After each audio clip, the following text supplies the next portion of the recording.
The party walks into a dark room. You pull out a torch and find you are surrounded by the undead. Roll for initiative. I fly to the ceiling and fire at the zombies, pinning them to the ground. I use my prosthetic arm to spread gas around the room, igniting it, turning the zombies to ash. Thor! Thor, where are you, boy?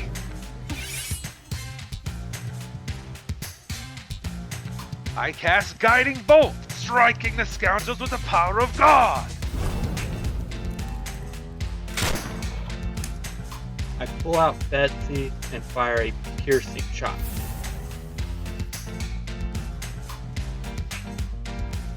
I use my bonus action to heal, and then I smack him with my trusty mace.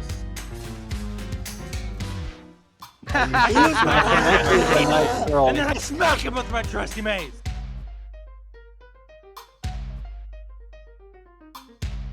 Hello everybody and welcome to eDIOCRACY, the show where a bunch of idiots that don't know how to play D&D sit down and play D&D.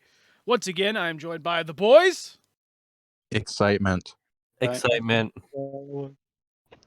Excitement.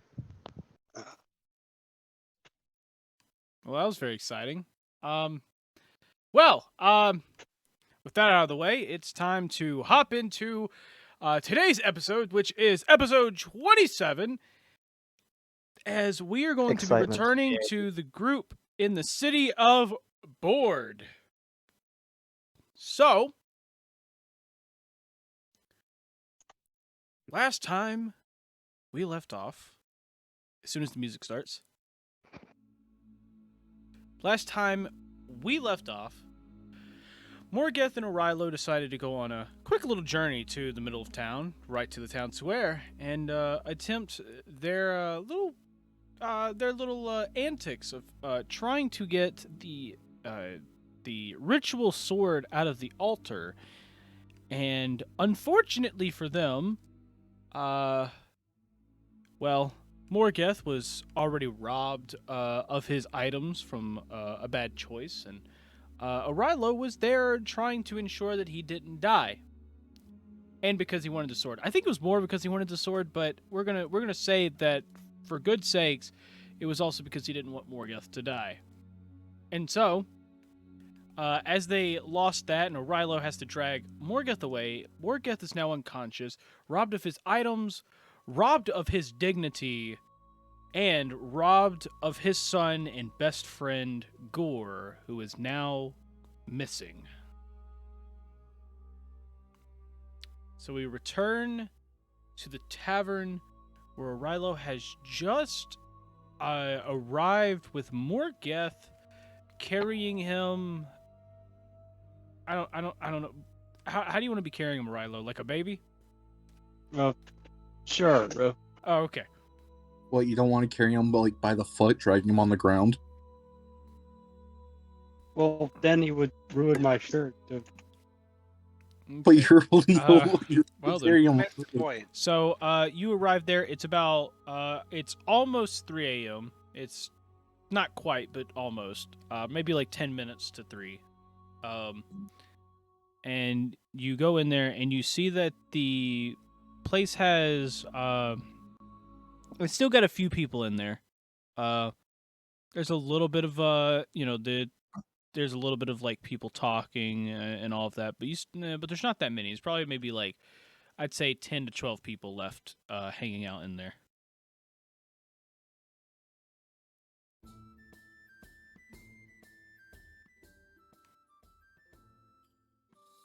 Yeah, we're on to you, Orilo.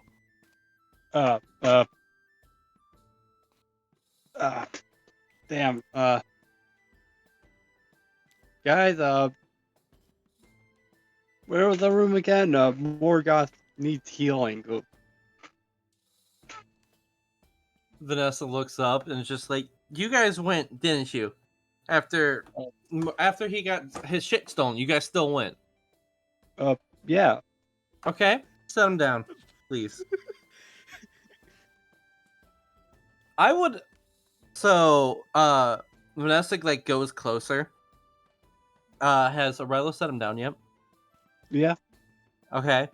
So, I'm gonna cast 4 Cure Wounds on Morgeth, but as I'm doing that, I will be backhand slapping his face.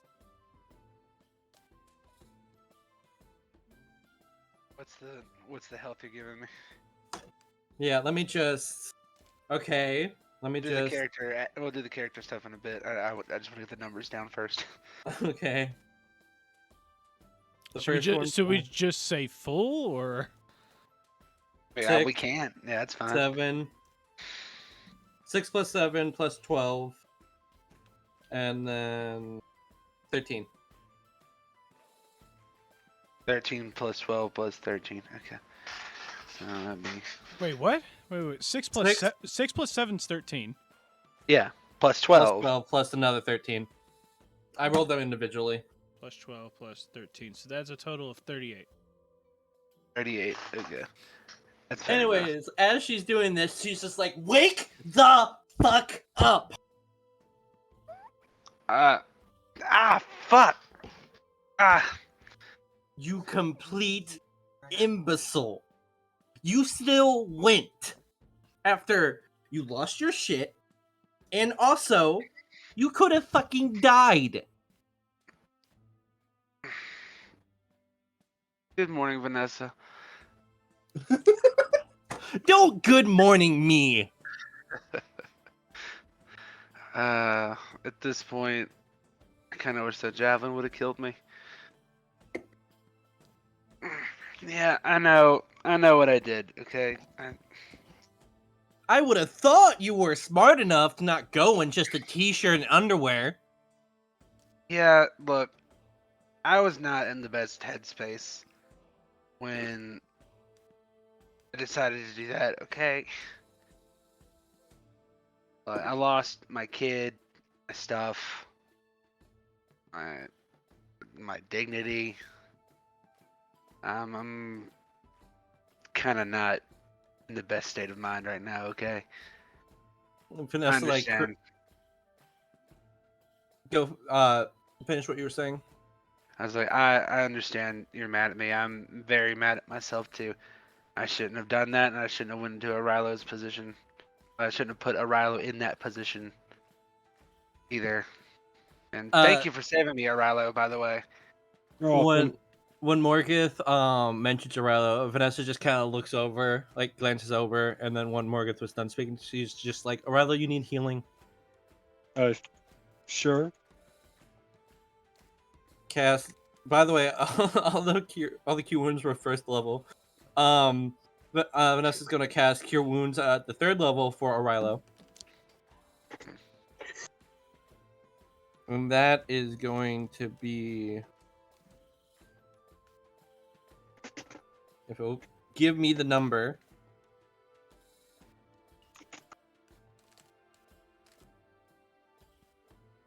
Alright. Okay. That is going to be 16. Not as much as Morgeth, but I slapped it 4 times, so makes sense. Yeah. Thank you. She started casting Cure Wounds and then just slapped me. That's why it hit so many times. Fair. That's fair. Like each slap just was a Cure Wounds. That's actually awesome. That's how I actually planned it. Yeah, I know. But Vanessa turns her attention back to Morgan. It's like, first things first, we do in the morning. Yeah. You're getting sleep, first of all. Uh-huh. Second, we're gonna go look for your son that you lost, and then we'll look for your shit. If we find all that in the next day, we will leave board, so we can go to the better village. I don't care about my stuff. I just want my child back. Yeah, that's why he's first priority. Yeah, your stuff's secondary priority. It's not even a priority. If I find my stuff, then by some miracle, thank God. But now, are we going to learn from this experience? I already have. Okay, cool. Good. I'm not doing this ever again. I don't know what the hell is wrong with me. I'm You're gonna gonna go. get for okay. So you're gonna get some rest, and then we're gonna go look for Gore in the morning. Okay. Now go fucking get rest. Sure. Sure will. I just go. I walk like 2 feet forward and then just kind of flop on the ground. Oh, take him to bed. Thank you, Aurilo. Me like just before I pass it, I'm like, because I hear that, I'm like, thanks, O'Reilly. Thanks for having my back. Yeah, man. And Morgeth is sound the fuck asleep.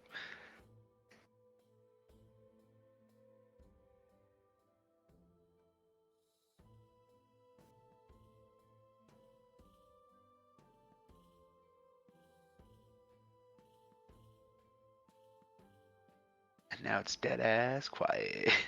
Yeah. After I set him in bed, I come back to the group. I mean, the group is literally just Marquise. I don't even know if Marquise is still there. Just yeah. He's just kind of sitting there, just sipping on tea. So yeah, it's Marquise, Ugg, and then Vanessa. Just sitting there. Vanessa at this point just kind of like gets up and goes to the bar.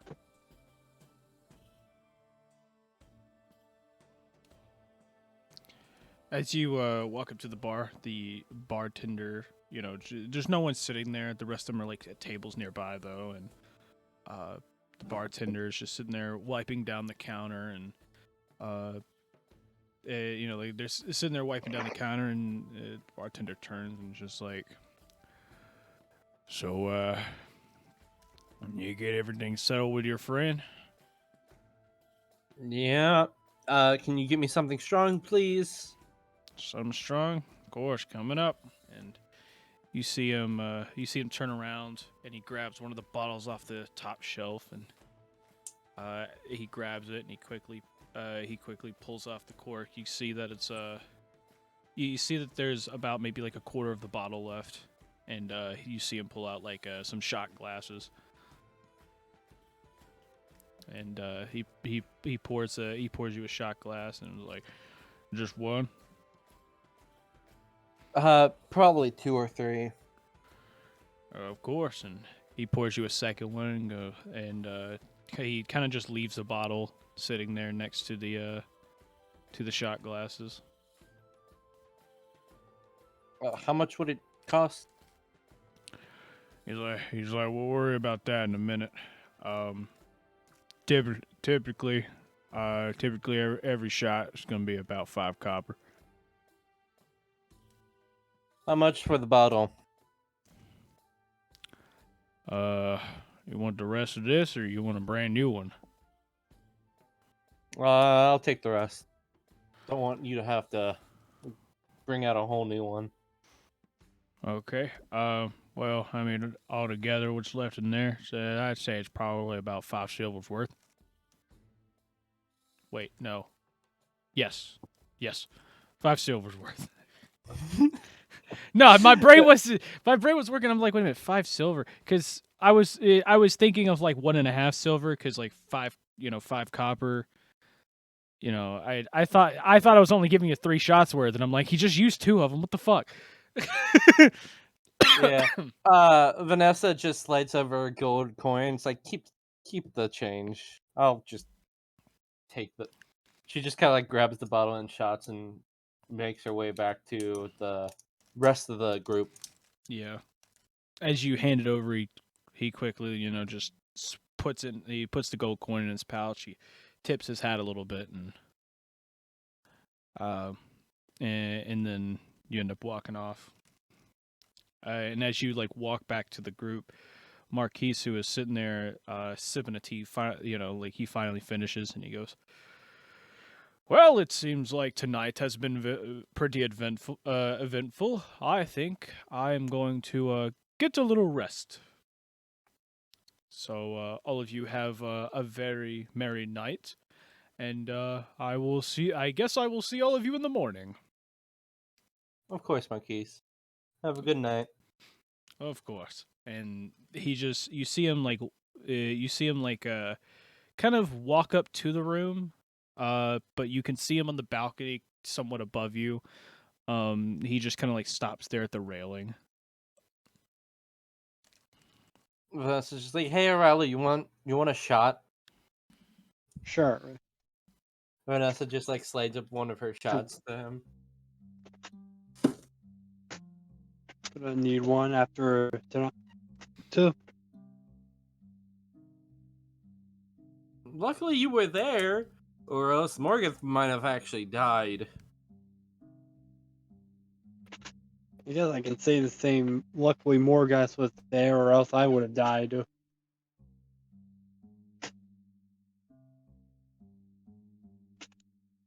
I swear, when you left, you said that you were going to look for him, not that you were going to go fight. Well, we did say we were gonna meet there, so Yeah. that's place to look. Yeah, I just thought he wouldn't be stupid enough. She takes her her shot. I didn't think he would be stupid enough to actually fight. That's why I didn't come along.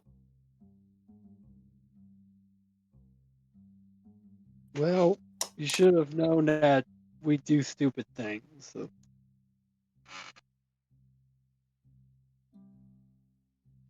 Anyways, what are we gonna do about vaguely motioning to Ugg?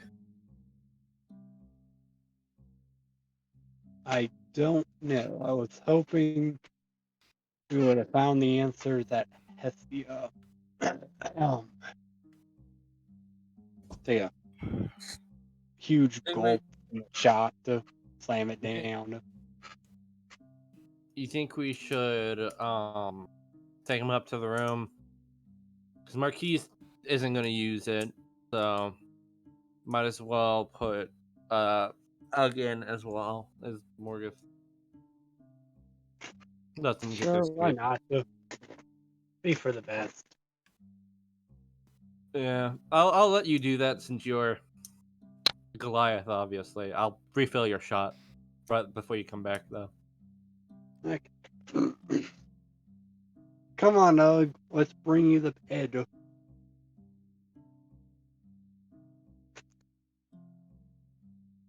You gotta lead, Ugg. Yeah, I'm leading him. You're grabbing him by his hand and walking up the stairs.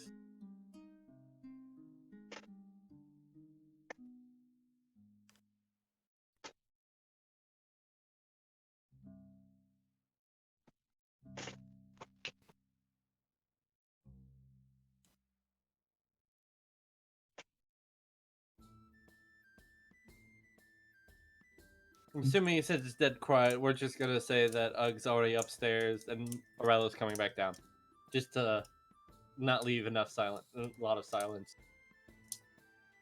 Yep. Yeah, I was gonna say it's just gonna be one of those things where it's like Ugg just kind of Morella leads Ugg upstairs to go to the bed, and then just comes down. Yeah. By the time Aurelio comes down, Vanessa's already filled up his shot again.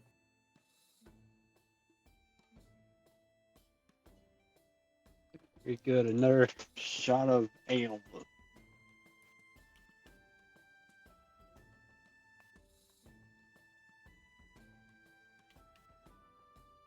I don't know about you, Ryla, but I'm probably just gonna sleep at the table. That way we don't have to worry about paying for a whole nother room, even though there's probably not going to be another room.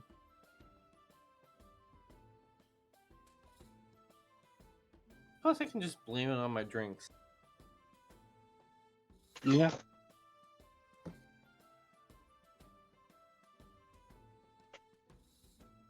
However, if you want to join me, you can, since everyone else is upstairs sleeping.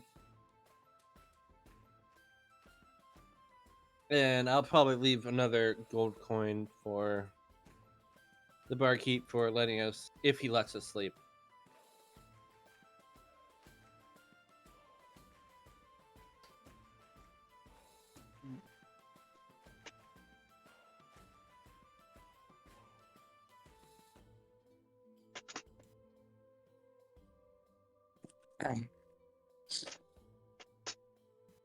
Do you think Bug will ever get better? Honestly, I don't know. I don't know if I'll get better, honestly. It's. Let's just hope that we can fucking. Let's just hope we can find someone, but at this point, I don't know. We're fugitives in Hestia. It's...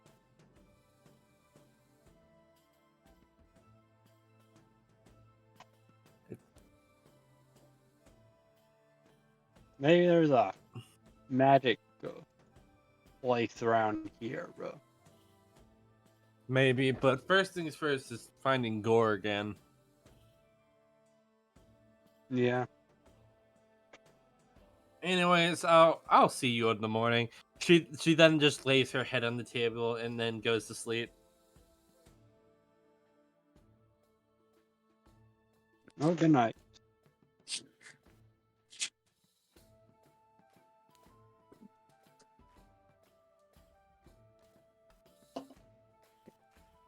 Cool. If I take one more, take the shot, and slam it on the bar with.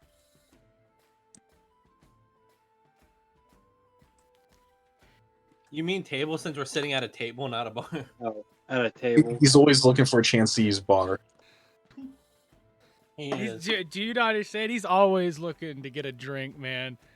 Yep. He's always looking.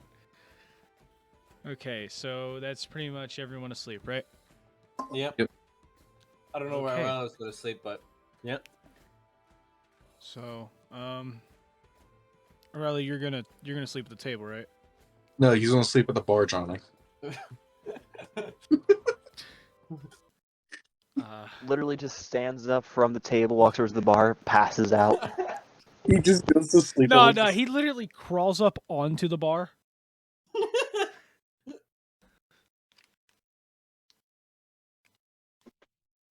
Using a fucking bottle like a pillow. Using the bottle as a pillow. Damn. I just Vanessa like wakes up and she's like sucking her thumb and she's like holding on to the empty ball in like her other hand.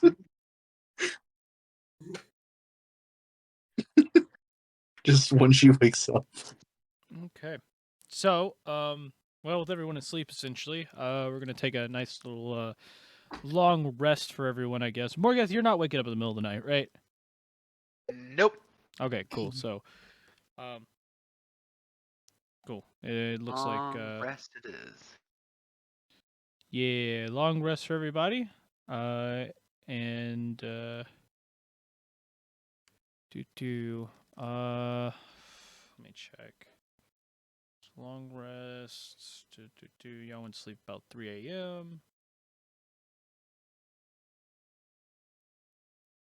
Let's wake up about 11 o'clock here. So anybody want to go first? I gotta go to the bathroom real quick, so y'all go ahead. I don't know why, but I feel like Vanessa or Riley should wake up first just because they're like out at like the tables.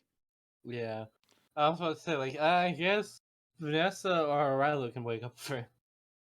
Riley, you want to wake up first since you're at the bar? Okay, How about we wake both of you up? Oh. So, as you're kind of sitting down there, or as you're sleeping and everything, you hear, all of a sudden you hear like a loud smack on the table, jolts both of you awake, and you see the bartender there. You see the bartender there kind of, looking at both of you, not angrily, but a little irritated, and he goes, "Wake up!" Yeah. Ah, Sorry. thanks, barkeep. Here, have a Sorry. full coin. I'll leave the bar now. I don't care if y'all stay, but can you please at least go and throw the bottle away first? I mean, it's kind of, it looks a little bad if customers are coming in and they see two you look like drunkards sleeping in here overnight. Doesn't look too great, okay? So Yeah. Sorry. Again, sorry. We just had a long day. That's all. that's fine, it's fine. We all have those types of days, okay? Just get yourself cleaned up or whatever, and I guess go and get your friends that were up there, and Yeah, we'll give you the key back. yeah, no problem. If you need to take a few minutes, take a few minutes. Checkouts before 12 o'clock, so y'all got about an hour. Thank you again for waking us up. Sorry again about sleeping. We didn't No fully problem. mean to. And he just turns, walks back to the bar, and you look around, and you see probably about 20, 30 people in there right now. You see like a card game off to the side. You see a couple people playing on the dartboard. Because there's an actual dartboard there as well. I didn't mention that before, but that's a thing. Yes, dartboard store. Yeah. There's actually a dartboard there. And you see them playing a little bit of darts. You see, the card game. And there's about 4 or 5 people sitting at the bar.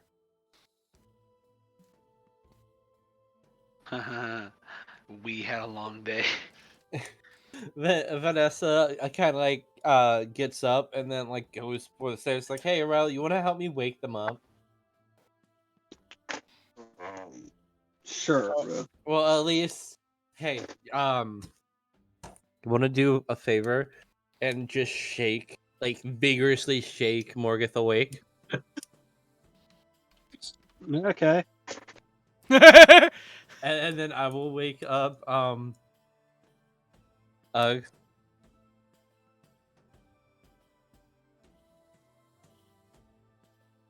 so they make their way upstairs and go to number 3 room.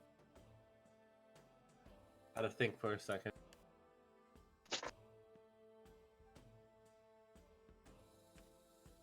Riley, you wanna go first by waking up Morgan? I shake him and say, "Wakey, wakey, eggs and bakey." I love how that sounded like it had a crush to Mark at the end. He's just like, how the fuck do you wake somebody up? Wakey, wakey, eggs and bakey.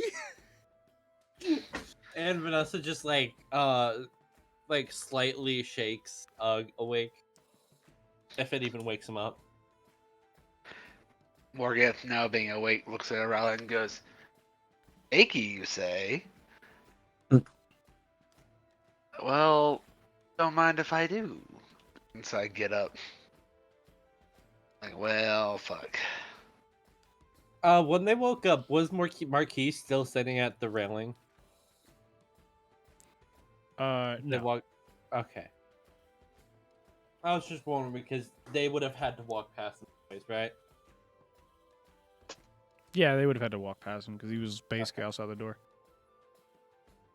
That was like one hell of a party last night.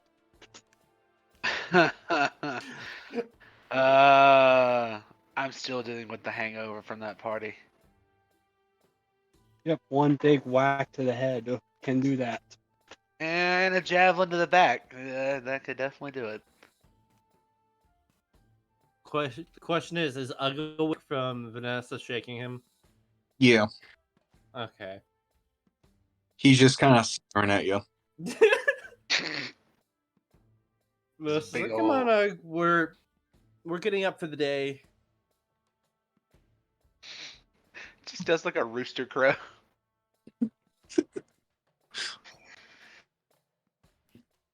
What the fuck? It's 11 a.m. Vanessa just kind of looks at Margaret. You still got the key? that you gotta turn in? Huh? Yeah. Yeah, I do. We got an hour to turn it in. All right, cool. Yeah, let's clear all of whatever stuff we have out, and let's go. We don't have Ah. anything in here that is ours. Cool. That just makes We that literally- easier for me then. Yeah, we literally just made you guys put you guys to bed. Oh, cool. I mean, hey, you don't have anything. You don't have anything, so like, there's nothing for you to clear out. Ha ha ha ha. You're such a comedian, Vanessa. Did I say as I walk out and like grab my greatsword? And I just hold it up. I'm like, I got this, bitch. And I walk out.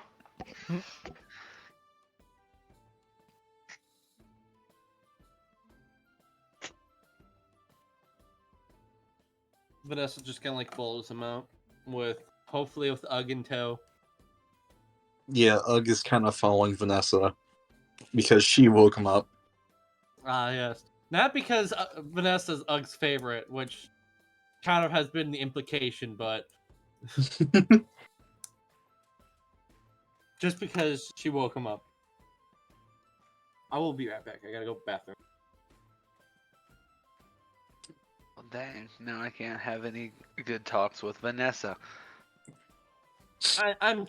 Don't be quick. Don't Go to the bathroom.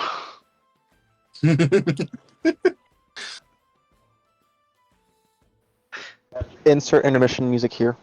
I was about to say, could you imagine?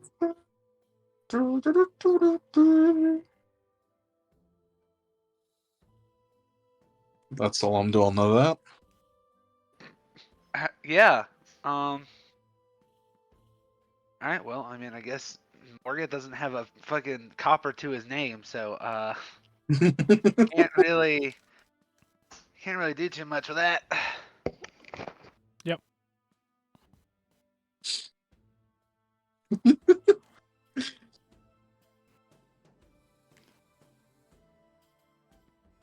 See, I find it funny when you guys are just like complaining about money at this point. Yeah, I know. I just need to start fucking doing shit for money, but there's been nothing to do for money lately. Will there be an opportunity? I'm sure. You haven't looked. Well, I mean, Exactly. no one's You've never stopped. No one's ever stopped at a job board to take on a quest or anything. We've just been adventuring, and now we're wanted. We've been kind of like been chased for the past like several episodes, Johnny. And then Morgeth was. I mean, for the last couple, I guess, but. And then Morgeth was robbed. Yeah, but is this stuff really my fault? I don't think so. No, it's Morgeth's. Says the storyteller. Just kidding, but I'm telling your story. You do realize he's not he's only telling our story. We're the ones making the story. He's just narrating what happens around us. Exactly. I know. I was just fucking with him. Yeah, it's I'm the narrator. Like I'm not like the narrator of like the Stanley Parable. I'm like the narrator at the start of like every movie where I'm just like, and this is their story, and then it just fucking goes to the movie, and at the very end I'm just like, that's when I just do my whole fucking like epilogue bullshit. It's just like, yes, he did this. Not entirely sure why he did that, but he did that. But that is the end of his story. Like that's me, bro. I don't make the story. I just tell the dumb fucking shit y'all do. Oh, you're Morgan Freeman. Shit. I just got a notification that the comedian Gallagher, he's apparently famous for smashing watermelons. He died at 76. Oh. I have no idea who this man is, though. Unfortunate. Rest in peace. Okay, moving on. Yeah, back to it. Back I to have it. no idea who this man is, so. Vanessa, they had nothing. They've got nothing. So on to No, you. we literally. we literally okay. did nothing. They did nothing. Morgeth is okay. thinking about not having money. So, are we downstairs or still upstairs? I'm downstairs. Are you downstairs or are you upstairs? I don't fucking know. I was asking the rest of the group. I'm downstairs. Okay, so we're downstairs. Cool. Ugg is just kind of following everyone, or is being led by everyone, so. Yeah, so pretty much downstairs. So Vanessa's just like, okay, turn your thing in and then turn your key in and we'll go find Gore. Well, look for Gore. Okay. So I go up and turn in the key. I'm like, here you go, boss man. And I just set it down. Yep. In front of the bartender. Yeah, as you go to put it on the counter, as he's sitting there, cleaning a tankard and starting to grab another one, you see him he doesn't look at you, but he tilts his head just a little bit towards you and just goes, on the hook. And you notice that the hook that it was hanging on before, and you see the other 3 room keys up there. It's funny. I was going to say I put it back where I found it, but then I was just like, nah, I'm going to just give it to him. Well, this is why you shouldn't second guess yourself. Morgeth goes, okay, my apologies. And I go and hang it up on the hook where it's supposed to go. Yep. This is why you should. And then you see the bartender turn away from you to grab a bottle, and as he does that, you then see as he pulls a bottle off the counter, you hear from the other side of him, almost looking like he's talking to somebody else, essentially, even though there's no one sitting on the other side there. He just goes, "Thank you, partner. If you ever need another stop, come back here." And he turns to you and gives you a little bit of a hat tilt. Much appreciated. I'll probably oblige on that later. And I just tilt my head to him as well. I just walk back to the group.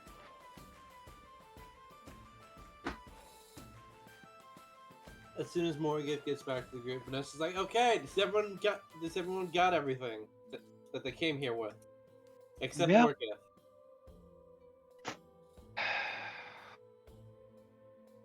Yep. I just go, yep. Keep making that joke. It gets funnier every time. I'm not making a joke. I was just saying, does everyone got everything they came here with? And then I excluded Except you Morgeth. Except Morgeth. Yeah, because Morgeth- you don't have everything. Morgeth has what he has at this point. Yeah. So does everyone have everything? Yes, no, maybe? Except Morgeth. God. I'm sorry. I'll stop making that joke. I just found it funny. Mm-hmm. I'm glad you found it funny. So done with it.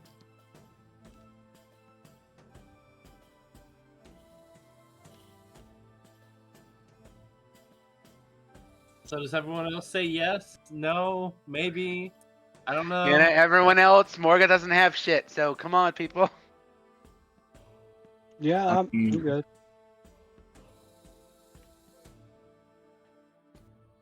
Okay. I'm assuming Ugg has everything because we don't. Yes. He's just been in the state. Anyways, okay, so Vanessa starts making her way towards the door. Yeah. On her adventure to look for Gore. Yep, that's what Morgan's doing.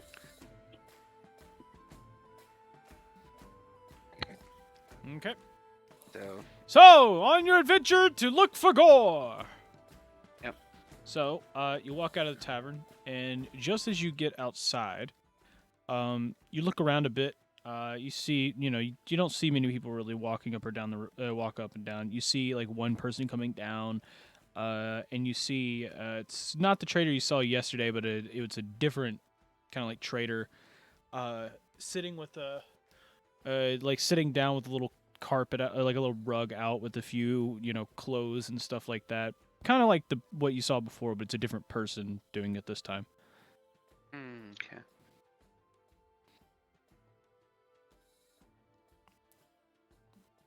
Cool. Yeah. Other than that, you're just standing in the road.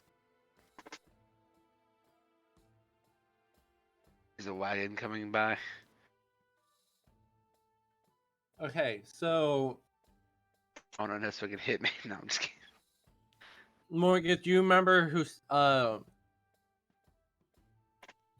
who stole your shit? Because knowing Gore, he might try to get it back. We're looking for a female orc. I don't remember much details other than that. Maybe if she bent over. Say maybe if she bent over. Maybe if she bent over. You're Damn. catatonic. Man, shut the fuck up, Ugg. You don't get to speak anymore. Not I until mean, Is he wrong? I mean, if okay, so if we were to steal your shit, we'd probably try to sell it off first, right? yes, but Theoretically. we're also none of us are hookers. Is that the term I can use for this, or is that too modern? What should I use? What term should I use for this? Fuck, there actually is a term for. Wait a minute. Lady of the night. It could be lady of the night. Could be. Or Yeah. Okay, prostitute. I mean, Hey, okay, we're not gonna go to whore, but Yeah, I'm not. I don't want to go to that word. That's why I'm trying to avoid it. yeah, I guess just lady of the night. um, I'm fine with that. We can. Just say yeah, lady I of the night. think. Let's see.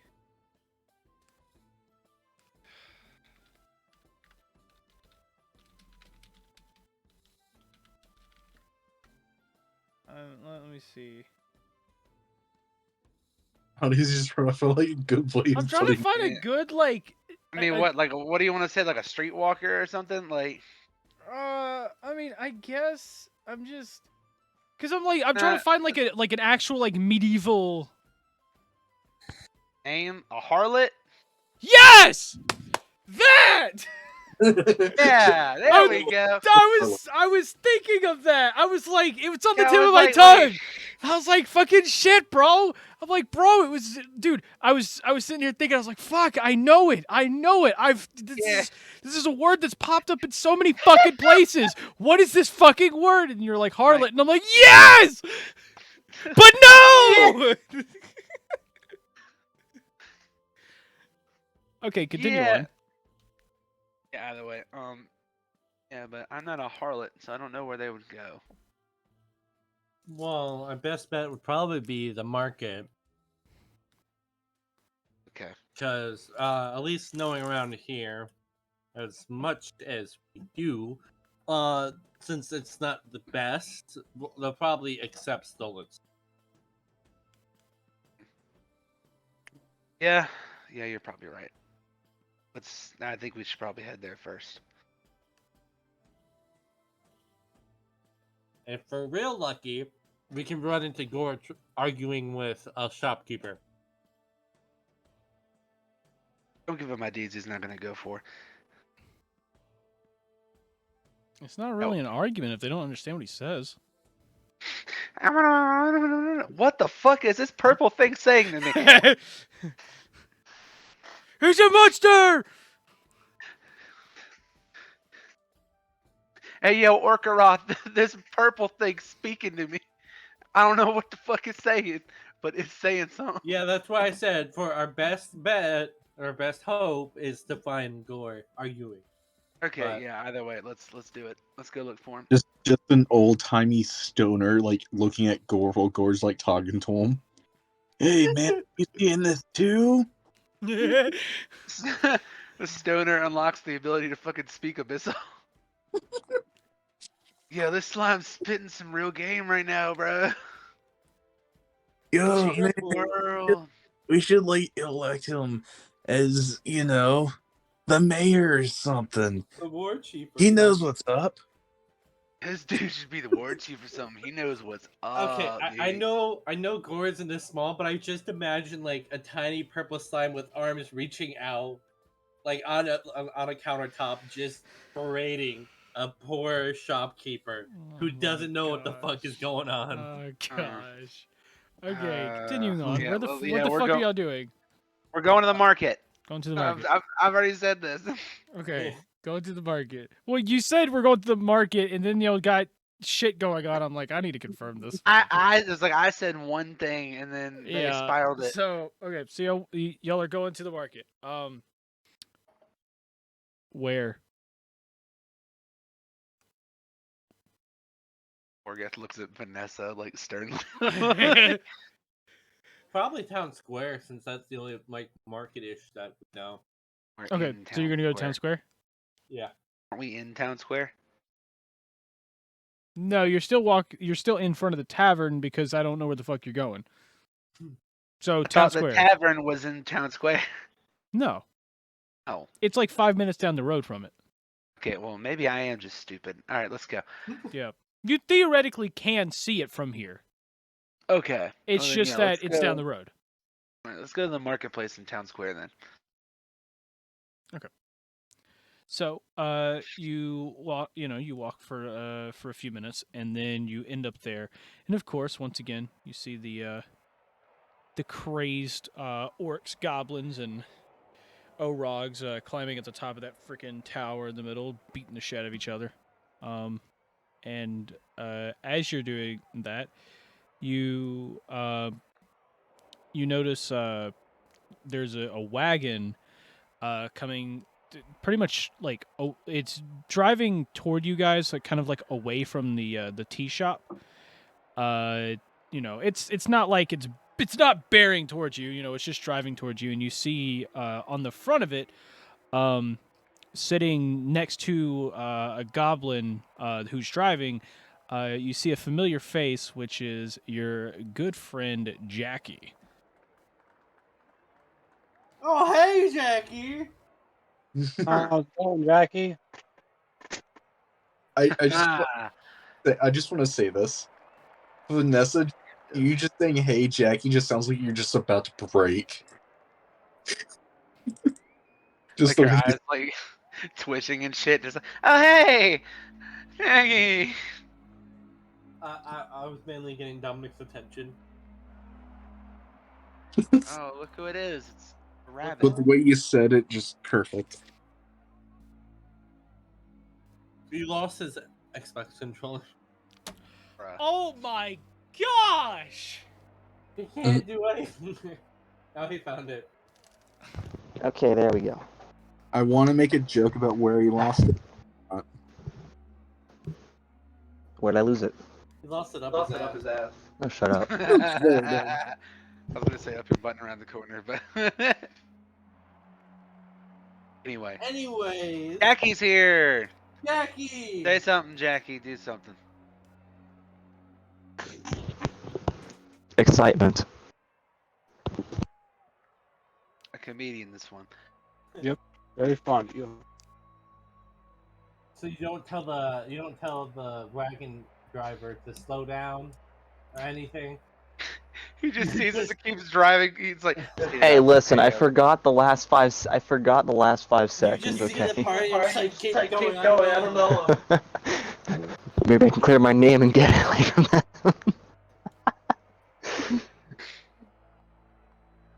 But no, dude, I tell the driver to stop real quick. No, Matt, I do just fucking right off.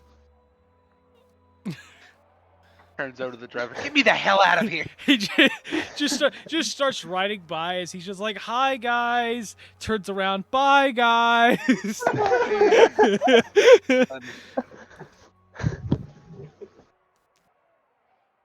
All right. So hey, Jackie. So, what have I missed?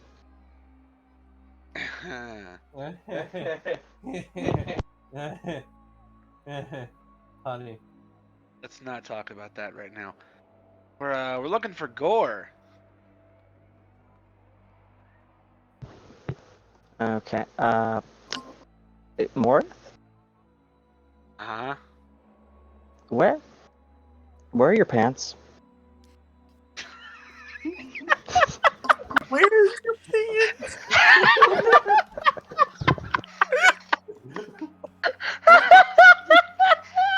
He's literally just walking around in like a smock and nothing to wear. Honey, where are my pants? Uh, um, it's a long story. I don't feel like talking You got about scammed, didn't you?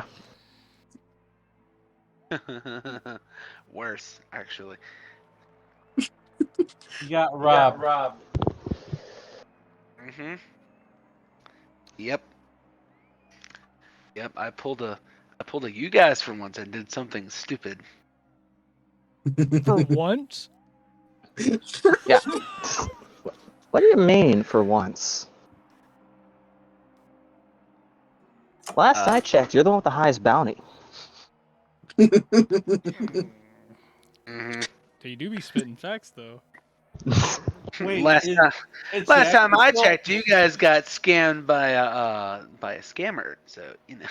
At least we Wait, still is have our Jack shit. still on the cart and just saying all this, or did he get off?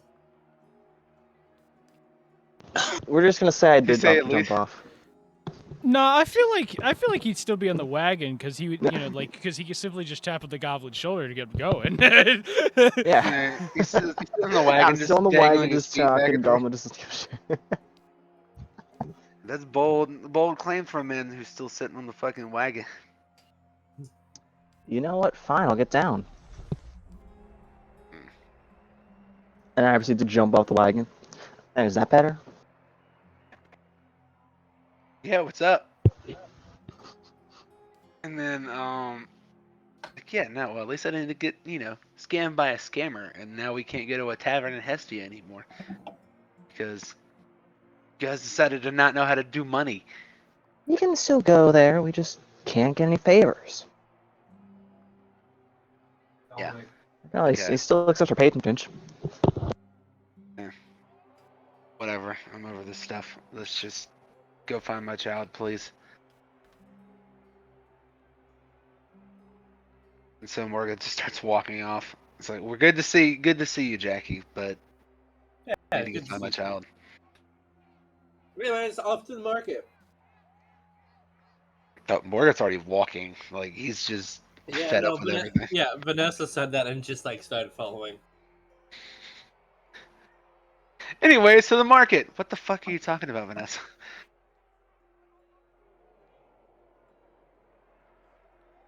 Realizing it'd probably be wise to join back up the group and ensure that more shit doesn't get stolen, Jackie also proceeds to just start following along. Okay. Yeah, you start walking away, and then all of a sudden, you hear the voice from you hear a voice from the wagon, just like, excuse me, weren't you gonna pay me? Shit, I did forget I was. How much was it again? Oh yeah, pulls out a gun. Oh yeah, he's pulls just, out flint. No, he's just like, how much was it? It's just the goblin just goes, well, I was gonna agree to take you. I was gonna agree to take you to the tavern for like, for like 5 gold pieces. But since we only got about 30 feet, I mean, I'll do it for I don't know, 1 gold piece. Sounds good to me. And He then just I then puts proceed he to puts pull the out. gold piece inside of a gun and just no, I'm just kidding. Oh my god. But nah, I Pa! pull out a gold piece and toss it towards him. Generally, he takes it and he kind of just like looks at it and he looks at it like almost like a Mars Plus just kind of like moment and just looks over and he goes, "Thank you, sir," and then he just drives off. Johnny, that almost makes me want to have, like a coin. What? That almost makes me want to have like a coin gun. That would be funny. You just like put in runs out of fucking cards, starts shoving coins and gunpowder in. Yes. Anyway, so and it just like fucking launches them like the little frisbee toys that you would get where it's like yes. oh my god. Damn. Okay, so Morgeth is, I guess, arriving at the market now. Morgeth's just been walking this whole time, not talking to anybody. Too embarrassed in his current situation.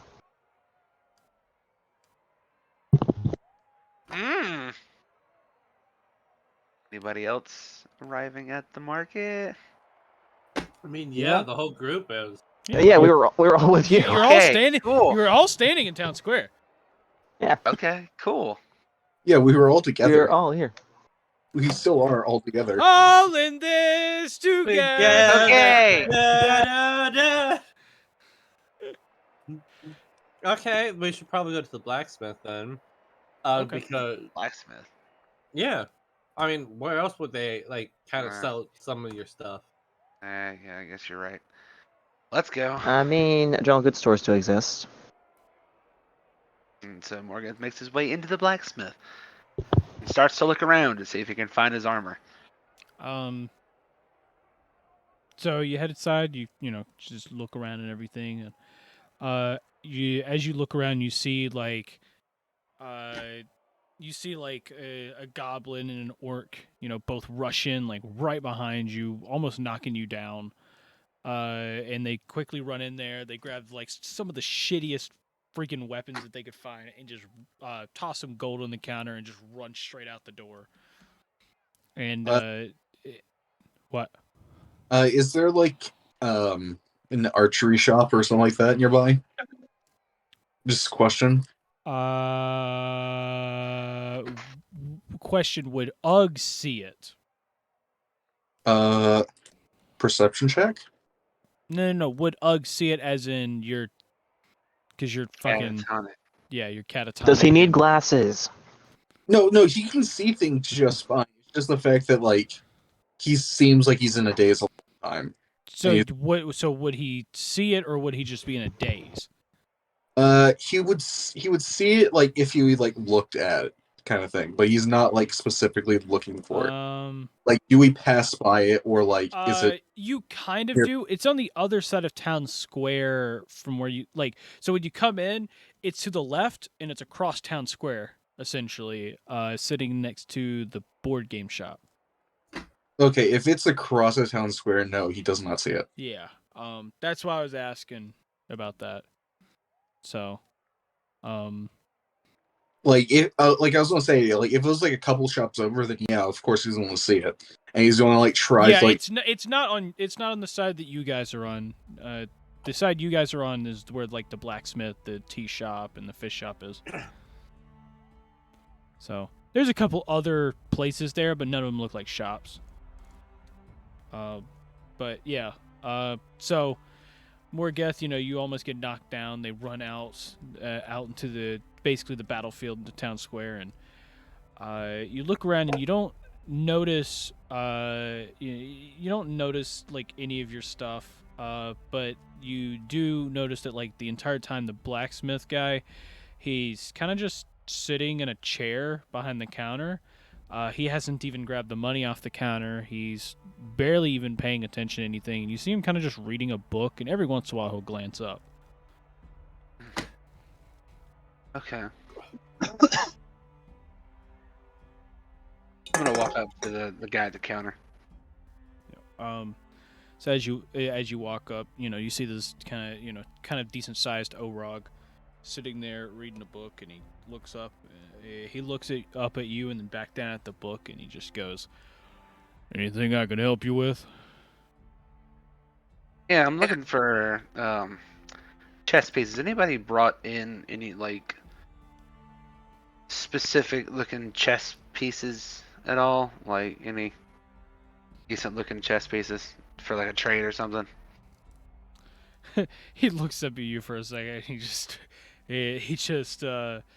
You hear like a light chuckle. You want something decent? This is not the place for that. Everything I get here is what's lost out there. And you turn around and you see through the window. It's just the little set of stairs where you notice one of the goblins in the white robe that has a huge red cross on it is essentially like grabbing. They're dragging like basically what looks like to be a corpse, but could technically be an alive person, unconscious person, essentially dragging them away, and has like 3 or 4 like swords in their hands as they're dragging the other person away. It's like that out there. That's where I get all my stuff. Sounds like you get quite a lot of business from that. Yep, it's definitely not the most fun thing. I have to hire someone about every 2 or 3 months. I mean, most people you typically leave them alone, but every once in a while a stray arrow or something kind of comes through, and well, can't really work if you're dead. Mm-hmm. Yeah, you're right about that. Well, thank you for your time, but there's nothing else you can really help me with. So I just turn around and walk away. So I guess yeah, if Back we out the ever shop. come you back, you end up turning and you take about a step or two, and then you hear him just like, now I do remember now I do remember someone walking around with some armor. They came in here a few days ago, actually. They were thinking of selling something, and I think it was supposed to be some armor or something, but I didn't ask. Um, I don't know the name. It was some orcish lady. They were coming in. They came in yesterday. Trying to sell me something. Which way did she come from? I'm You not get- entirely sure. I just saw her walk in the shop. You didn't see which way she came in from? Morgeth's eyes start to light up a little bit, in anger. Unfortunately not. I was reading a book. I'm gonna tell you, this is a pretty long one. So nah, unfortunately not. I wish I could help you any further, but that's all I know. Well, I do appreciate your help. So, Of course. thank you. And I start just walking at an angry pace, out the fucking door.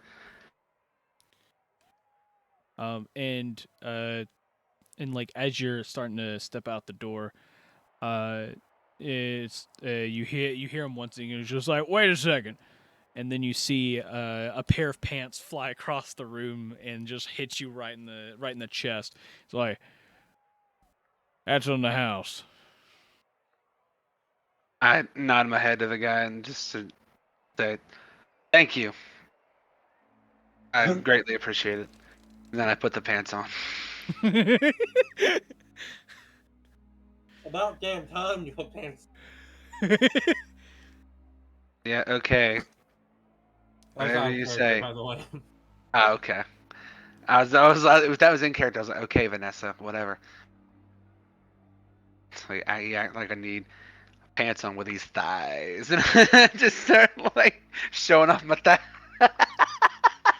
Just slapping your thigh. These meaty thighs can get me anyway. These thighs can get me everywhere. But now I put the pants on. I just start walking to wherever the next shop is. Maybe the clothing shop or something.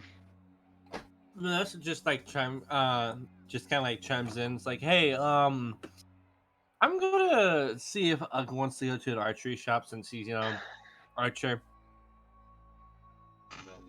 Okay. Give the old man something to do. Okay. So I just start walking back off again.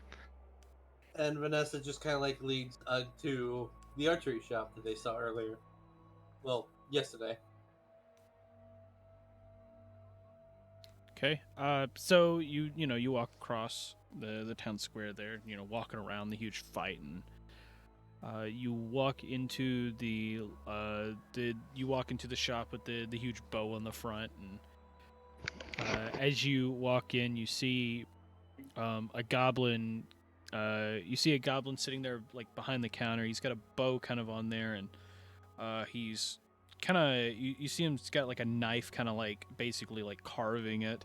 And as he's doing that, you see another goblin taking a bunch of arrows from a barrel and just pretty much counting them and wrapping them in a bundle.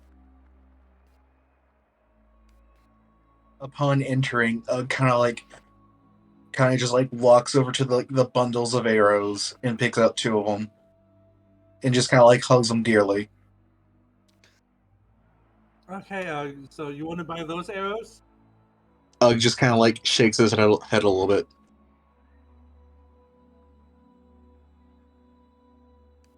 As in yes or no? As in, like, up and down, yes, kind of. Okay. I'm gonna be honest. I usually say nods or shakes as no, and then nod as yes. But so that's why I was asking just to confirm. So Vanessa just kind of goes up to the counter like, "Hey, my bird friend here would like to purchase these two bundles." Oh, there's 2 bundles. Uh, Are you sure you want those 2 and not these 2 bundles right over here? And he points just across the side part of the counter is another. It's a shelf with some bundles on it, and you notice that the ones that he has look like very typical normal arrows, but the other ones have like the arrowheads themselves have like a almost like a serrated like design to them. Just kind of like looks between the two and just kind of like slowly puts one back and kind of like walks over and picks up one of the other ones.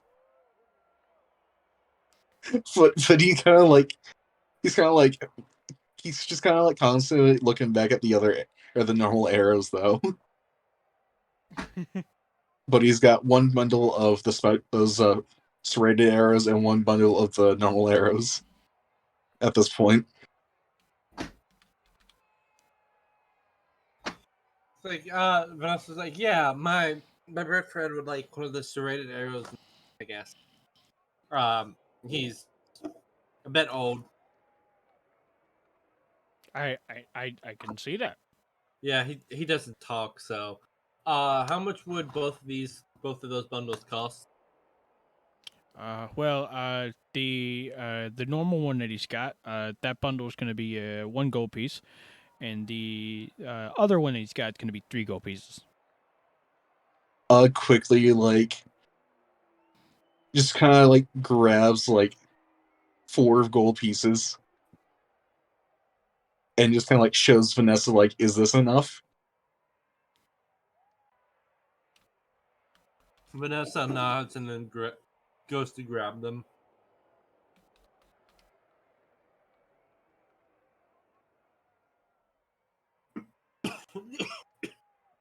Question is, does Ugletter grab the 4 gold pieces? Yes.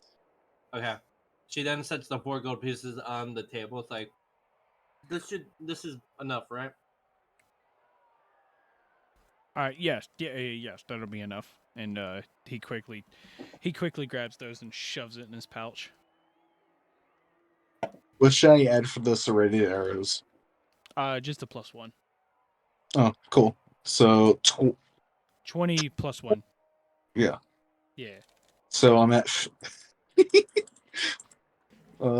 John, I have 50 +1 arrows.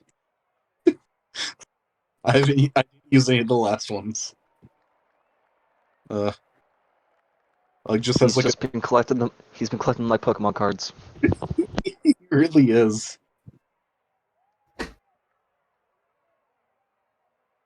I'll just kind of like is kind of like nodding his head like up and down like thank you kind of thing.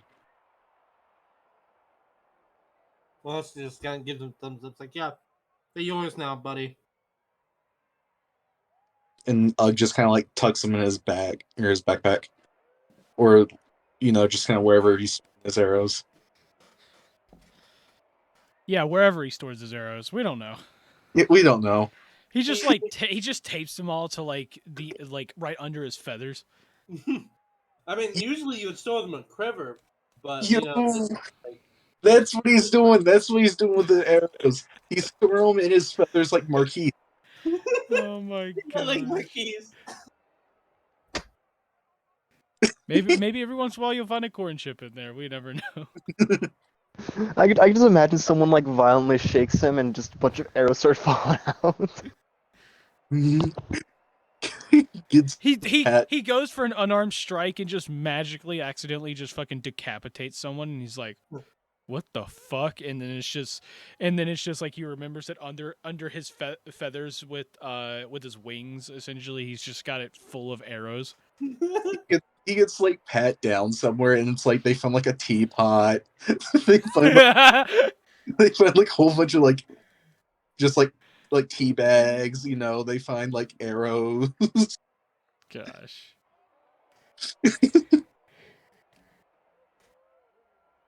Where has he been hiding all this stuff? Under his feathers. How? Okay. We don't know. Continuing on. But you are leaving the shop now, right? Yep. Okay. And going to try to find Morgeth and that's the group. Okay.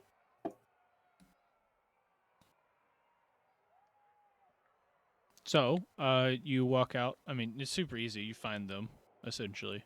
Because you see them walking out at the, well, no, they've just been standing out there. No, Morgeth went to the clothing shop You went to the clothing shop. to look for more leads. Because And maybe some more clothes. My clothes were also stolen.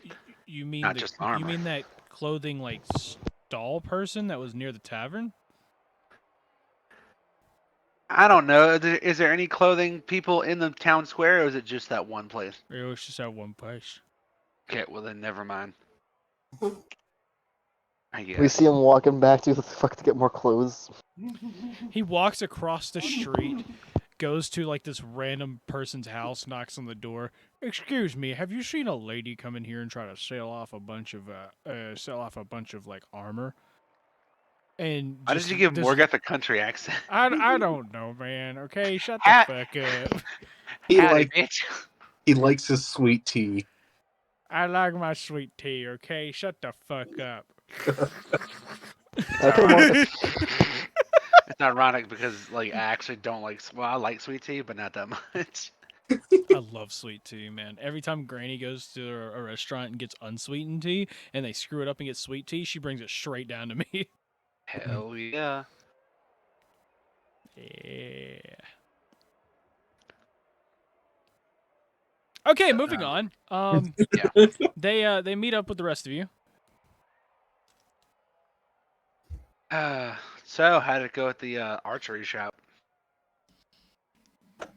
Yeah, he bought 2 bundles of arrows. Ugg just kind of like pulls up the special the special tips there, the special tipped arrows, and just kind of like shows them off.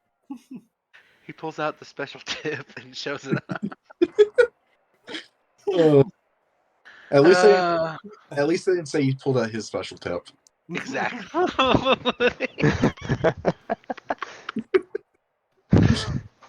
Anyway, we ask him what kind of arrows he gets, and he pulls out the wrong arrow. Glad you found those.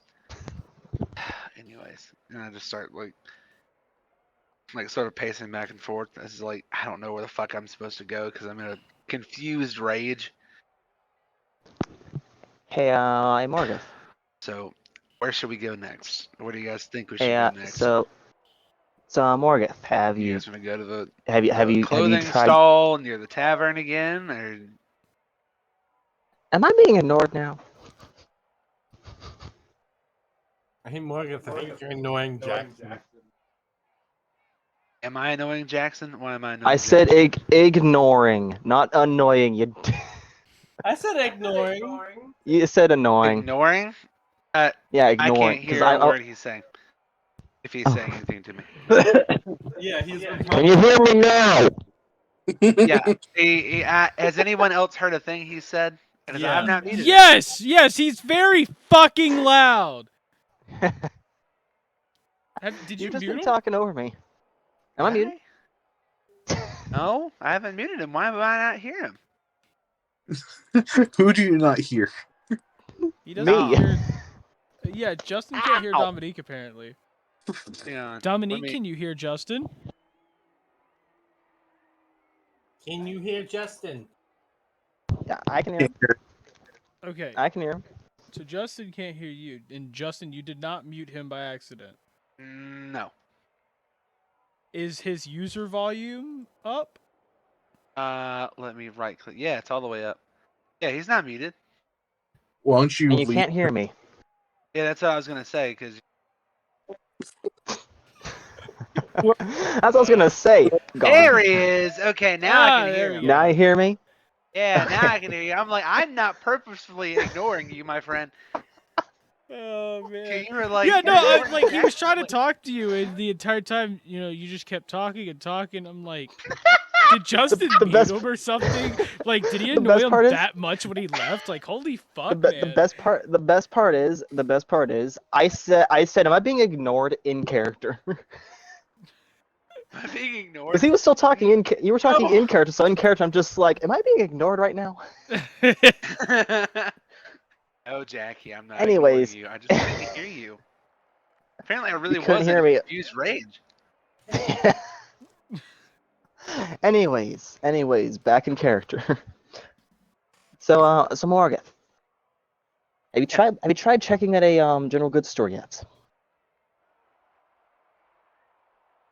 My God, this man is a genius.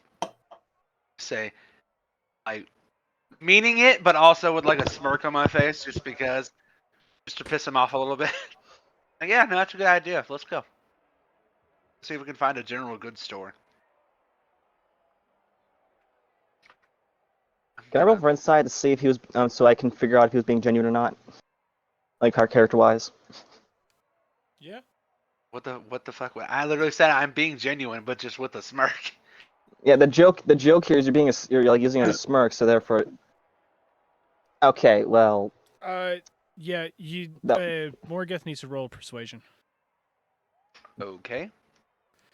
Yep. Why the fuck can I not roll? I don't know. Fucking roll. What's up with my computer? There we go. Persuasion.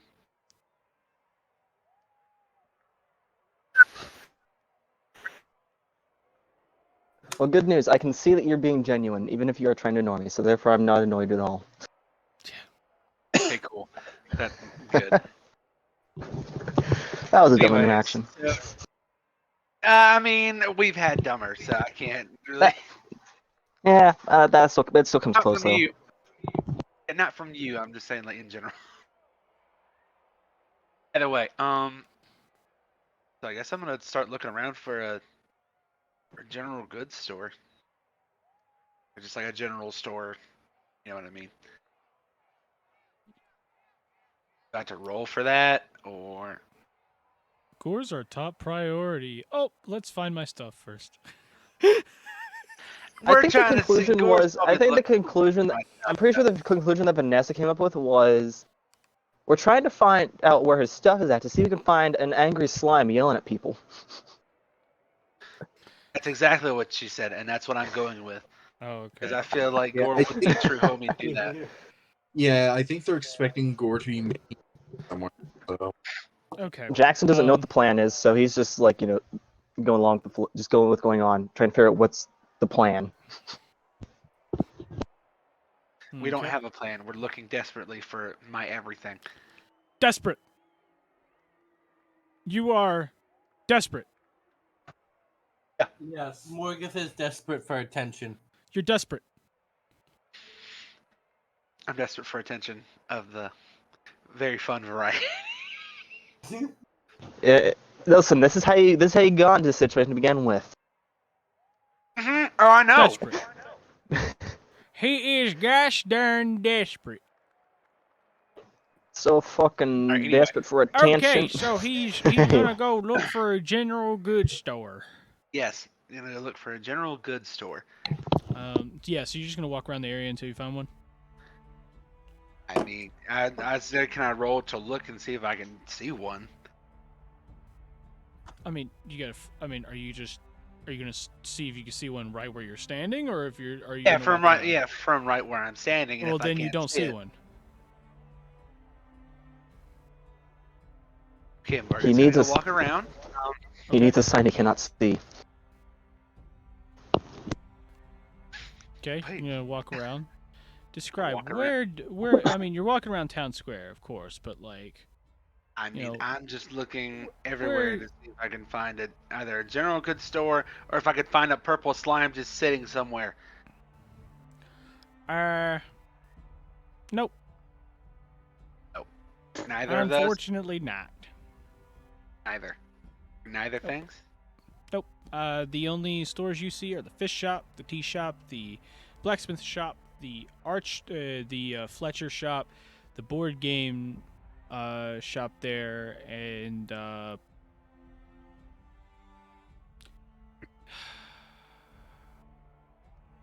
You know what I find is funny? what the fuck was the other store? Fuck, I gotta go look now. Now, I thought the clothing stall was in town square. So we went out to the town square, and it was there with everything else. No, it was down the road. When you come out of the tavern, to the right is like if you go right down the road, that's back to town square. To the left was the trader who sold you the boots and the little cloak that you inevitably was robbed from. So or you was inevitably robbed for, essentially. Yeah. Okay. It was that was down past the tavern. Let's see. What was that last store again? Fuck, I don't even remember. Last one was a store. I don't remember what it was. I was about to say, is it relevant to the story? Not really. Okay, well then, it was a store. That's it. All we need to It know. was a store. It wasn't a general store for some reason because this town it's full of all these, shops for weapons and arrows. It doesn't have a general store, but it does have a board game shop for some reason. Yeah. Well, of course, people like the board games. I mean, to be honest, I mean it's more for the Drones True. card game. Fair There's enough. just other stuff in there for the sake of other stuff. Fair enough. Anyway, Yeah. you know what? We're out of ideas in the town square. I'm going to the clothing stall. Okay, so Morgeth is going. walking out of town square. Is the rest following? You don't have to. I'm following Vanessa's AFK. We'll just say Vanessa's following too for now. Wait, how the fuck is Vanessa AFK? You don't speak for your wife.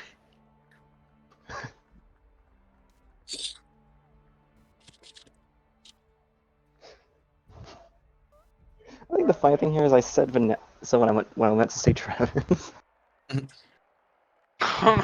Vanessa, get the fuck back in here. Hey yo, Vanessa. Stop being AFK. Jackie's trying to make decisions for you. Come back and tell him that you're a strong, independent woman. He Oh just my got back God. to What are you talking about? Are you going with Morgeth out of town square or not? Are you a strong, independent woman or not? Are you a strong, independent, tabaxi woman or not? I went pee, but I am a strong, traumatized, independent woman.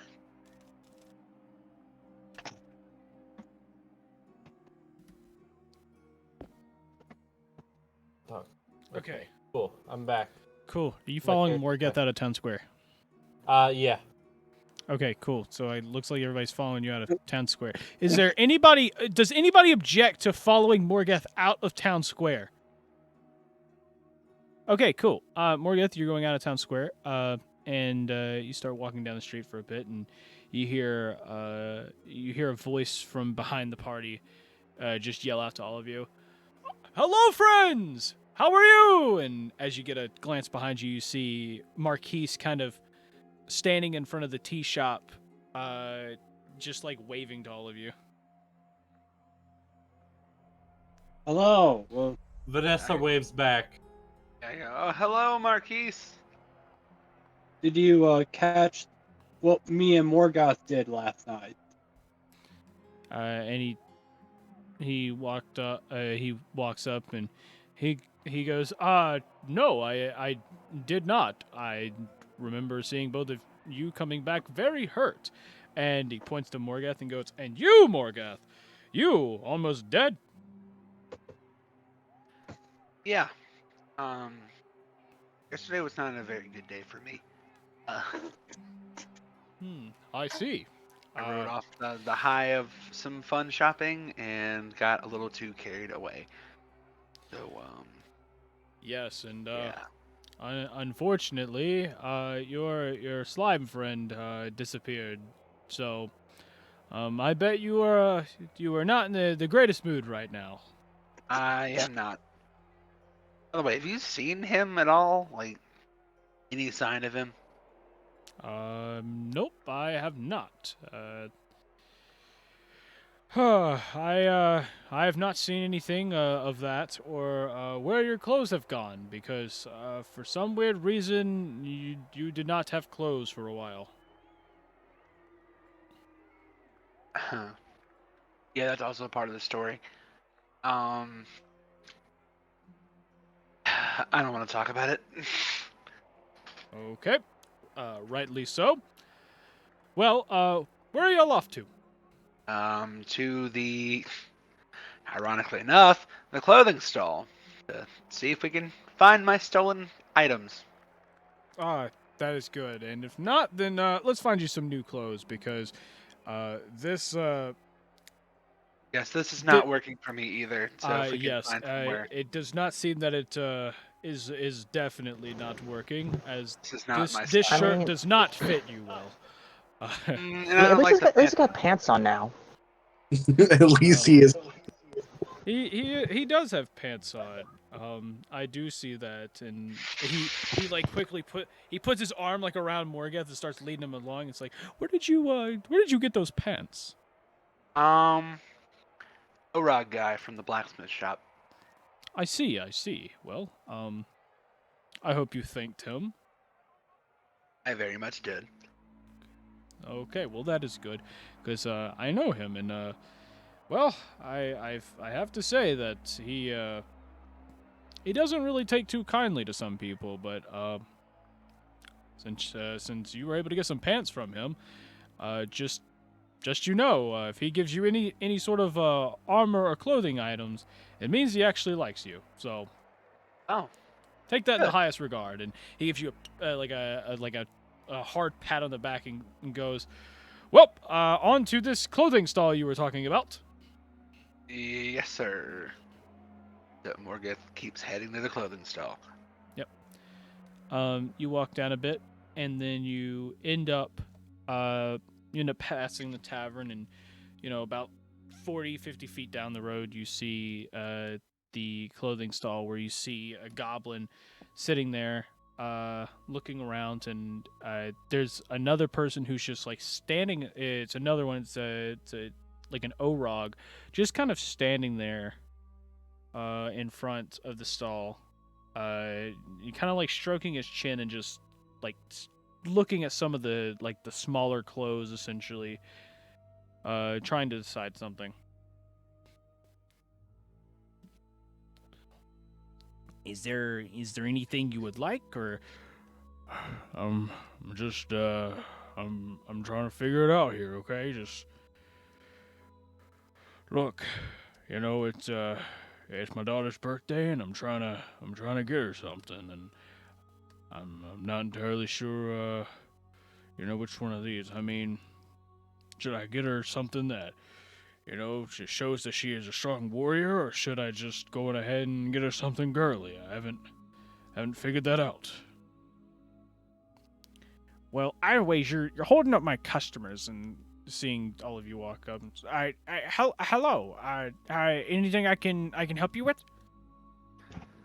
I just look over to the Orog and I'm like, well, because like I feel like I heard part of this that I heard that, right? Yeah, of course. That's why I said it. Okay. Okay. Well, Mr. Orog, sir, I don't know your name. We're not acquainted, but is your daughter more of a warrior, or is your daughter more of a girly girl? I assume a warrior. See, that's the problem. I can't figure that out. She, she likes to fight a bit, but sometimes she just stops for a moment and she, really wants to, she really wants to, put on jewelry and, try to go out and look better, but, for guys and everything, but I can't. Yeah. It's hard to pinpoint which one it is. I mean, why don't you try to go for the best of both? What selections are you looking for here? Just Like, I like don't. any specific ones you're seeing, like here from the selection? Or Well, the only sizes here that would probably fit her would be these two, and you see one shirt that's just like just a straight hot pink, and then there's another one that's like it's like red and black, like striped, like up and down, like vertical stripes, and it's just red and black. And he goes, but both of these, look pretty decent. Hmm.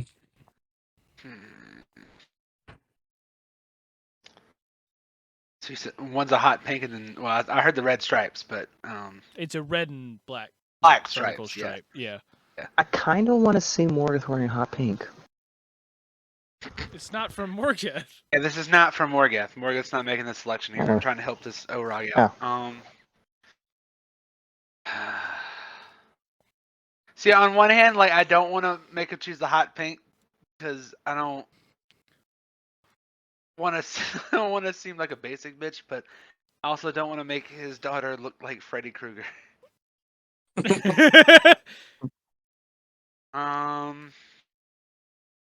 These are very, very interesting options. And you said you wanted to make your daughter look more like a warrior. I figured you were looking for some type of armor, but Armor doesn't make a warrior. Everyone knows that. Yeah, I guess I would know that. I just started looking down at my clothes.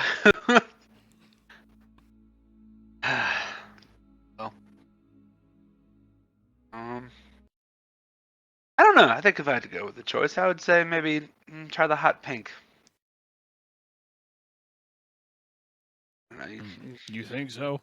I mean, if anything, it can be a shirt from when she feels like, being more girly. Red and black, it doesn't really, doesn't really signify that, oh, I'm a warrior because I'm wearing red and black. But, I see. Well, you know what? I'll go with the hot pink one then. He grabs it and he looks down at the goblin. Goblin goes, "All right, that's gonna be should be 5 silver." And he just simply pulls it out and gives it to him. It's like, "Thank you for your business." "Nah, Dad, thank you." And he walks away and he just looks. The goblin looks at all of you and he's just like, anything I can help you with?" Yeah, I'm looking for for somebody who might have come through trying to sell something. Trying to sell something. Not many people try to sell things. Have you seen well, I'm looking for somebody very specific. It's a female orc. Slightly specific, but I don't think I've seen a female orc today. Well, today, yesterday. Yesterday, no one tried selling any. I wasn't here yesterday. Well, let's see. It was man, the only one that tried selling me anything was it was this like this big Orog fellow that came by earlier today. So he was trying to sell off. I think it was some type of chest plate or something. So that might be what you're looking for. Uh-huh. Of course I didn't take it because, well, I mean, I just sell normal clothes here. I don't sell armor. You heard the other guy. Nobody would buy armor around here. If I knew you wanted some armor, I would have gladly bought it, but Well, I mean, hindsight's 2020. You didn't know in the moment. It's not your fault. But hindsight am I- 2020. yeah. Morgeth, since Morgeth's from a faraway land, I'm just playing off as like, yeah, that's just from where he's from. Oh man, okay. Um, Well, yeah, no, I don't know for certain. Where did this Orog fellow come from? Do you know him personally, or was it just some random guy to you? I've seen him a few times, but I've never Where, if I may ask? usually here. He comes here about once every roughly every other day or every 3 days. Usually doesn't come here to sell. He usually buys stuff. So he usually buys different clothing items and stuff like that. Sometimes some jewelry when I have it available. Unfortunately, now I don't. But I mean, other than that, I mean, I don't really know him. I don't know him personally. He never, he never says a word. He just comes over, grabs something, and hands me how much I tell him. Which way does he usually come from? Which direction? Usually I see him and to his left, your right, around the corner. He usually comes and goes from this side down the street somewhere. Once I saw him, and you get a peek around the corner, and as he's pointing, he goes, "There's a alley right back there, on the right side there." I did see him go into the alley one time, but other than that, I've never seen him. I've never actually watched him come and go from that alley. So, it might have been a one-time thing. It might not have. Yeah. Okay. Well, thank you for the information. That's probably the guy I'm looking for. So, Okay. I look to the rest of the group and go, well, if you guys want to buy anything, that's fine, but I'm going to be on my way now. And I start taking off down that alley that he pointed me to. Just walking down it to go inspect and see, if there's anything. Any leads, any signs, anything. Yep. Is everybody else following?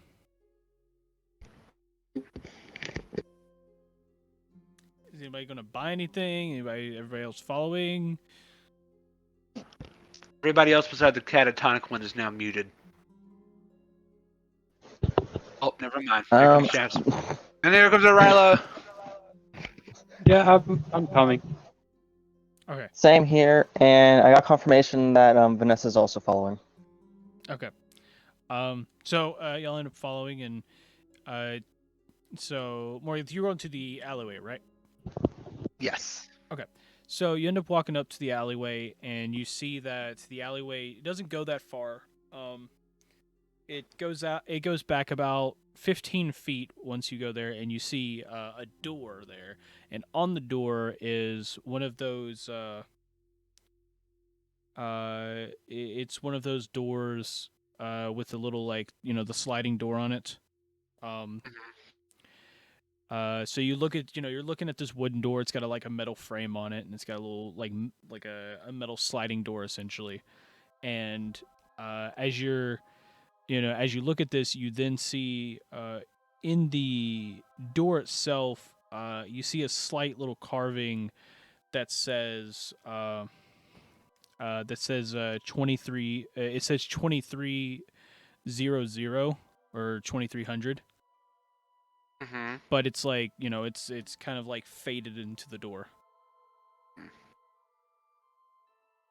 I wonder if this is more of an address or if it's more of like maybe some type of code.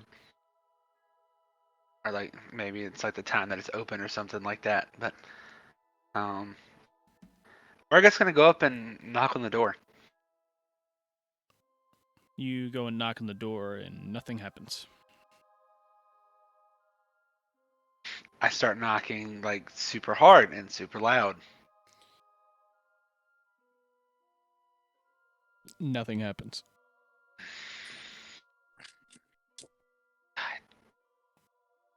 Damn it. So I start walking away, and like I'm 2 seconds away from just casting a guiding bolt at the door. Well, another dead end as usual.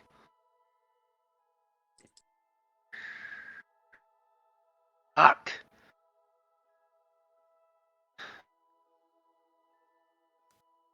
What should we do? Where do you guys think we should go next?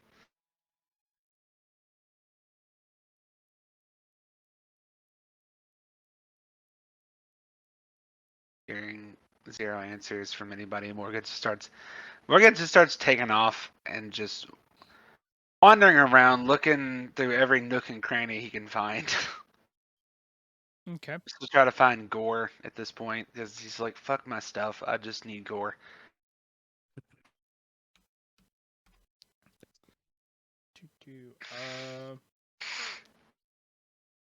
So, how long do you want to be looking?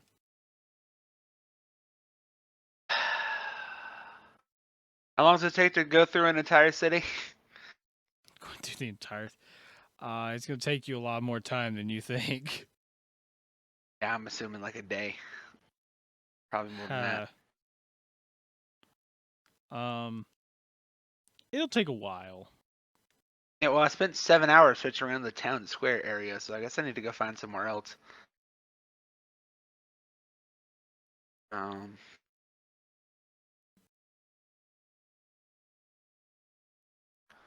Is there any like well, not really suspicious looking places because that's the entire city, but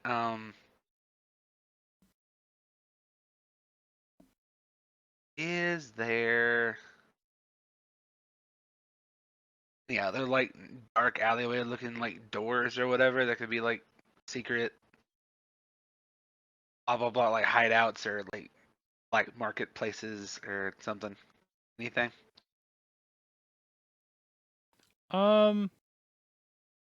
You find a few candidates of, like places that might be like black markets or something like that. It's more doors that are kind of like that, like the one you saw before. But like as you look at, there's one of them there that it's got, it's instead of it being like a sliding door, it's got little bars in the door, and you walk up to it, and you look at the guy, and or you look at the orc essentially that's standing there in the window as you knock, and he just goes, "Hey, come back later." Why can't we talk now? He goes, "We're not open." We're not. Okay. What time do you open? And he just goes, "The fact that you don't know is reason we don't do business." And he just walks away. Oh, we'll do business later. So, is this like a wooden door with bars, or is it like a stone door? Like, is it a? This one is this one's a wooden door, and it's got like iron, or it's got like a just metal bars in the little window there. Okay. What you're saying is I can just blast a hole in the doorknob with a guiding bolt.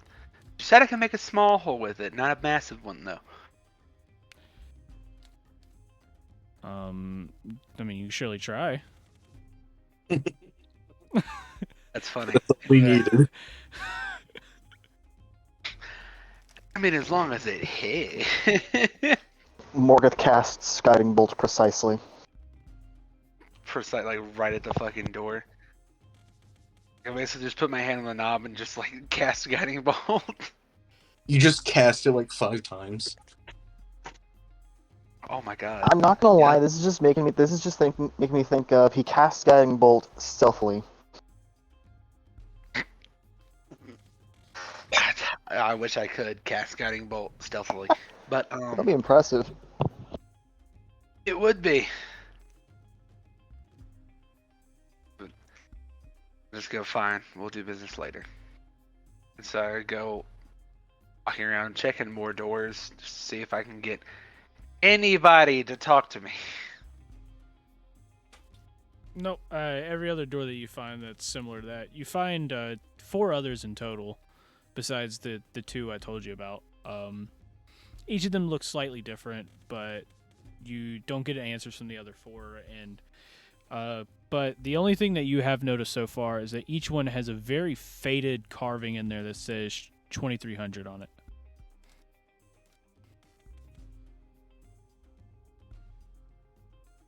See, 2300 really makes me think about 2300 hours, so I'm thinking like 11 p.m. is when they open and do business. So maybe I need to wait till 11 p.m. to do that.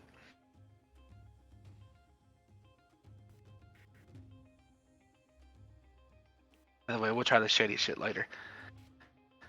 I guess. Where's the party? Because Morgeth left the party. Yeah, because they didn't say anything. And they said nothing, so Morgeth just left to go find No, my fucking I child. thought we agreed on going to the hall. I'm going down the alleyway with you. Yeah, and then he said something, and all of you went mute. Mhm, So and he I was walked like, off. I literally said, Well, I guys, got what should I distracted by do? a certain. I got distracted by a certain someone. And I'm not Well, really maybe- sure what to do right now. Yeah. Yeah, I kind of just took it as that, and that's why I just In left. fact, that certain someone is playing Minecraft. Maybe that certain Vanessa should get back over Yeah. here. Yeah, I don't know. I don't know what Nah, to do.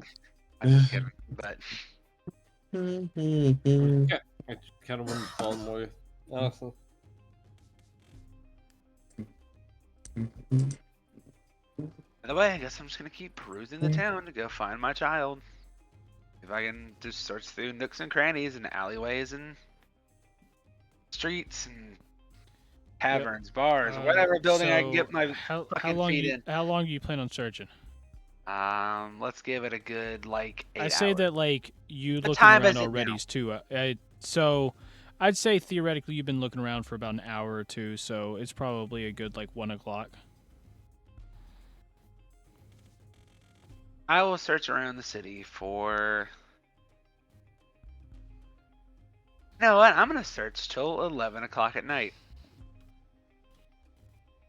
Just Okay. walking around, checking every building I can find before. Anybody Black- else? Y'all want to step in before it's 11? Or are we jumping to 11 o'clock? Jumping to 11 o'clock. Okay. Time jump. I'm jump. Have I found any is sign of anything? 11 o'clock. Yeah. Have I found any sign of anything? Cause I don't. Fuck. You let me get through the fucking transition first? I'm sorry. I didn't. I thought that was the whole transition. No, I was working on it. That's why the music kicked up. I'm sorry. Let me try that again. Transition again. Here we go. It's now 11 o'clock. All of you have been walking around for a while, looking for gore. Morgeth finally decides to rep back around to the first store that he started, where he sees an orc walk up into the alleyway, and as he kind of follows him, he sees him walk up to the door and knock on it. And after he knocks on it, he whispers something, but you can't understand what he said. And he walks in, and or they open the door. He's let in, and then it closes right behind him. and you notice that you notice like in the wood carving before that said 2300 is like completely faded away. Oh shit! So I'm in. Am I inside the? No, Oh, so I'm at the door. you're at the edge of the alleyway. So he's at the door. Okay. He went in the door. You are not in the door. Yeah. The way you worded You- that was weird. I was You like, did is he just outside. let me He in? is inside. You out, he in. So can I come into the out now or what? You can come into the No, Morgeth walks up to the door. Okay, so you walk up to the door. And I knock on the door because I want to do business. You knock. You end up knocking, and then you see the little window open, and you see some eyes poke through, and you notice it's like probably like an O-Rog on the other side, and he's just like, "What's password?"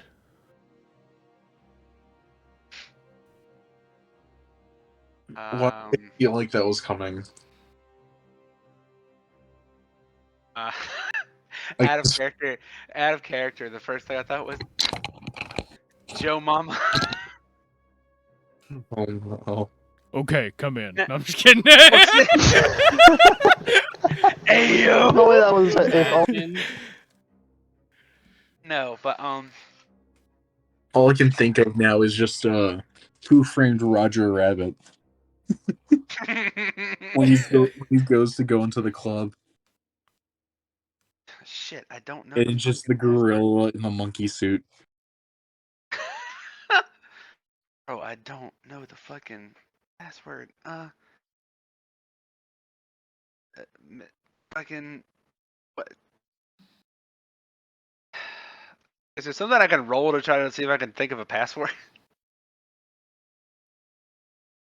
Or persuasion? We use. I guess I'm gonna just. Is there anything I can use? Oh shit! Wait, hang on. Spells. Let me get a command real quick. Let me get a command real quick, shall we? Let's see what we got here. Shit. Oh wait. Isn't like Memory of the Land like a spell or something like that?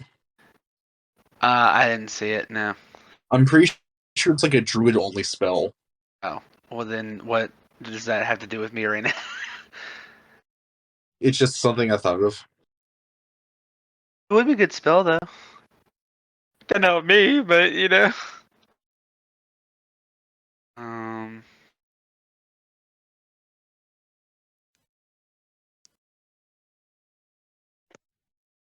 Fuck. That's why I wish I had, some members of the party with me, but they're not talking to me right now because they don't like me. I mean, Ugg literally just is not Oh, talking. I'm not talking about Ugg. Ugg is catatonic. He gets a pass. Now, Ryla likes me, so he also gets a pass. Wow. Vanessa basically just saved your life, and you're just like, wow. Like, She also, it doesn't mean she likes me. She probably did it because she had to. I mean, she healed you, but she also did slap the fuck out of you. Yeah, she slapped so. the piss fuck out of me, so You know, you do everything for the good of the people. So. It's fair. No, it's okay. I'm just. Also means that you did it out of the kindness of your heart, not the fact that you like them. Exactly. You just did it because you're a good person. I don't know, man. Shit, I'm gonna say like what 2,300. Fuck. Okay, come in. And you see him. You hear a lock on the door, and he just opens it. Oh my god, that actually like this is not in character. This is out of character. Oh my god, that actually fucking worked. Yeah. Nice. Anyway, all right, I'm going in. Not gonna question it for sure. I Yeah. mean, you just did, but okay. But no, I'm just like, no, it's more shocked. I'm like, oh my god, wait, my first guess actually worked. Oh fuck, okay, let's do this. But yeah, Morgeth goes in, like rushes in immediately. So I'm not getting fucking thrown out. Yep. So you end up walking in. Everybody follows behind you, and as soon as you get inside, he ends up shutting the door, and as he shuts the door, you notice that it's pitch black for a moment, and then like a bright light basically fills the room, and all of you are kind of like crammed together in just like this really small room for a moment, and you kind of turn and look at the Orog, and he's just standing there like not looking at you guys, looking straight at the wall, basically across from the door. Oh, Now what? I guess Morgeth's gonna start scanning the room to see if he can see anything familiar. Nope. It's just a small room that you're in. Small room. Yeah. Like, basically between you and the wall, with all of you in it, you have maybe like a foot of room. That's about it. You're basically staring face to face with the wall. Oh, okay. Man. So, what do we do now? This is I some say place we got here, bro. Orog's just staring straight at the wall. Why is the Orog staring straight at the wall? It's more the fact that he's not looking at you guys. Okay. He's just looking straight ahead, essentially, just past you guys into the wall. So you got any interesting wares? What the fuck was that?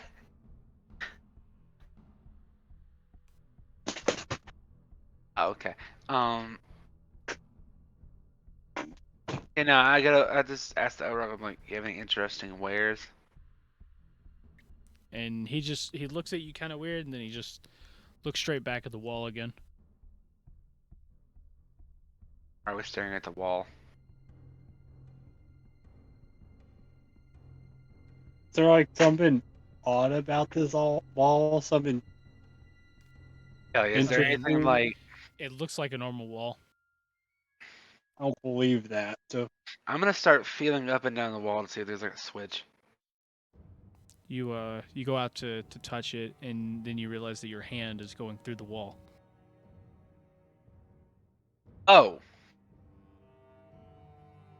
We're gonna start to try to walk through the wall. Where did Morgeth go? Can they hear me from the other side of the wall? No. Damn it. That's gonna be like, I'm in a wall! We doing a whole platform 9 3/4. Oh, hell yeah. Lord, shit, let's go. Don't mind if I just... Vanessa just kind of like follows through as well. Follows Morgeth through.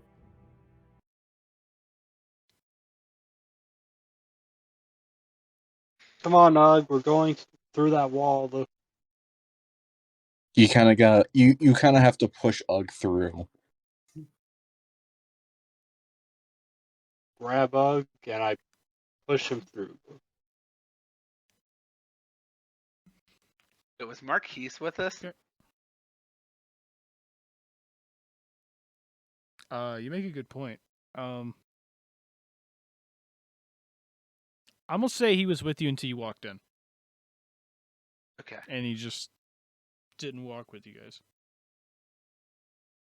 Just goes, no! And that's it. No, it's more the fact that, like, you guys started walking into the alley, and he just stood out there. Oh, okay. Doesn't want to get involved in shady stuff. I understand. So yeah, I guess we're in the next room or whatever the hell this is. Yep. And as you are all inside, you hear some music, and you start to notice there are, like, it's a nice big, it's a nice big room. You see multiple stalls upon stalls, just like all lined up along these huge walls. It's almost like it's like It's almost like a Costco that you see. Black market. It's like it's like a warehouse. Not like incredibly big. I'd say it's maybe like I don't know, maybe like 100 feet back. Alright, boys. You We know, did it. like it's We you know, found but Costco. but the thing is it's you know, like the ceiling is like 15 feet high. It's about 100 feet back, and you just see stalls upon stalls set up, and there's like a whole nother market that's in here. Yes, the black market. Call it the Cost Cathedral.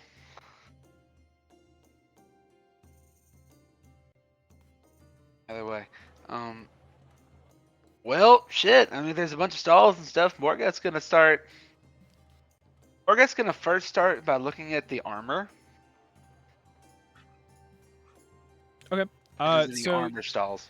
yeah, you walk around for a few minutes, and you eventually find an armor smith kind of standing there. You see one person trying to put on some gauntlet of some kind, and as he's trying to like fit this gauntlet, you see that the gauntlet's a little too small, and you know, because he's got like beefy orc hands essentially, and next to him is a guy kind of standing there, kind of like trying to watch him put it on, but he's got like a nice, you know, plate. He's got like a nice chest plate of armor, and he's got like a helmet, like a helmet that you could kind of suspect that like fits on him essentially. Okay. I'm looking to see if there's any chest plates that look familiar. Okay, looking for my chest plate. I mean, you're looking around. You find, you see one like full set of armor there. You know, it's got pretty much everything there. You know, a chest plate. It's got the leggings. It's got gauntlets, a helmet. You know, the boots. But like, I mean, as you look at it, you realize you don't see like any of your stuff. So. Can I use like? Actually, no. I'm gonna just ask the clerk. I want to see if that's a magical like armor set. If there's anything like magical to it. So I'm gonna go up and ask the clerk that. Is any like magical properties or aspects to that full set of armor right there? Magic? No. Nah, I made that set myself. Don't know any magic stuff, but I can tell you that it is very strong. That stuff was made by some of the finest steel around. No, seriously, I almost went bankrupt trying to make that thing. Oh wow. Yeah, That's I'm incredible. lucky I got a good haggle, or I wouldn't have gotten it at all. Cause, like I said, it's some of the finest steel around. Yeah. Wow.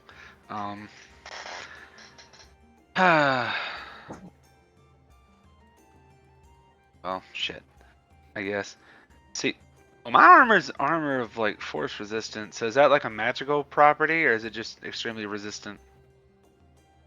Because you have resistance to force damage when you wear this. That's magical. It is magical. Okay. Yeah. Well, if I didn't see my chest plate, then it's not there, I guess. It's not like I have money to fucking buy the other armor set, so you know.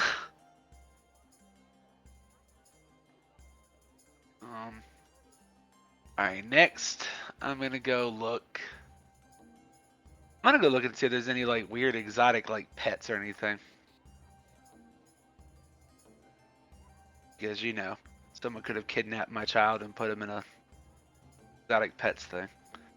It's the black market, so they sell a little bit of everything. That's true. So you're gonna look for exotic pets. Yes. Yeah. So you end up walking, and you do in fact you see a goblin there. He's dressed in like a fancy it's like a purple robe with some like gold trim on it. And you see that like his pants are just like a dark brown, and he's and his shirt's red, and he just looks over. He looks over and sees all of you walk up, and he goes, "Ooh, This looks like the most epic party of adventurers right here. Oh man, I can see you have the amazing ranger bird. You've got you've got the gunslinger here. You've got and he looks at a Rilo, and then he starts looking up, and he goes, "Another gunslinger? Huh. It's kind of weird having two of those, man." Then you have let me guess. And he points to Vanessa, and it's like, "You're the healer, aren't you?" The only thing epic about us is how much we fail. Yeah. So you're the healer of the group, aren't you? Vanessa? Yeah, no. I was gonna say something. I was making sure I wasn't muted. Vanessa's just like, unfortunately. And Unfortunately. and then he turns over to Morgeth, and you're the.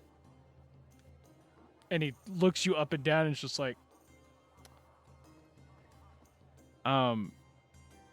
is he new? Yeah, he started last week. Oh, He started last week. I see. This party's Well, so enough of that already. I know why all of you are here, though. You have come to look for some exotic animals to bring with you as a companion for you amazing adventurers. You amazing adventurers, I present to you my shop of, and you see him pull out some clickers, and it's like da da da da da da da. The exotic shop of Waldo. As you like look behind him, and you see a couple like exotic birds. You see a monkey in a cage. You see a bottle of some sort that looks like there's like a fairy inside. And you see a couple of other like really weird creatures that you can't really figure out why they're here, other than the fact that this guy's probably crazy. No. So, Mr. What'd you say your name was again? Waldo? No. It's my name's not Waldo. The shop's just named Waldo. just so you guys know, Ugg's gonna kind of like wander off towards the birds and just chill with the birds. Okay. I do want to say that unfortunately, we did not find Waldo. Yeah, we don't know where he is. But I do have a question. Do you have perhaps have like a purple slime in your inventory? Slime. I've seen one. I'm not entirely sure. Give me just a moment, and you see him kind of peruse around. He looks under the counter. He walks. There's just like crates in the very back that he like opens, and as he opens, you hear like a bunch of buzzing, and he closes the lid real quick and goes, "Yes, that's where I kept the bees. Whoops. There's a bee. The bee. He closes the crate real quick, and he looks around. He looks around a little more. He takes one of the cages with what looks like to be like a sandwich in it, and he just tosses it behind him, and it like hits the side of the monkey cage, and like lands right next to it. And the monkey just quickly like reaches his arm out, tries to reach into the other cage, and he finally was able to like grab the sandwich and pulls it in and just starts eating it. And like as it happens, you then see the sandwich start to morph a little bit and try to bite the monkey as it tosses it out. Was the sandwich a mimic? The sandwich is a mimic. And so this is your time. as it and he basically tosses the sandwich out, and it slips into the bar again, and then it like morphs into like some type of like a very dark like purplish blue like kind of like a flesh blob, and you see a little bit of some teeth basically like poke out the side of it, and it does a little bit of a snarl, and then and then you see the shopkeeper just like sidekick it a little bit, and he goes, "Hey, shut up! We got guests here." And it quiets down a little bit, and he's like pushing a couple cages off to the side and everything, and he just and then finally he goes, yes, I see, right here, and he pulls a cage out, and as he grabs the cage, he then like whips it out, and he's like in one quick motion just comes over and slams it on the counter. He goes, "This right here, this is what you're looking for, right?" And as you're looking looking in the cage, you see it's basically like a slime cube. It is blue, and it is in fact not gore. No, my slime is purple and not in a cube formation. Well, that's kind of odd. You see, this is definitely a very good slime. This is. Wait a second. I just realized. I put the slime in the cage. Slimes don't go in cage. Huh. Wait a minute. Is this my fruitcake? And then you see him like quickly open the cage, and he puts his hand like up to it, and he goes like he puts one hand like in there and on top of it, and he puts the other one and just jams it into it. He goes, "My hand's not dissolving." Ha! Yes, this is my fruitcake. Oh shit, where's the slime? I left it in the refrigerator back home. Oh, wait a minute. What's a refrigerator? I'm sorry. My friend was inventing something, and I put it in there. I'll have to explain to you that later. But the problem is well, it's back there. Your slime buddy. I have no clue where he is. So I'm sorry. I'm sorry to say that, but I have no clue where it is. Would you like to buy another pet though for your adventures? Thanks. We appreciate you. That is most unfortunate. Well, in that case, get out of my sight before I call the guards. Wait, isn't this a black market? Exactly. Isn't this a black market? They have their own personal guards. Oh. Fair enough. Morgeth starts walking away.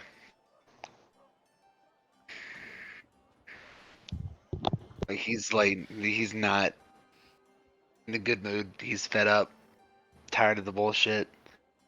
Eddie caused, but he's tired of being run around like a wild goose chase. So, I don't know. Fuck it. Let's go to a clothing stall. I guess. Well, maybe we'll see something there. Maybe we'll find his pants. But he already has his actual pants. You know, it's funny. The only thing I actually bought was a coat and boots. Yeah. Yeah. I already had the pants and the shirt on. They just stole that too. Yep. Which really, Morgeth didn't wear a shirt to begin with. It was really just his chest plate, but whatever. Yep. Okay. So, you're walking around a bit. Anything specific you're looking for? The clothing items that were stolen off of me. Okay. Well, yeah, but you're looking like for specific shop, like specific shop or a certain type of individual or something. I could actually. I'll look for like a female orc. That looks like the one that I met, because I know the character knows what she looks like. Yeah, you see a couple female orcs there. Unfortunately, you don't see the one that robbed you, but you do see a couple.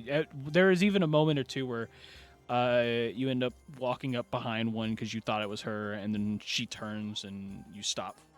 You know, realize it's not her. Yeah. But I mean, other than that, you don't see that at all. You do in fact see the orc that walked in right before you, though.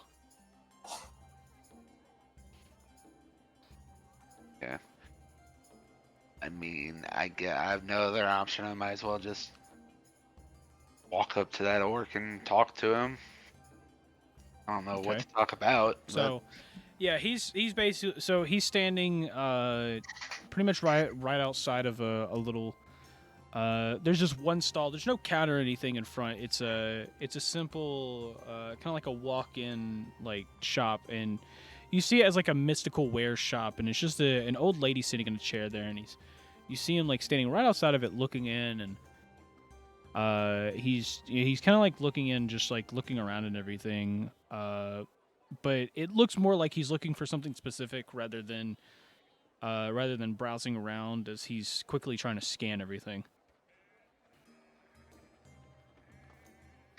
I go up, ask him, so, what you looking for?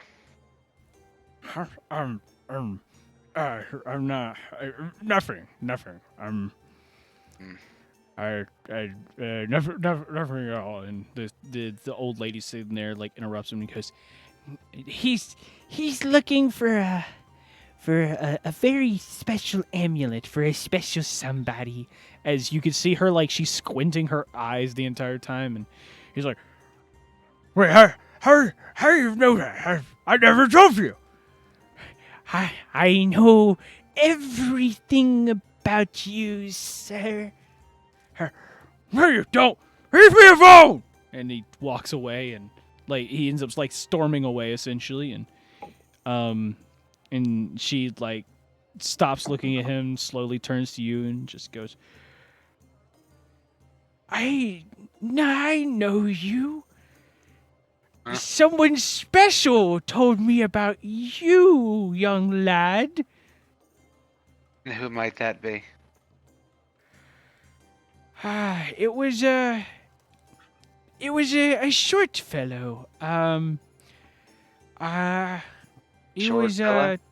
yeah, he was I couldn't think of it. He ends up he spoke a weird language that I could barely understand. It was oh, my mind is, Abyssal? oh, it's fading away. Abyssal, yes. He spoke Abyssal. Is he purple?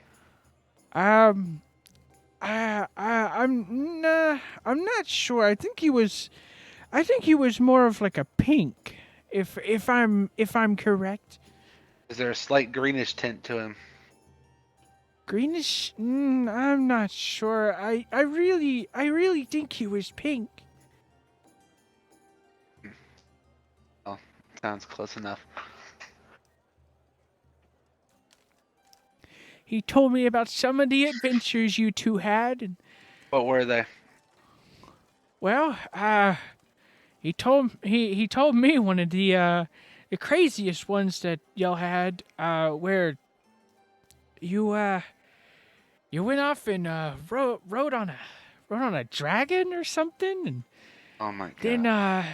then y'all became wanted fugitives and moved on, and he mentioned right before he left that he was that he got in a fight with someone that looks there's someone that looks a lot like you. I think his name was is Morgan or something. That sounds about right. Where did this slime go? Where did your little friend that you met go? He I'm not entirely sure. He was talking about the following some lady, something like that. Some lady? Yes, not entirely sure. Said she did something horrible to his friend. So Yes. Yes, she did. yeah, I'm assuming he's talking about this Morgan person. Yeah. I believe he is.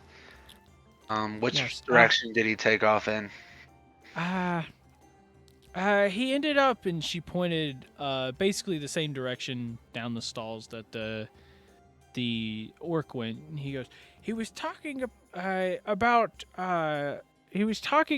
about going down there and checking some alleyways behind the market as he saw something shady back there earlier, or decided earlier before he got there. Okay. Thank you for the information. You're probably the most helpful person I've talked to today. No problem, young lad, and make sure you go find him and go check to see if his friend Morgan's okay too. I sure will. Thank you for your Okay. time. Yeah, thank you. Goodbye, and go get him, Jerry. Absolutely, ma'am. And so I start like taking off in the direction she told me to go. Going down the alleyways in the market. Yep. And you end up walking down a bit, and you see there's like in between two stalls. There's a little like gap, essentially. You see like a gap where basically it looks like a stall that would normally be here is just gone. Yeah. And then behind it you see two Orogs. You see two Orogs kind of like standing back there, and they're like looking around, and they don't notice anybody. And then they both kind of like start walking down. They start walking down when they take a right. I guess I gotta follow the Orogs. Like I go. I'm assuming they're heading towards the alleyway. Like they're in the alleyway. Yeah, so basically they're at one of the sidewalls of this huge warehouse area. Yeah. Yeah, I'm just gonna start following the Orogs like at a distance. Yeah. So you end up going down, you follow them a bit, and the Orogs they walk down this wall for a while. You got about 15 feet of space, and then they end up opening a door kind of down to the on the wall on to your left, and they walk through the door, and they end up walking through the door, and as you come up on the door and look inside, of course it closes behind them, but as you get a peek into the door and everything, you see it opens to one of the areas you remember checking before. It was one of the doors that you noticed before. This specific one had it was a wooden door with a metal frame, but instead of like a window or instead of having a little window that you could slide or iron bars, it ended up having on the other side of the door was a carving of like it was like two like triangles or whatever, but it looked like it probably represented like maybe like mountains or something. Yeah. And so when you look through, you just see kind of like you see another like alleyway, and it like meets a wall pretty quickly where you see it split off to the left and right.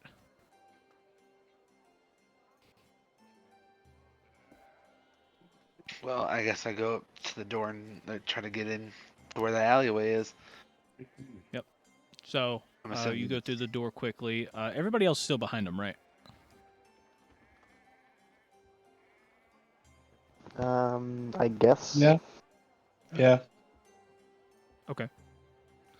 So you end up going down, and as soon as you go down and look into the alleyway, you see to your right is the two Orogs standing at the edge of the alleyway, and one of them immediately it's almost like he heard something from down the alleyway behind them, so he turns and he just runs into that alleyway while the other one's just kind of like he pokes his head in, but he just starts looking around essentially.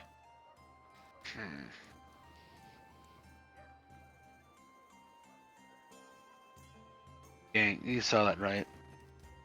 Say to the rest of the party.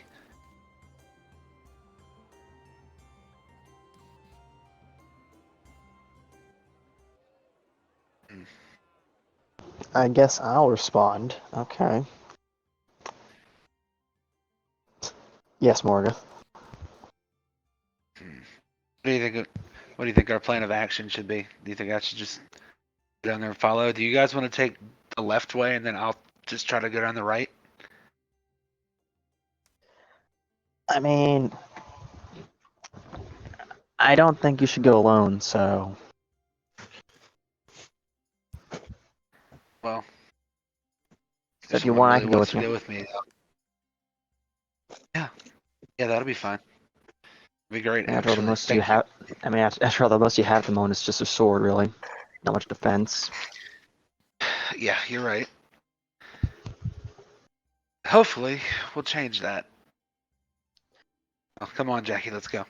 It's take off going down the right side of the alleyway towards the O-Rogs. I'm gonna try to just make a break for it and just like run past the other O-Rog. You can run past them. I'm gonna run past like the first O-Rog. Try to see if I can get a look at whatever the fuck the other one was running for.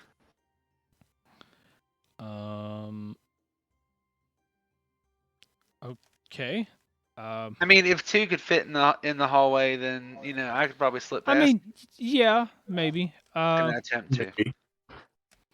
Yeah. Roll up athletics. So, yeah. Nah, I mean, yeah. If you want to run past, you end up, you end up running down the hallway, and or you run down the alleyway for a bit, and you see the O-Rog kind of like notice you, and as he notices you, you like get ready to run around him, and basically you try to slip past him, and as you do, I need you to roll me athletics.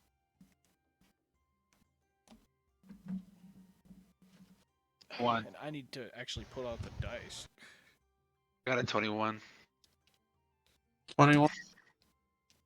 21. Alright, I'm trying to be like in character and do like no bullshit. Yeah. But at the same time, 21. Yeah, but also 21. Sorry, I'm like, And so basically, let me roll his. He sees you, he charges at you and tries to grab you real quick. Let's see. He got an out 1, so you get past him real quick. You get past him real quick, and you run about 15 feet into the alleyway, and you notice at the very end, you see what looks like the orc woman, and you see 4 O-Rogs standing around Gore at the very end. oh fuck. Huh. I It would have been more convenient if we had more. It would have been more convenient if we had more people talking. Then again, you guys split up.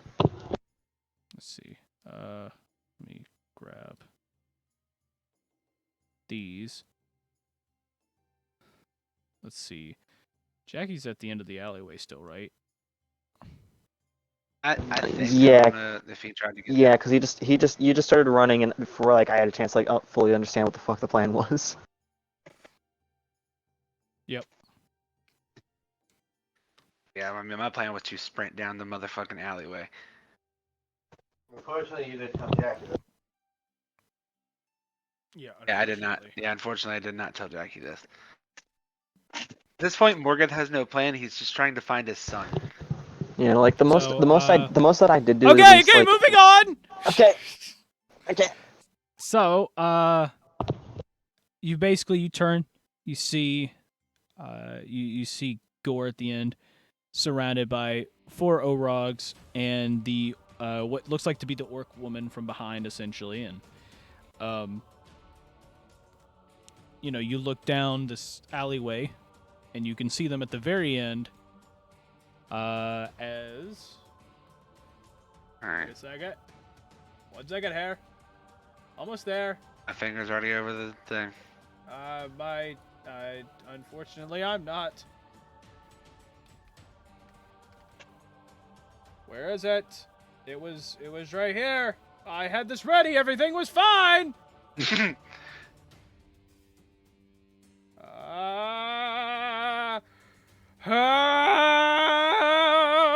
He's summoning the power of God on his side. Yes. I need you to roll initiative.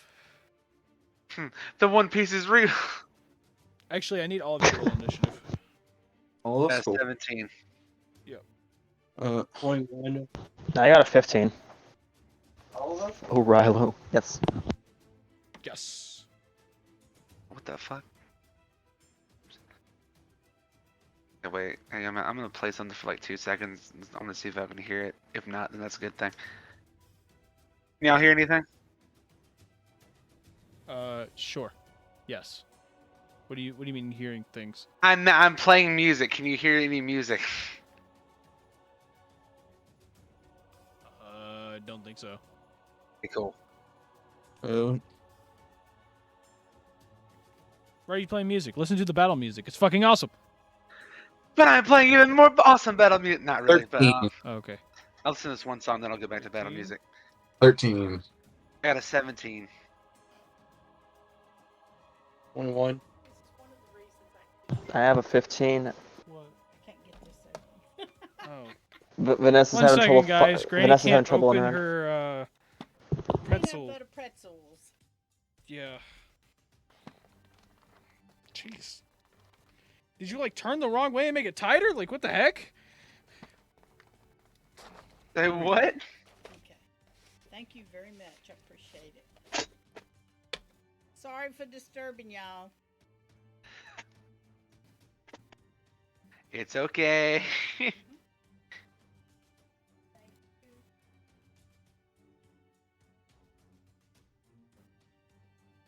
I got an 8. Okay. You got an 8. Cool. I got a 17. Well, I already said my actual one, but like, I got a 2.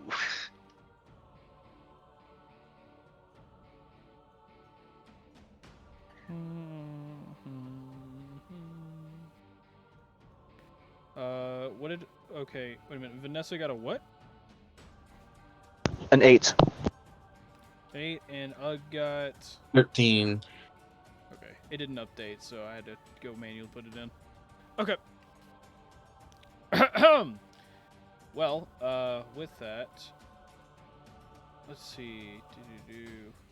Oh, I see why. I see why I didn't update. Why?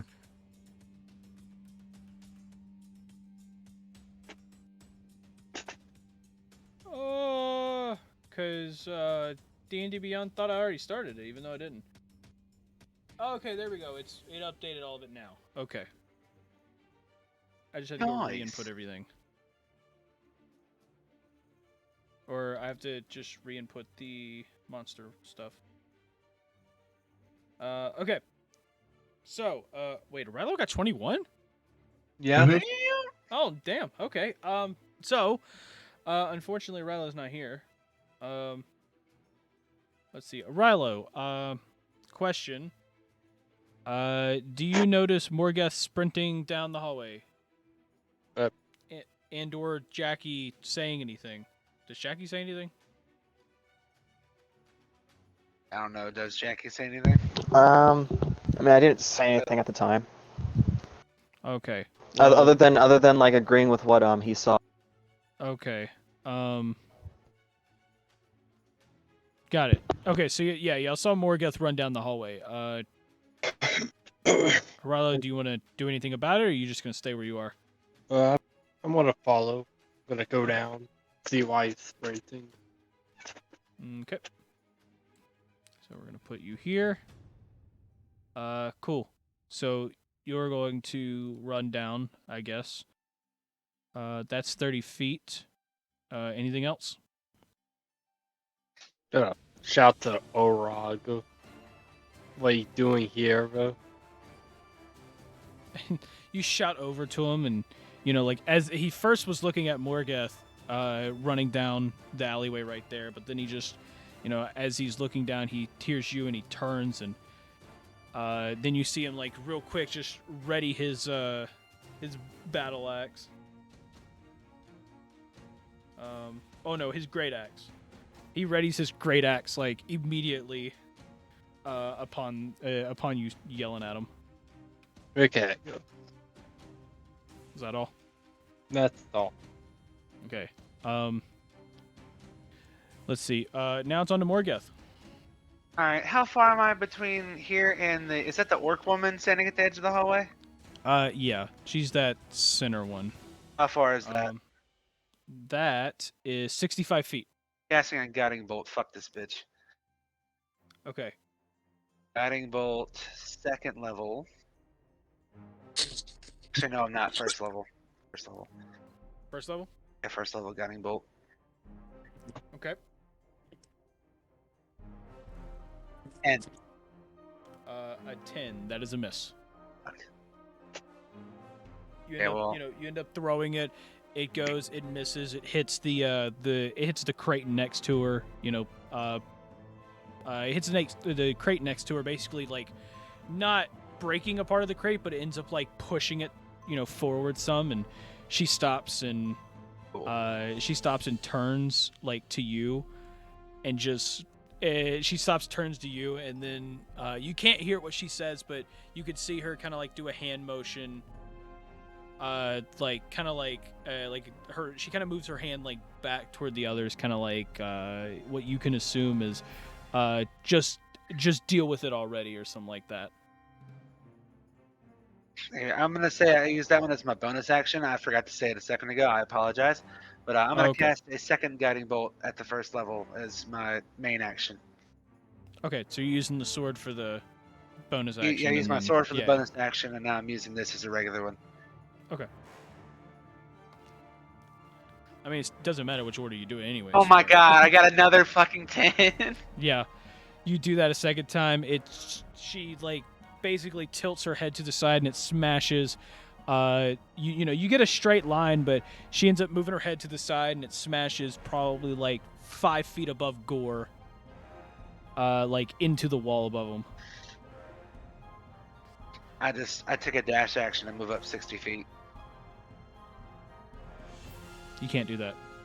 I can't. I'm gonna use my move. You've used up all your actions. Your bonus, Yeah. you've used your main. Okay, I know, I get it. Yeah. So you walk up 30 feet. Alright, I'm done, I guess.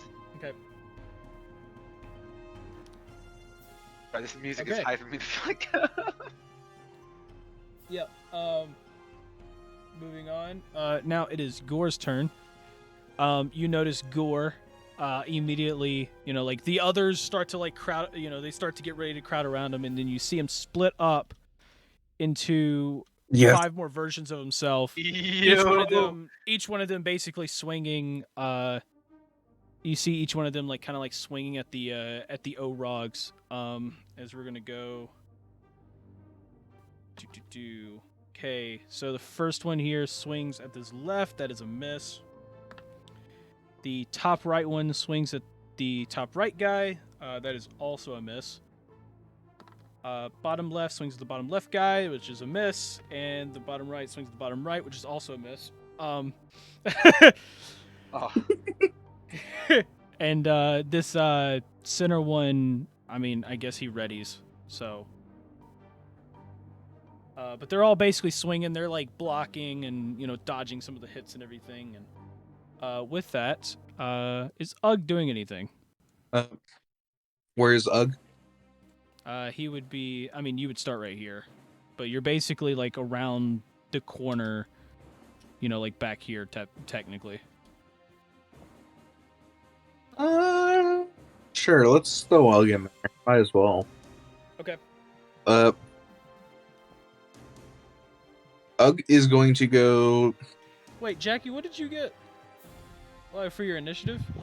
I had a 15, I think. 15. Yeah, 15. Okay.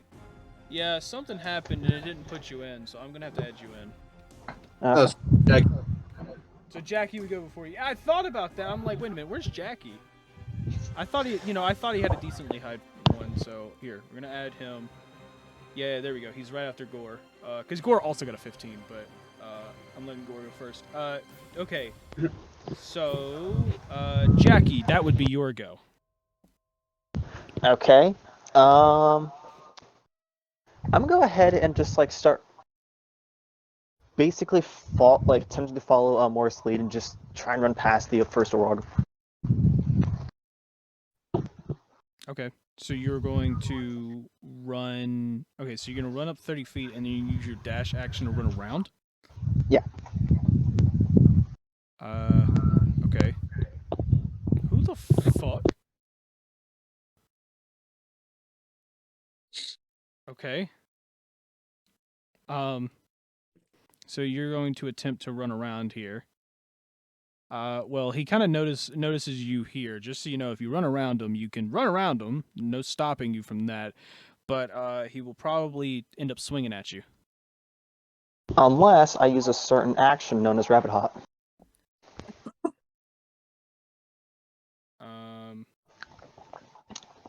Yeah, that's true. I mean, you can. You'd run That's up. what I'm. I mean, you can use 20 feet of that and then rapid hop if you want. That's the plan. Okay. And are you gonna rapid hop like straight up over to the side? To the side. Okay. And then you rapid hop there. All right, and having a better view of what's going, like actually having a better view of like the whole of like what we're going up against. I'm actually gonna go ahead and draw both my flintlocks, and then end my turn. Oh wait, you can jump 15 feet. You wanna jump 15 feet? Sure. Yeah. So you wanna go here or behind the crate? Just straight ahead. Okay. Okay, cool. Yeah, so you get a better view on it, and as you are doing that, ugh! Back to you. Oh. Let's see. What do you want to do? First of all, just checking for my how far away is the corner of the building? That is 50 feet where the O-Rog is. I was just I just fly up about 8. Are you watching a video? No, I'm in the. Oh, you're in the stream. Okay, because it's difficult to understand you. Yeah, fly up 10. You're gonna fly up 10 feet. Gonna fly next to a Rilo. Like, next down here? Yeah, sure. Okay. I probably should have put something up, but yeah, that's like the edge of the alleyway there. So, because it's basically under this roof right here where the O-Rog's standing, and then it comes out to there. Okay. And then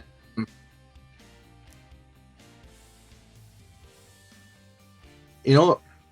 Ugg is going to instinctively cast Ensnaring Strike. First, You're gonna cast what? going to cast Ensnaring Strike, Okay. and then shoot the guy. Okay, roll a hit. 24. 24 is a hit. Nah, fuck you, it's not hitting. I'm just kidding. 5 damage, and then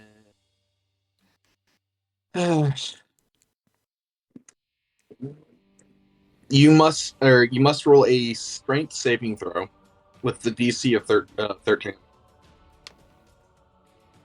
Okay. Oh crap, I forgot I gotta pull up his sheet.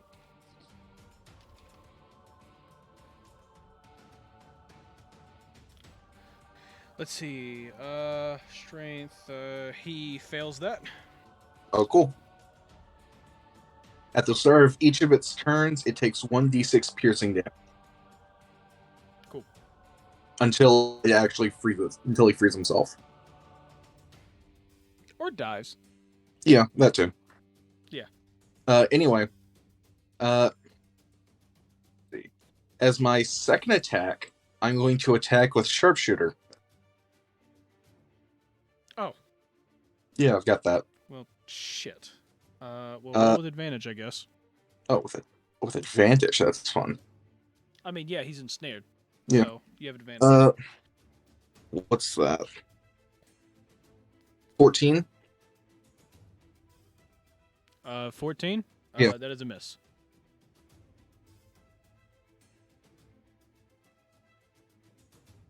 And that's my turn.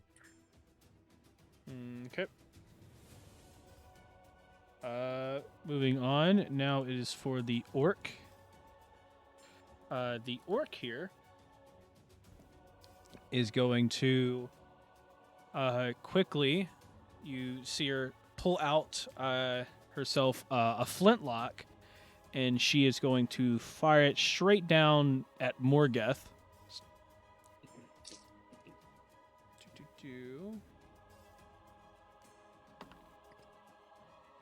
And it's going to be, actually, how far is that? Oh, yeah. That's going to be a 19 to hit. Roll for damage. 2. Fuck, what's the damage on this thing again?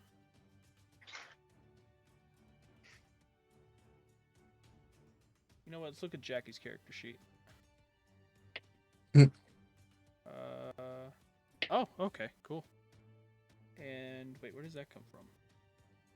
That comes from that. Okay, so it'd be that plus. Okay, cool, awesome. Thanks, Jackie, for being a gunslinger. I mean, I could have looked at the Rylos too, but still. Oh, wait a minute. Well, what did you say? I That's legitimately didn't hear what you said for a second there. Let me check one more time. Okay, wait a minute. It's not a 19 guaranteed. Wait a minute. We're gonna roll again. Because that would be disadvantage. It's 35 feet. And then we're gonna do.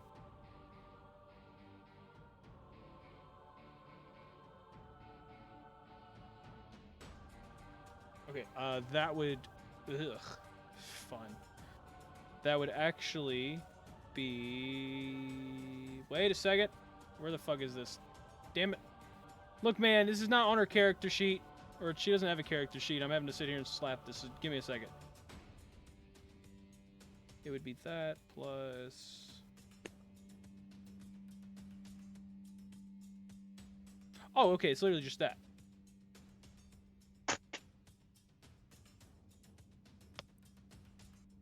Oh, I see now. Okay. There's 3.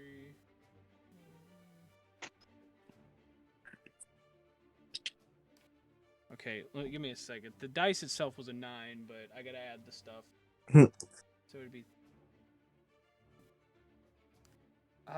Fuck. My brain's not working. What's 9 plus 3? What, 12? 12, yep. Yeah, okay. So yeah, she got a 12. Yep. That was with disadvantage, so. Still hits. Yeah, okay, cool. And so now I'm gonna roll the D10 here. That's gonna be 9 damage. Yeah. She is then going to run up to this crate.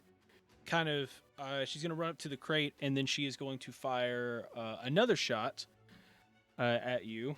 This time, normal hit. That's a nat 1, so that is a miss. Okay.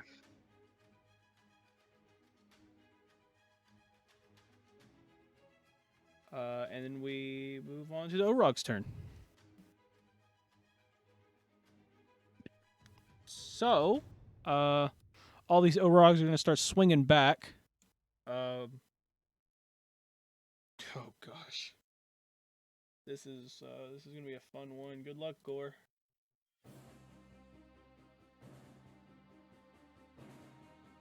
So, top left one's going to swing at the top left Gore. Where the fuck is it? There it is. He swings. He is going to get. Unplug Gore's character sheet again. Oh yeah. Okay, so he's going to get a.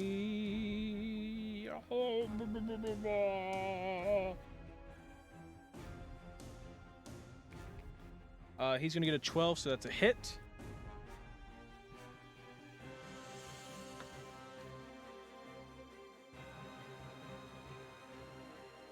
And then he is going to hit this Gore for a hefty amount of damage. I didn't actually add health bars on any of these, and I feel kind of stupid because of that. Should have done that. That would have been smarter. So, he ends up hitting that. The bottom right is going to swing. He is also going to get a 12. Dealing... so when he slashes, this one just completely disappears. And as he does that, let's see.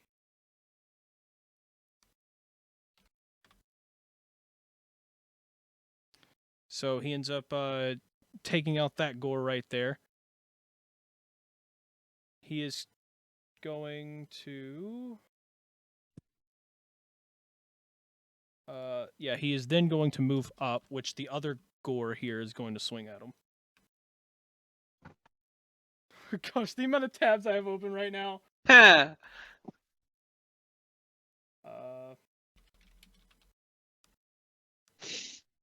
was it called again? Fuck.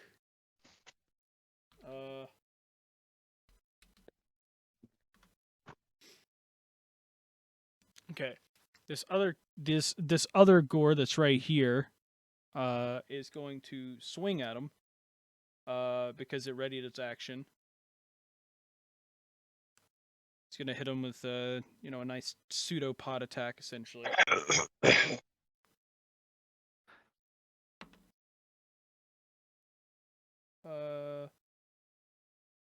It's going to be a miss, and as he... Oh, wait a minute, let's go one more time, and that's another miss. Okay, so he swings twice, he misses both of those. On the reaction, the O-Rog is then going to swing his second attack at this bottom gore. He is going to get a hit there. Basically taking that gore out instantly. Wait, which one's the real gore? The one closest up to the wall in The one the one in the very center middle up here. So another gore goes down there. And then that ends him. The bottom right is going to swing. He is going to get a hit. Dealing he takes out this gore. He's going to move up. He is going to swing at the real gore.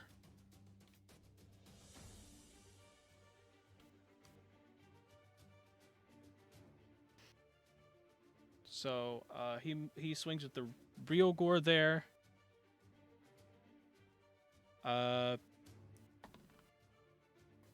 He is going to hit the real gore. 2-2 dealing. A hefty hit on that.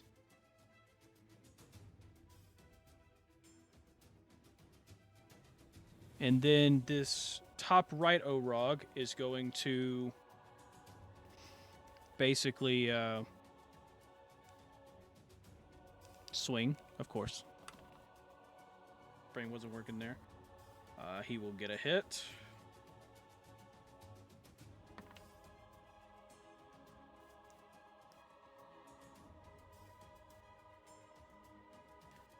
He's going to get a hefty hit on this gore up here. The top right one, and then he's going to swing one more time. He is going to miss. And then that is all for their turns. So yeah, you notice gore essentially, like some of the others go down, and then you notice gore kind of like in a weird panic, getting kind of like surrounded here. Just kind of like you see him kind of like basically swinging pseudopods and stuff like that around, like trying to keep them back. As we move on to Vanessa. Vanessa, are you joining the fray? Yes. Okay. So you will be starting here. I would like to use feline agility. Feline agility, okay. To run 60 feet towards alley, yeah. Okay. Feline agility, does it say it does not trigger opportunity attacks? No. Don't think it's I don't think it stops that. Yeah, I don't think it stops that. Yeah, okay. So, well, it's not. Why are you so quiet? I was. He's a bit of a distance away. Yeah. Oh. Sorry Okay. about that. So, As you're running by, we're gonna have this other one. He's gonna swing. He will have disadvantage though. He is going to get a 10, which is a miss. As you run past, so you get here. Anything else? Okay. So you got the. Okay. Cool. Thank you for zooming out. Vanessa's gonna pull out her, her handy dandy heavy crossbow. Okay. And then she's gonna take a shot at the Orog closest to the orc, the female orc that's next Okay. to him. That's next to the box. Yep. Yeah. Cool. Yep. Roll a hit.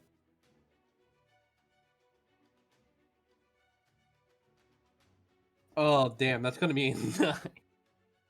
That's a miss. Yeah, that is in fact a miss. You fire at the orc, it slams into the side of the crate. And you see the orc it'll like get ready to try to duck, but it just hits the crate basically.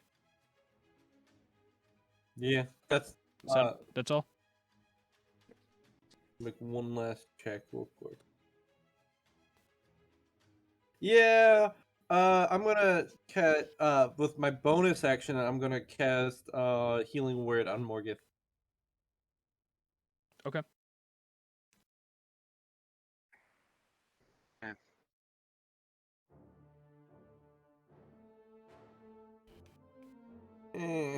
Okay, hang on. I gotta. It's doing the weird thing again.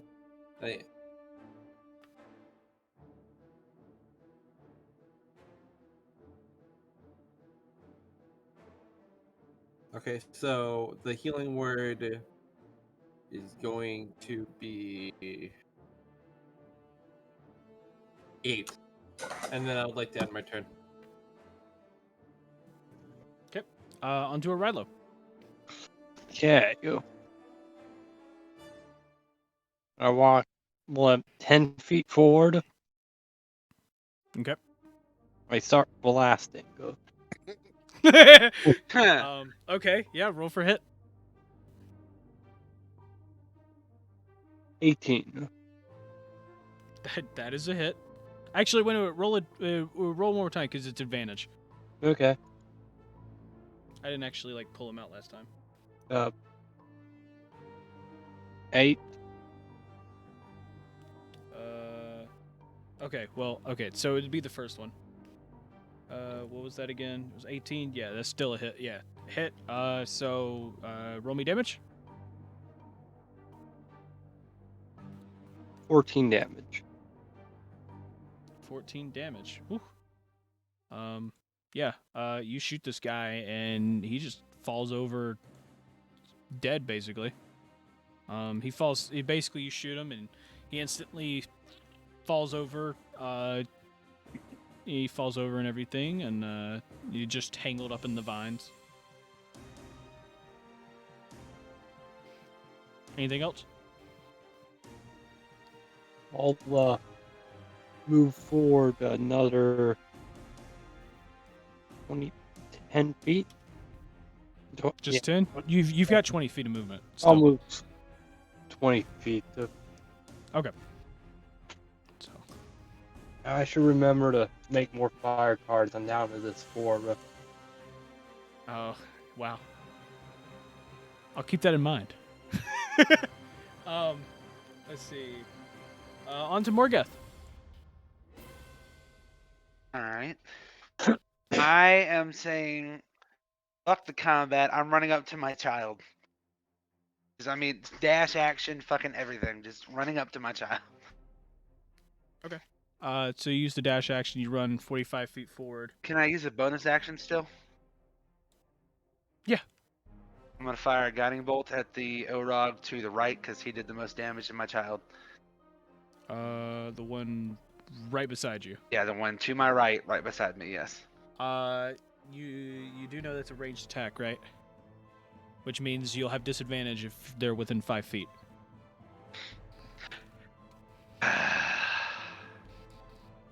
Man. Actually, I ready up 'Cause I can't heal him, so like that's a main action. So I'm gonna just ready up for an attack. So, I mean, you can still. What? I could still what? You can't attack the ones within 5 feet of you.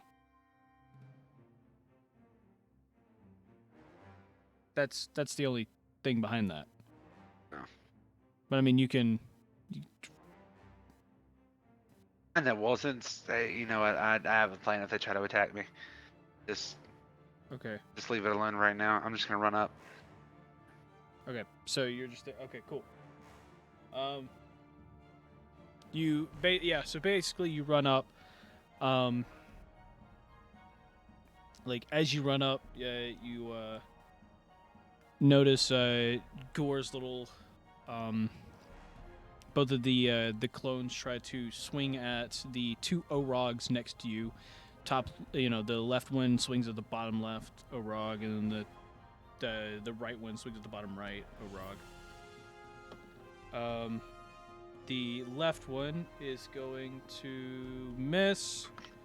The right one's also going to miss. They're both going to swing again. Left one first. That is a hit. Let's check the right one real quick. That is also a miss. So the left one is going to hit him. The bottom left one. Let me see.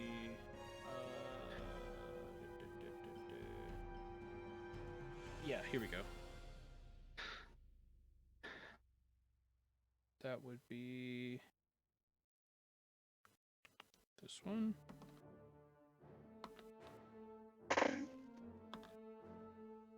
Okay, so he's going to hit that guy. He gets a nice hefty hit, dealing some acid damage. And you see, like a part of his like fur, like clothing, essentially just basically like melt away, and you see like he's starting to bleed a little bit as some of the acid burned like a tad bit of skin off. He screams in pain a little bit, but he gets ready to swing again. And the big Gore here, like normal Gore, is there's some mark him just for the sake of it. We'll do this. So that's the normal Gore. He quickly, he quickly, like, you see him like glow just a little bit as he ends up casting a spell on himself.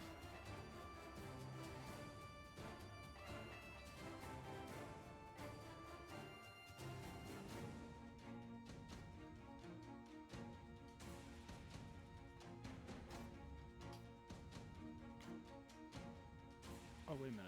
Let me do this.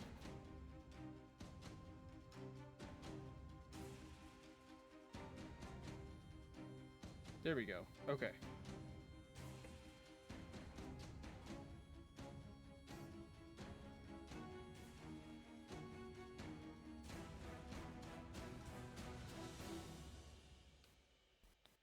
So you see him cast a spell on himself, and after that, he is going to end his... Is he? Wait a minute. What does this do? What can I use this on?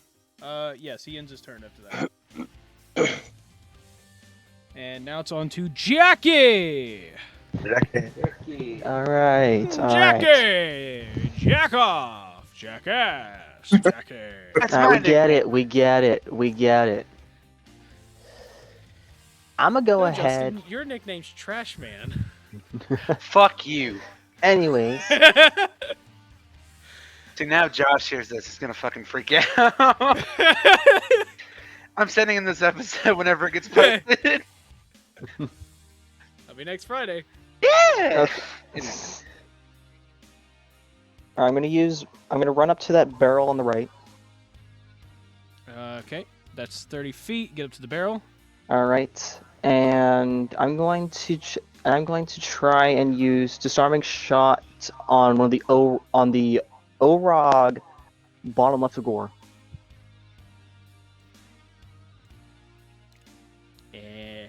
That is that will have disadvantage because it's 45 feet.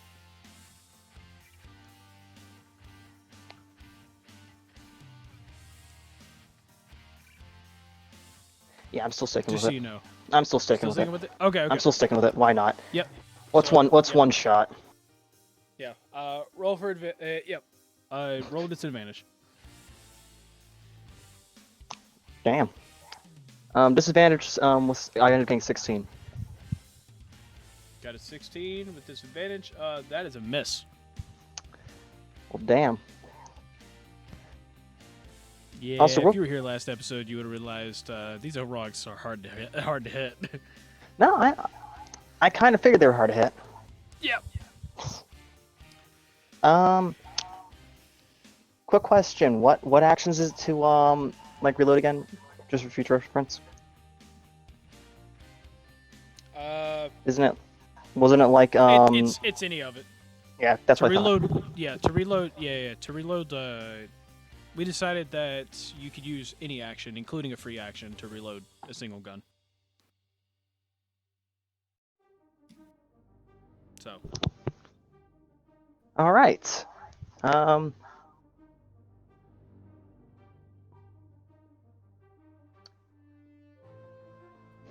New plan. We're gonna shoot. We're just gonna straight up shoot the orc to my left. Just gonna shoot her. Okay. 23. Let's see. 23 is definitely a hit. All right, and that's going to deal 12 damage.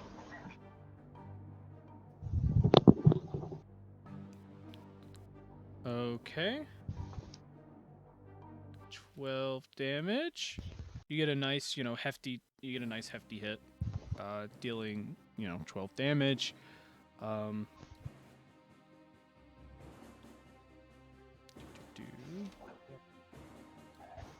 There you go. You get a nice hit. You see her you see her stumble a step back, and then she catches herself, and she catches herself, basically turning to you, because she technically was turning to Morgeth, who ran by her, and she was trying to ready another shot, but yeah. Cool. All right, I'm gonna go ahead and just use my free and bonus action to reload both my flintlocks, and then just use that barrel as cover as I end my turn. Okay.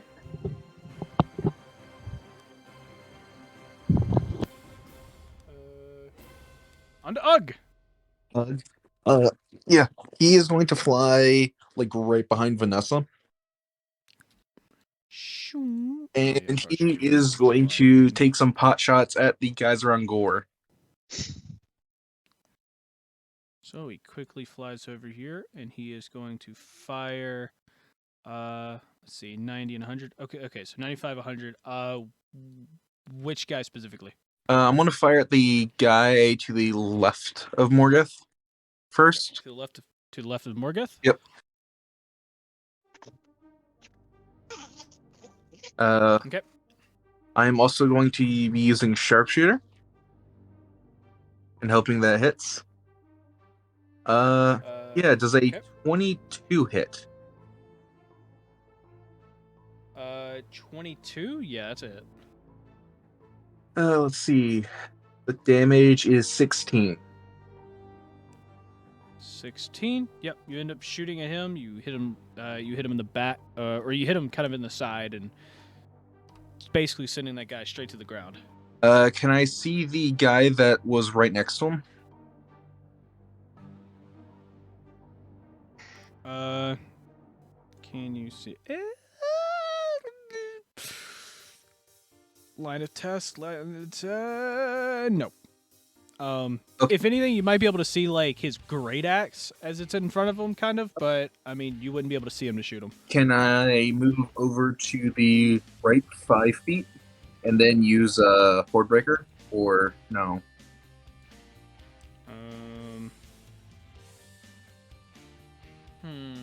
This would not be sharpshooter, right?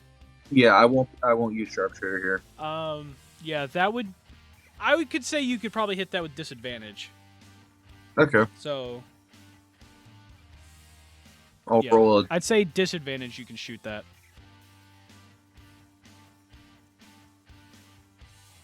19.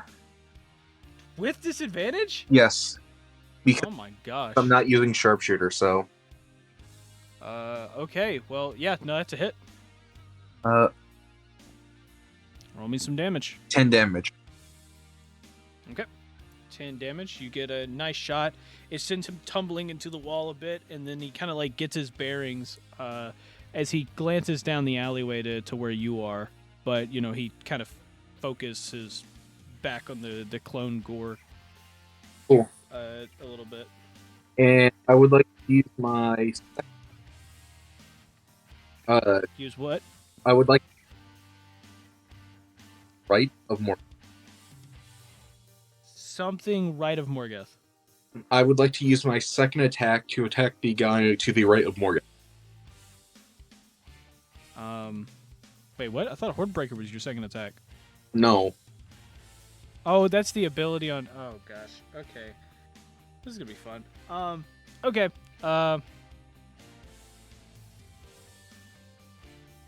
Damn, you can shoot... That's crazy. Okay.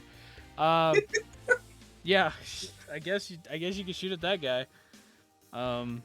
Have fun. 13. 13 is a miss. Cool. Yeah, I tend to go through a lot of those. Yeah, I can see. That is my... Okay. Now that you end of your turn, it's on to the orc again. Orc lady, you know, noticed Morgeth before, but kind of just ignoring him to deal with Jackie, who's now shooting a gun at her. Yeah, she's gonna shoot back. Good old-fashioned shootout. It's a good old-fashioned shootout. Yeehaw!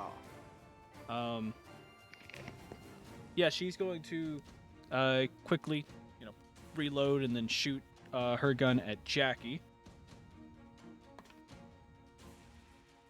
And let me go remember how I did this before.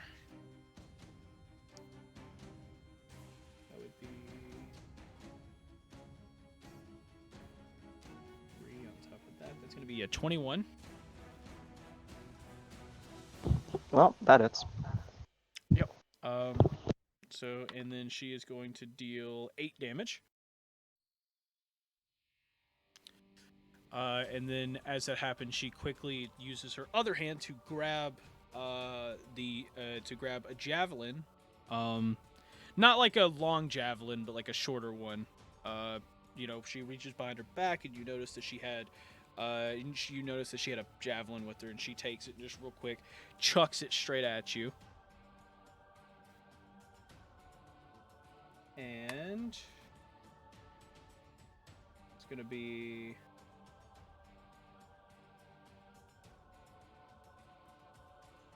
That's going to be 18. Does that hit?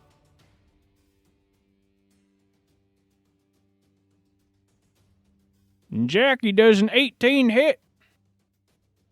I mean, my armor class is 18, so what do you think?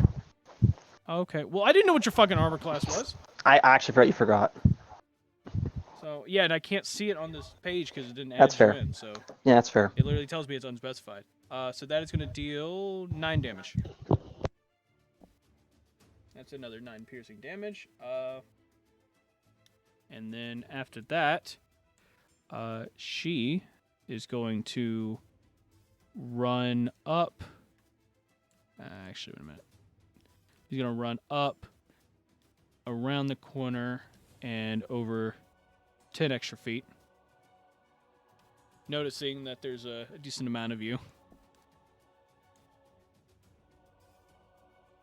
And then we move on to the Orogs, who are going to swing their shit out. This left one is going to swing at the Clone of Gore. Let's see, it's going to be... that's a hit. And he is going to deal... enough damage to take out that clone.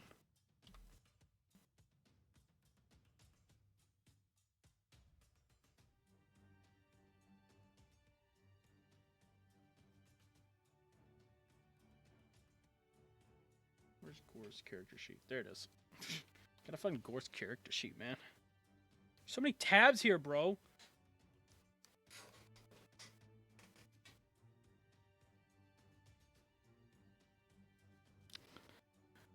Okay, so he does that, and then he's going to run up and swing at the actual Gore. He is going to get a hit. Ah, fuck. Dealing...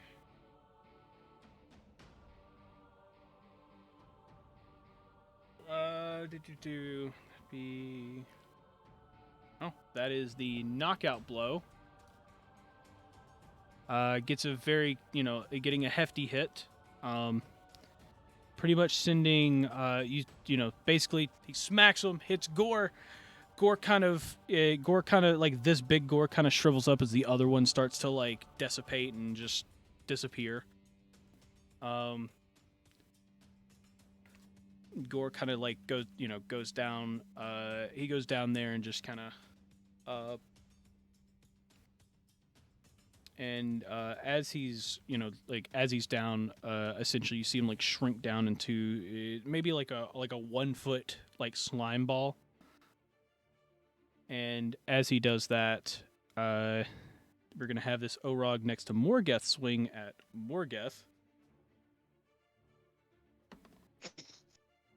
That's gonna be a dirty 20. There's obviously a hit.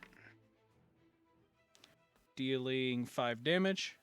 He's gonna swing again.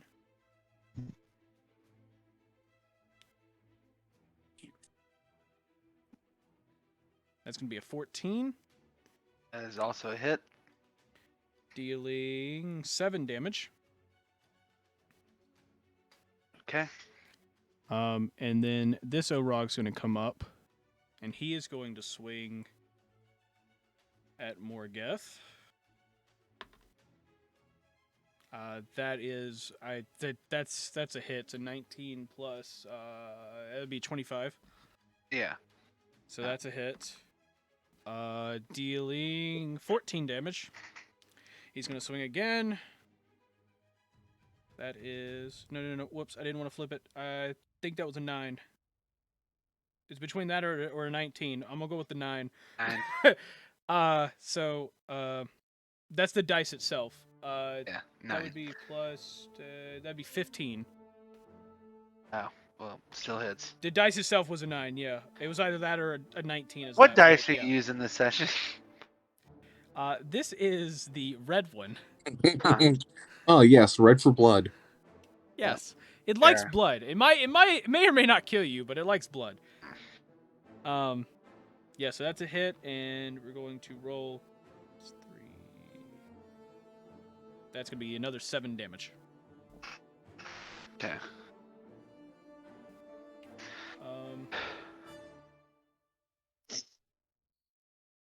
Yeah. And with that, we move on to Vanessa. Yes. I'm gonna run forward using a dash action. Action. Running. Run forward. You need to get closer to your mic, buddy. I am going to run forward and use a dash action to go 60 feet.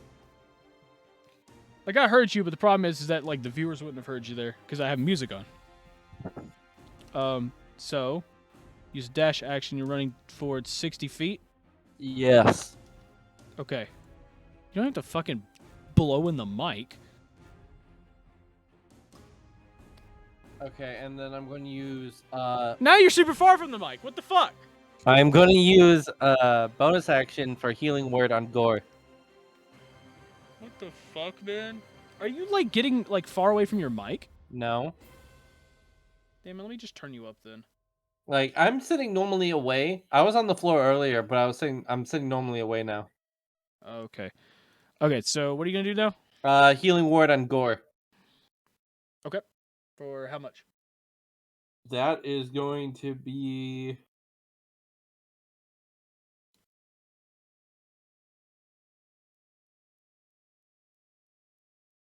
If it wants to work on me for me. Okay, healing word that is going to be 11, Okay. and that was 3rd level. Cool. 11 healing. Cool. And I'll let that my turn there.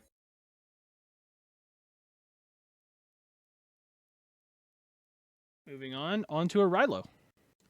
Okay, there you go. Well, time to sprint down the alleyway. Go. Okay. So we move there. And then you are going to run down the alleyway. Let's see. Yeah, let's say that's 30 feet for you. And are you doing a dash action as well? Yeah. Okay. So you're gonna run past that.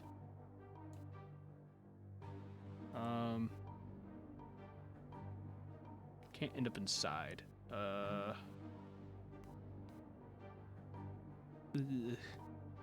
Let's see where. I can put you there. That's with the dash action. Okay. Yep. Is that all? How far are they? Go. The closest Orog to you is 35 feet. Okay, go. I use a marksman ability. Then I shot. I then Okay. shoot my blunderbuss for a normal roll. Okay. And So it just gets rid of disadvantage? yeah. Is that what Deadeye's shot's supposed to be? Oh yeah, the action surge. Man, I skipped that one. Wait a minute. I'm confused. What is Deadeye shot? Does it literally just take Advantage disadvantage and disadvantage? Deadeye shot. Against a creature, you can expend to gain advantage on the attack roll. Okay, you can expend one. Give me a sec.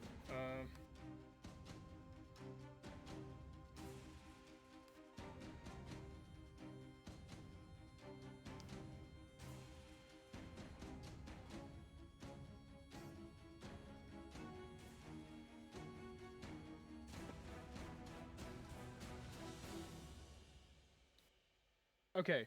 Oh yes, you just gain advantage. Okay, cool.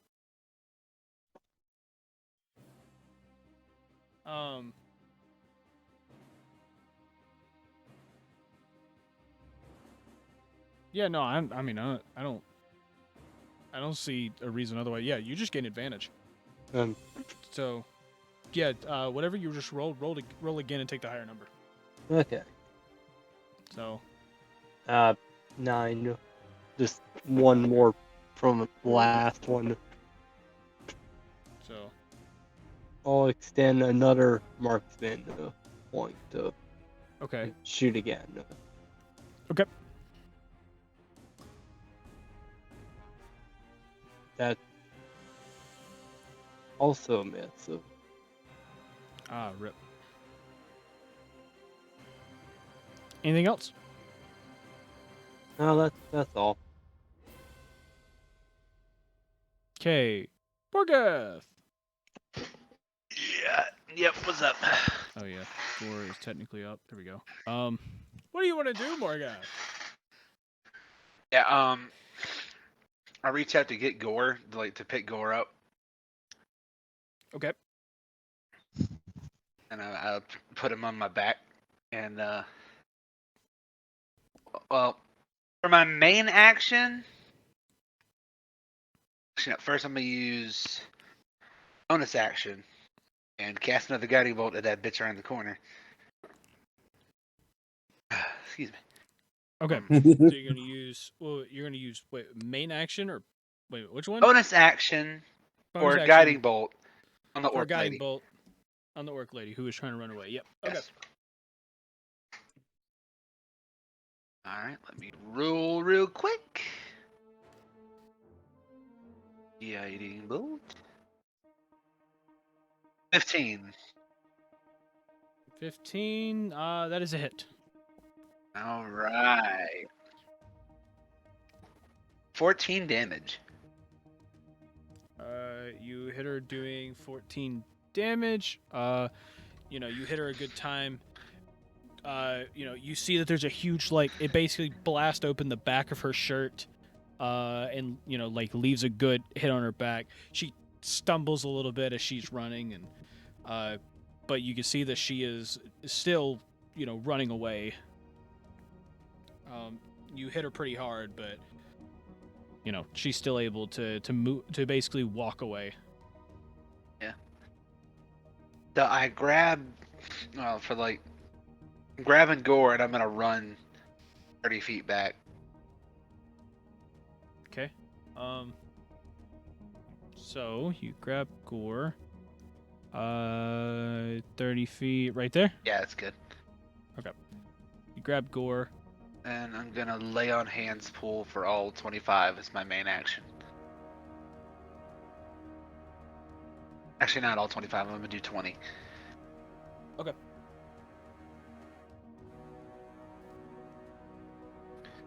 And then that's gonna be it for me. Cool.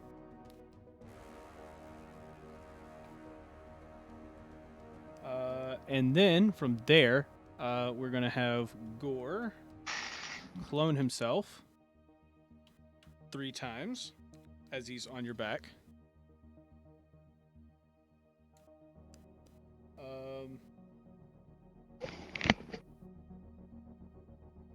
Let's see.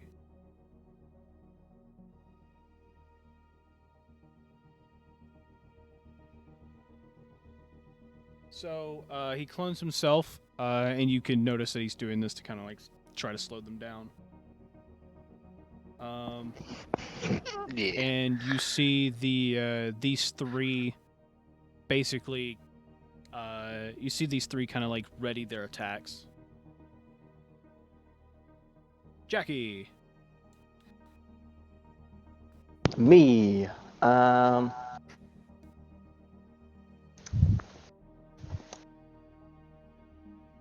Am I able to run past everyone? Right. Yeah. You can run past allies, yeah. Yeah. Okay. So I'm gonna go ahead and run up to that crate up on the right. Oh, all the way up there? Yeah.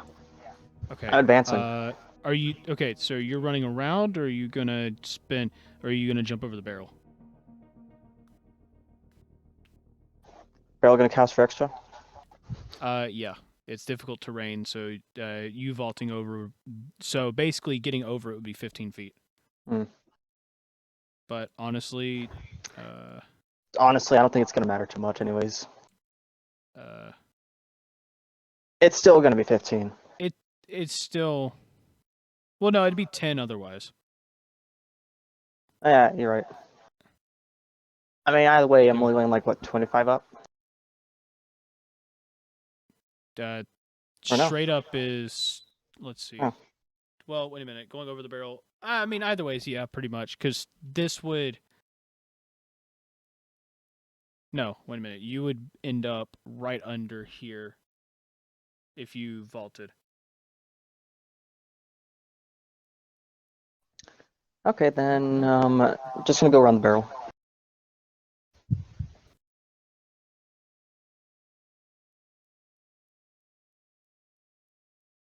Trying to get the music to play. Foundry's been bugging with music.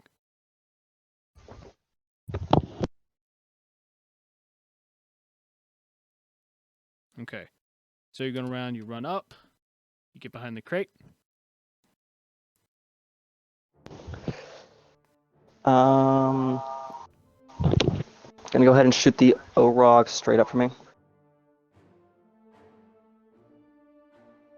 Okay. Roll for hit. I rolled a 16. Okay, look, man, who's got the fucking speaker going on, playing Dominique in the background? A certain someone who never muted me for some reason. Gosh. Why are you not using headphones? That's the thing. And We why are are. your speakers that loud? That's the thing. Those are headphones. Oh my gosh. I know, right? I was playing music, so I got really scared. Holy fucking shit. No, I've been hearing the echo literally the entire time, and it's it's I driving me nuts. legitimately didn't even know that he didn't have me till just now. Gosh. Okay, so you're gonna fire. You got what? 16. Yeah, first shot was a 16. Okay. So that is a miss. All right. Second shot. Going in. 21. 21. Okay. That is a hit. 21. All right, that's going to deal 6 damage. Section I want. Okay.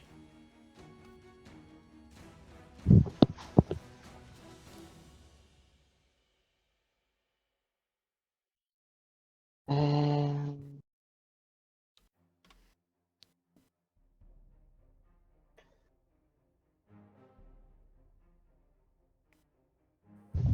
Okay. I'm gonna go ahead and reload both my guns. Okay. Use. Should not just reload my guns and end my turn. Okay. Ugh. So, I'm just gonna fire at people. So, if you could move it to where I could see the enemies, that'd be great. Well, yeah, but I mean, you said I fire at people, didn't? Well, were you I going to think, say? Which one? He was just. I think he was just trying to say like, "Hey, I want to keep the camera on the enemies. I want to shoot them." So I'm going to fire on the first guy on the right side here. First guy on the right side. Yep. 11.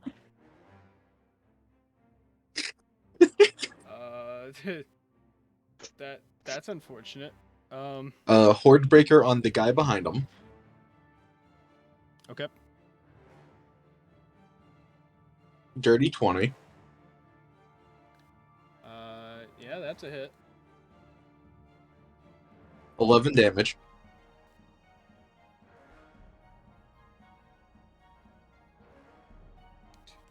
Two.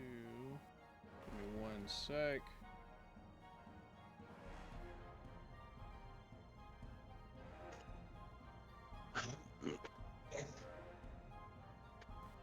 Okay. So you did 11 damage. You get a nice hit on him. And then I want to fire at the guy. What? Attack. As my second attack, I'm going to fire. The guy to the left? Yes. Okay. 12 for hit then. 14. That is a miss.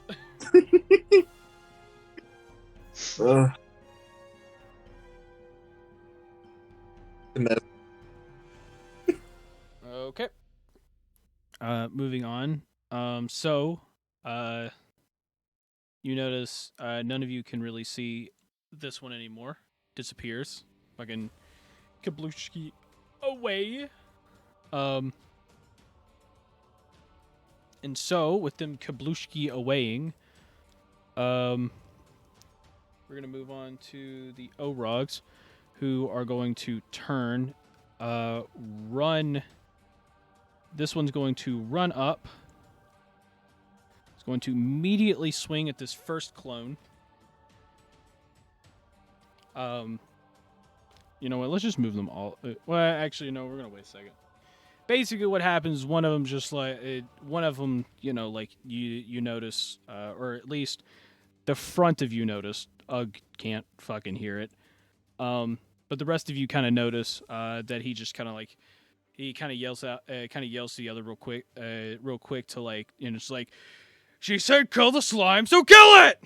And so they're running.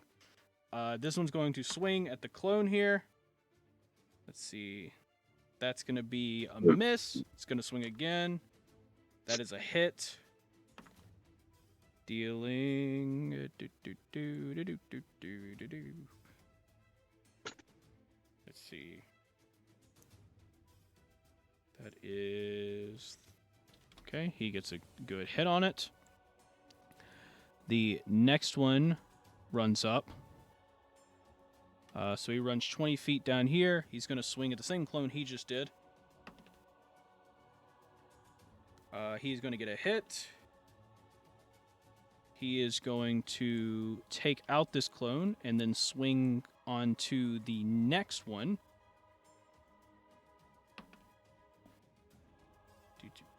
Which is going to be... I mean, it's a hit, but I was going to figure out numbers there. But that is going to be a hit. Let's see. Taking that... Wait, no, fuck. No, bring it back! Taking that one. Accidentally deleted the O-Rog. Whoa! He deleted himself. He hit him so hard He it dealt- deleted He himself. dealt so much damage, went to the negatives, and hit him instead. When Thanos snaps, but he accidentally deletes himself. The Thanos snap is just like half of all the creatures in the universe. Boom! And then all of a sudden you see him turn to dust, and it's like, fuck, not me, fuck, ah, shit! Dude, just imagine how shitty that would be for luck. You snap to get rid of like half the universe, but you're part of that half. Yeah. Oh. Anyways. What's Anyways. happening? I mean, I know what's happening. They're killing my son. Yeah, okay. Yep, so they did the... I gotta find Gore's character sheet real quick. Give me a sec. I'm not gonna lie, as much as I hate Clone Gore getting killed, that frees me up a space to move. So... See, yeah, and here's the thing. funny story. So you know how like both of those got taken out? Yeah, as soon as that happens, you see Gore shrink back down to his size, basically weak again, and you notice the other clone goes away. And as that happens, he loses any type of grip on you and flops down right behind you. Oh, fuck. And Just barely holding on. Yep. It's very sad. Yeah, and then this last one comes down and immediately swings on him.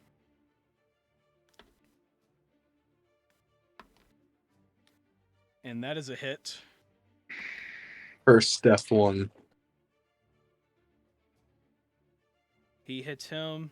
He comes in. He hits him a second time. Oh no. Fucking damn it.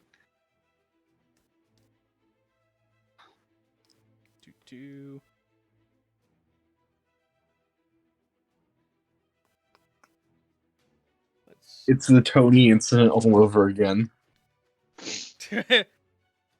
Damn.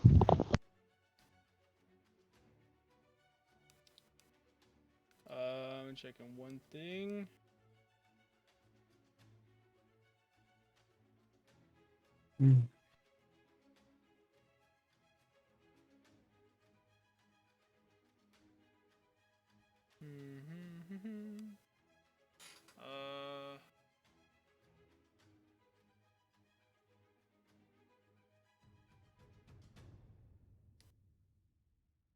Yep. Okay. Cool. I was just checking one thing there. And that is it. Moving to Vanessa. Yes. At least it's the healer's turn. Yes. Yeah. I'm gonna move 5 feet forward. Okay. And I'm gonna do something that I haven't done, like ever with Vanessa. And I'm gonna I am going to cast Inflict Wounds on the Orog in front of me. That has a chance to hit, so I'll roll that. Okay.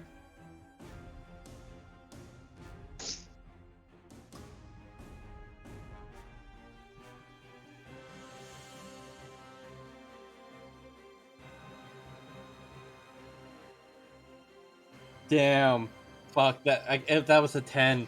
It was almost going to be a 13, but it landed on a 5. Oh. That's unfortunate. Well. You missed that. So what now? I'm gonna use healing word on Gore again. Okay. It's How much? seeking level, so that's going to be 10. 10. Yeah. Yeah, that's it. I At just least wanted to try to do inflict wounds, but it didn't work out for me. She tried to hurt and failed, so now she's got to help. Yep. Okay. So heals for 10. He wakes back up.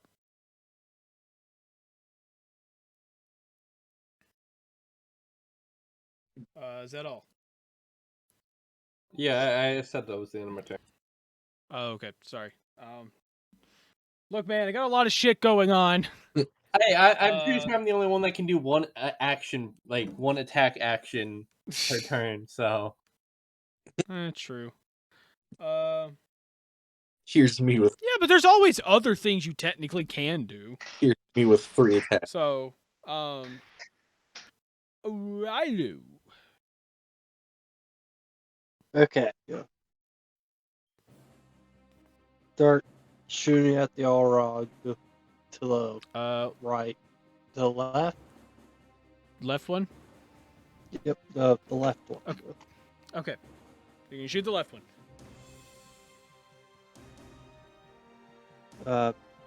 5. That's a nat 1. Rip. Yeah, that's a miss. You hit the Second. box head and the box blows up. Is a 19. No. Let's see, 19. Wait, did he ever reload? Huh? Did you reload or right?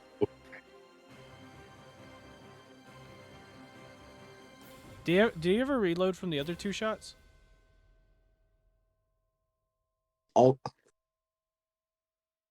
I mean, I can give him this turn to do that because he could use his bonus and free actions to reload and shoot. I don't. I think he forgot that reloading. Like he had to reload that. Okay. Yeah. Okay. So Because yeah, unless he did say it, I didn't hear anything. Okay. So do you want to use your free or bonus action to reload? Because technically your gun would be empty.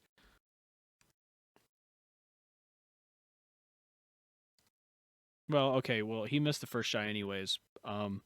So technically we'll do one of those already. Do you want to use like your bonus action to reload so you can shoot the second shot here? Because that would be a hit. Sure. Okay. So so you did that. You shot. You got a 19. That's a hit. So roll damage.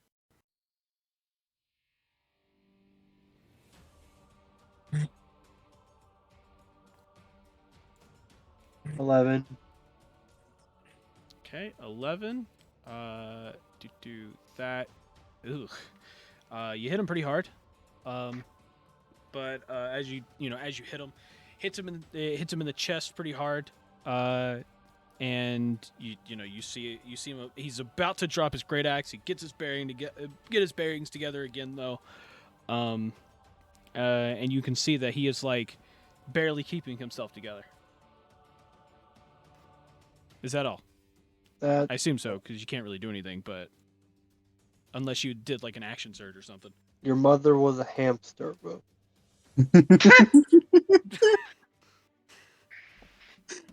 Okay, Morgeth, it's your turn. Morgeth moves up to other side of Vanessa and swings at the left O-Rog. So you're gonna move over here. Yes. Okay. So you move over there. Swing him a sword. Okay, at the left one or the right one? The one directly in front of me. Yeah, the left one. Okay, left one. Okay. Yep. Overhit. 16. 16. Miss, isn't it? 16 is a miss. I'm gonna swing again. Okay. I hate this fucking shit. I miss again. I'm gonna use. I'm not gonna use anything. I'm good. You're good? Yep. Okay. Well, Gore, my good man, is going to copy himself again, As he does. as he does. And then he is going to swing at. He's going to use himself and his clone to make 2 attacks each on the Orog right in front of Vanessa. So that's 4 attacks. Hopefully they hit. First one's a miss. Second one's a miss. Third one's a miss. I'm not even joking. I literally rolled 9 on the dice 4 times in a row. Oh my god. Look, okay, you know what? I'm just for the sake of maybe something, I'm gonna roll one more time. I swear. What the fuck? Is it a 9 again? No, it's a 10, but it still wouldn't, because it would only go up to like 14. So, yeah, unfortunate. Gore and his papa yeah, both have a terrible ass luck. Yeah, he misses.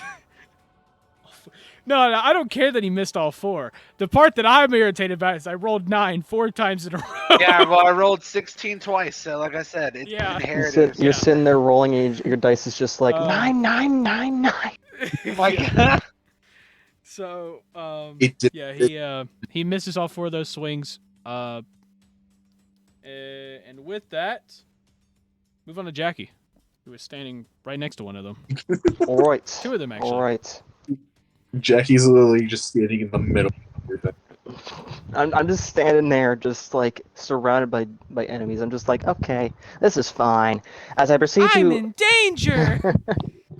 Anyways, I'm gonna go ahead and shoot that Orog farther out, so like far one, farthest from me. Okay. Go ahead and shoot him. There it is. 23. 23 is a hit. I almost did big damage, but it rolled to a 4, so I got 8 damage on him. Ooh, 8 damage. Cool. How do you want to do this? Shoot him in the fucking kneecap. Just shoot him in the kneecap, let him fall over, and just feel the pain. Okay, cool. Yeah, you shoot him in the kneecap, and he falls over. Splango. All right. Now I'm going to go ahead and put said flintlock away, draw my rapier. Okay. I'm going to go ahead and stab the Orog right next to me. Okay. With a almost nat 20, but in just being a 21. I'm actually annoyed. Dealing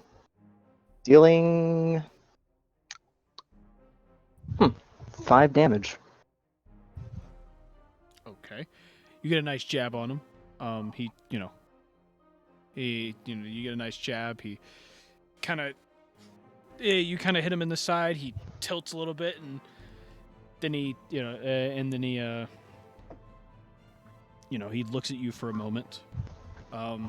Like he turns to you real quick, and like in anger, as you could see, he's very much hurt, but still standing. I'm gonna go with use action surge. Okay. Stab him again. Okay.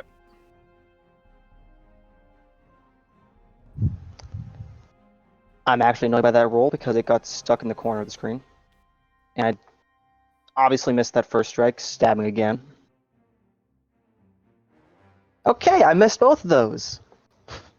That's a rip. Alright. Let's see, well, seeing as I have a rapier and a gun in my hand now, I'm gonna go ahead and end my turn. Ugh, it's on to you. It's a fun old predicament. Would you like to snipe? Yeah, I'm gonna snipe at the farthest guy. Okay, I'm going to warn you right now before you do anything. For the sake of there's so many fucking friends around these guys, if you get a nat 1, and only on a nat 1, I will make you hit someone. Bet. Okay. Shoots me, knocks me down. Under normal circumstances, I wouldn't, because I feel like it's a dick move, but there's so many of them around. Johnny, does a 25 hit? 25 does hit. And you wanted to hit the front one? Farthest. Farthest, okay. 4 damage. 4 damage. Well, that's that's unfortunate. Yeah, that was a nat 1 on damage, so... that was a 1 on damage. Okay, I'm going to Horde Breaker on the guy in the front there. Whoa, wait a second. I didn't finish that, okay? So, you shot, you end up shooting this guy. Because you assumed he was dead, right? No, I didn't. Oh, okay, cool. Well, he's not dead. He takes that arrow like a fucking champ. He takes that arrow like a fucking champ, essentially, and he actually takes no damage to that. Johnny, the only thing I assumed was I hit him. Okay, cool. I'm going to Horde Breaker on the front guy. Okay. 17. 17's a miss. Okay. And I'm going to use my second attack to attack the front guy. Okay.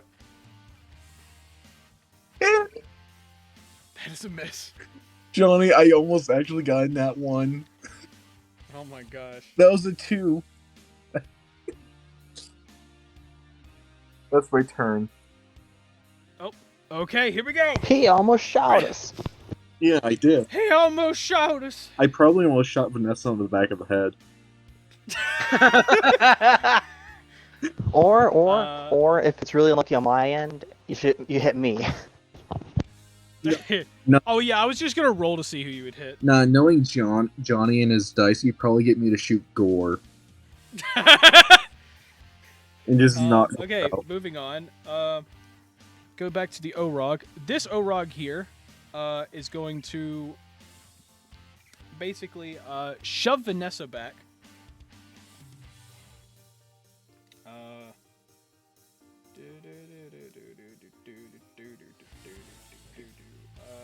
Where the fuck? So Vanessa would have to do an I think it's an athletics check.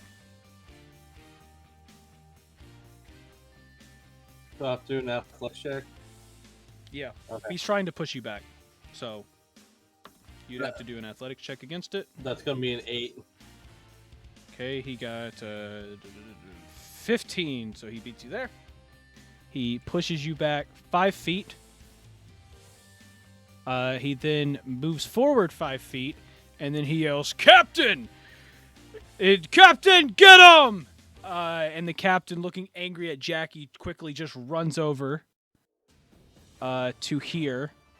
He is going to swing at the clone.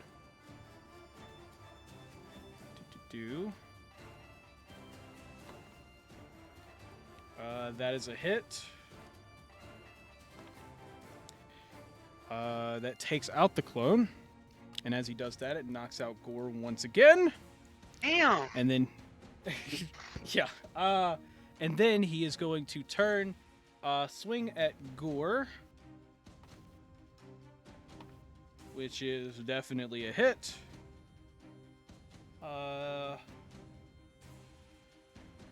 And with that... Sorry, wait a minute, I gotta put him in the... No, I didn't want to do that. I wanted to do this. There we go. So he ends up hitting him. Let's see.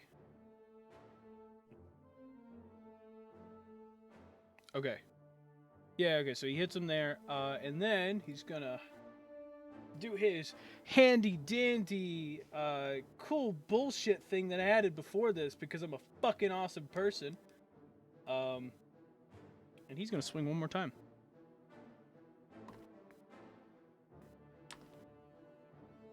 So yeah, that was a hit with 15. So oh crap! No, wait. Sorry, that has advantage. But let me roll one more time. Oh, Okay, yeah, what? it's still 15. No, that has advantage. Oh yeah, that has advantage. And so You're in danger. yeah,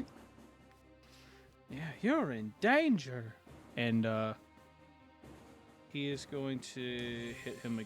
Yep. So that's it. That's definitely another hit. And Gore now has 2 fails. Oh yeah, Johnny, something I just thought about. What? Doesn't it, if you attack someone while they're down, or if someone were to attack you while you're down and they get a nat 20, doesn't that count as 2 hits? Or 2? Yep. Yeah, I Yep. just thought of that. Yep. That's literally what that does. So yeah, they did that on 2. That's it, right? This other, I didn't add any extra bullshit things to this other Orog, right? Yeah. So on to I didn't. onto Vanessa. Yes. Now's my time to shine. To use inflict damage again. Try to on the same guy Okay. that pushed me back. This is what he gets. He hurt Vanessa's feelings. This is what you get for hurting my feelings. That's gonna be a 20, a dirty 20. Ooh. Dirty 20's a hit. And that is going to be 11 damage. 11 damage. Yep. So you hit him and he shkablooey. Vanessa said a mean word to him. It's like, you hurt my feelings! And then put her hand on him and he just fucking died. For the first time ever, Vanessa said the F word. Okay. She definitely said fuck at the very beginning of the session. Yeah. No, it was a joke though. And then It's like she did something and bad. Okay, it's Vanessa's turn. And then I'm obviously gonna have to use bonus action for healing word on Gore. I mean, you don't have to. Shut up. I don't want him to die. So Like- healing word. Okay, how much? 10. Like I said, you again. don't have to, but it's recommended. Okay.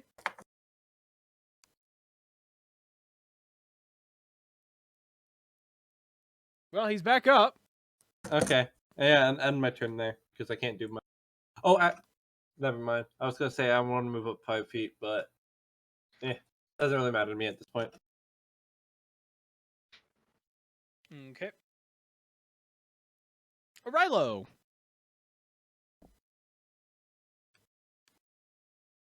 Yeah. It is your turn, my good friend. Okay. Yep. The only one still up is the captain. Okay. Am I able to move up?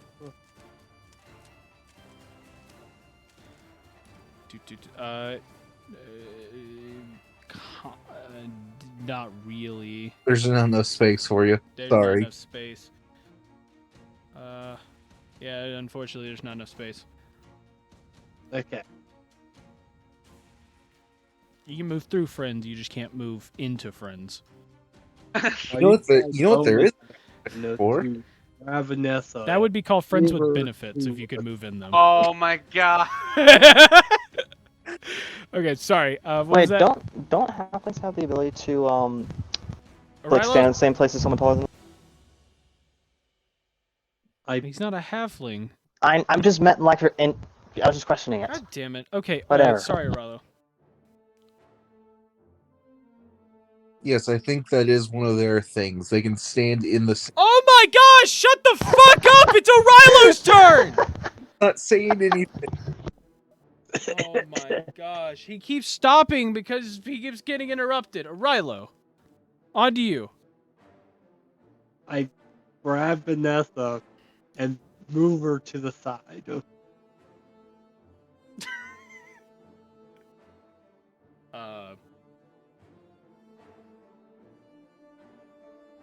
Okay, Vanessa, are you allowing this to happen? I mean, if it's just moved to the side, yeah. Okay. Why But are you where's trying the to like side? make it? Are you trying to make it through? Is that what's happening? Yes. Okay, so you grab her, just throw it. You know what? Fuck it. You know what? I want to see where this goes. Okay, you throw it to the side. I guess I move forward. Try to pick up Gore, I guess. Are you okay? Wait a minute. Wait. No. So you move it to the side. You still can't move up here. So do you Yeah. want to throw her behind you? Couldn't he set her on the crate? Yeah, technically. You can. Yeah, and actually, you can set her on the crate if you want to do that. Yeah, sure. Okay, so you throw her onto the crate. You move up to the Gore. He's given her the high ground. Yep. Fuck the high ground. Don't actually fuck the high ground. Okay, Arello, you move to Gore now. I don't know now. I guess I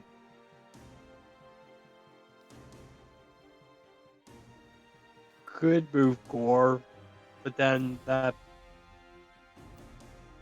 I move Gore to the other side of me, so they You're don't gonna grab attack him. Okay. I need you to roll me in athletics. Because Gore is not having it. Mhm.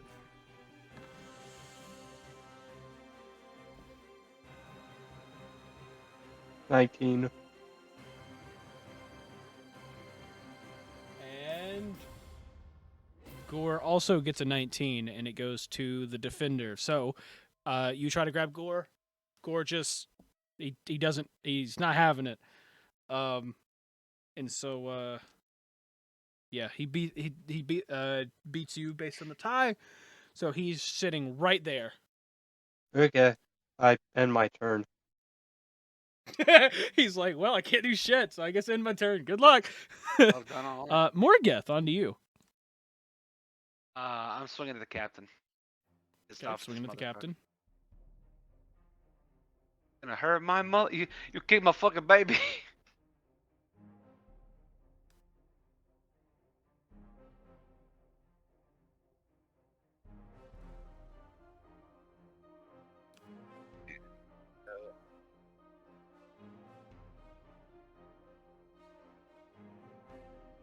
Actually hit. I hate this fucking thing. I'm done. All right. Oh, you didn't hit? Yeah. Can I try to grab Gore and back up a little bit? You've already swung. Twice. So I can't grab Gore.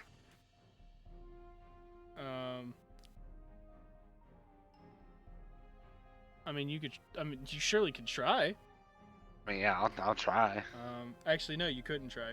Oh yeah, because I already used my attack actions. Yeah. I'll let you ask him. I mean, why was Rilo trying to grab Gore anyway? So that Gore's out of the way. So he was gonna pull Gore out of the way, essentially. Oh. Gore, come over here so Rilo can get clear shot or whatever. I mean. Yeah, no, you see Gore just get in like full attack mode to this guy, essentially. I just go silently to myself. I just go, "That's my boy." And I end my turn. Yeah. Cool. On to Gore, who is going to attempt to attack this guy twice. Miss. Okay. Cool. Well, that's his turn. Jackie. Jackie. Okay. Here's my plan. Okay. I'm gonna Okay. I'm gonna go ahead. I'm gonna stick my other flintlock into my other holster. Okay. Okay. We can go in for a good old-fashioned stabby stab Stab. with a 21, 21. Okay, you stabbed him. dealing 10 damage. 10 damage. Okay. All right. And now, we gotta burn this bitch. I'm sorry. What? You gonna burn him? Burn him. I rated my fucking left arm. I'm gonna burn him. Okay. No. I understand.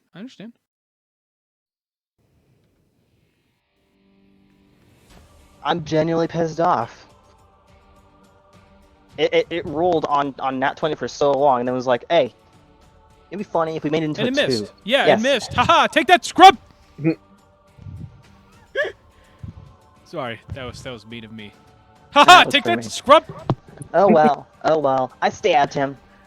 Okay. Ugh! Cool. I'm going to fire an arrow at the guy.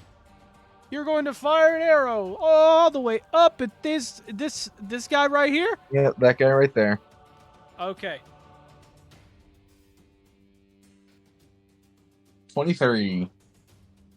23. It's a hit. 4 damage. 4 damage. Would you like to use Horde Breaker on the guy next to him? He's unconscious, right? Well, yeah, just in case you wanted to confirm the kill. No. We might need some interrogation. Oh, okay, cool. That's why I shot him in the knee. Just making sure. Can I shoot him in the other knee? Sure. Yeah, you know what? Let's do that. No. You should. That'll put a fail on him, but I mean, if you want to do that. No, I'm gonna attack the same guy with my second attack. So, Oh, okay. or the guy that's still up. So, Yeah. 27. I mean, that's a hit. 7 damage. 7 damage. Dude, this guy's taking the shit like a champ, bro. He really is. Is that all? That's my turn. Yep. Cool. This Orog here is ready to beat the shit out of Gore. Again. Ignoring everyone else because his mission right now is to kill this slime. Can I use an opportunity attack, or is it like? No. Why the fuck? What? An I'm opportunity. right next to him. Leaving your No, your- if he leaves, like, if he If runs he tries to more than run, 5 feet. okay. Yeah, so like if he moved technically to here, if he moved up, anywhere other than this place, then you could do it. I got you. Yeah, that's only if he tries to leave the 5 feet. But I'm no, he's gonna swing learning. Yeah, you're learning, and with that, he's gonna swing at Gore. That's a hit. That's gonna be, Oh! Well, that's unfortunate. He got a nat 20.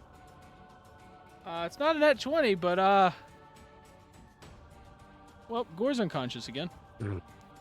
He's gonna swing again. Because he knows this thing's not dead. Vanessa's just over here, it's just like I'm running out of healing. No! He got a nat 20. Oh no. That's 2 fails. Oh gosh. And then he swings again. And unfortunately, he has advantage.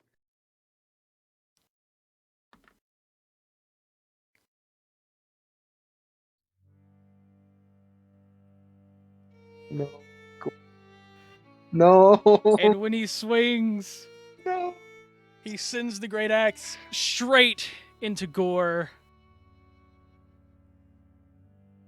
Sending Gore into a puddle of slime on the ground that starts to drain into the cobblestones around in the sand. No. Taking out Gore. And causing him to disappear into the earth below. God damn it, my foreshadowing.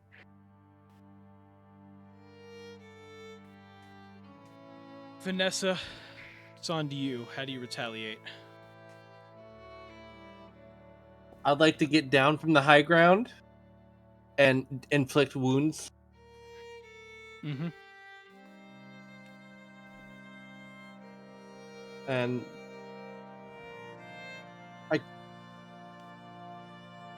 I was gonna say, don't I get like, because I kept trying to remember if I got advantage last time when Tony died.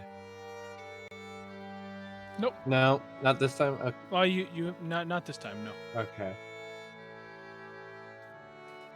Damn, that's gonna be an 8, which is a miss. Unfortunate. No, Is that all? I'm looking at what I can do. See if I can do anything else.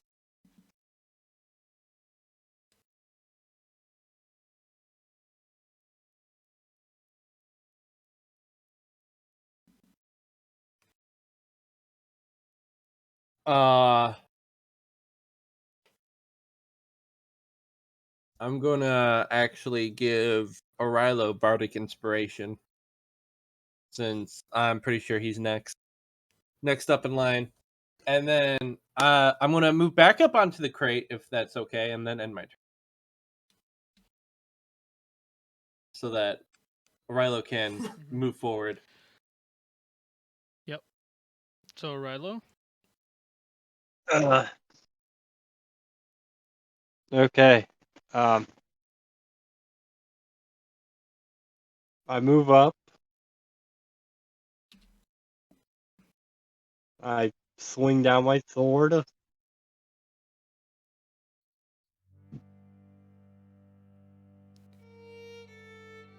Okay, just plays the same song. I have a whole playlist of songs here. There we go. 20. Dirty 20. 30-20. You swing it, you get a hit. 10. You deal 10 damage. You knock you hit the guy, he stumbles a bit. And you see that he's on the brink of death, and he just screams out, "I've completed my mission! Kill me if you wish!" And he gets his greatsword back, and he pulls his greatsword back essentially. I punch him. Okay, roll hit. 18. That is a hit. And with that, you get a nice knockout, sending him to the ground, unconscious.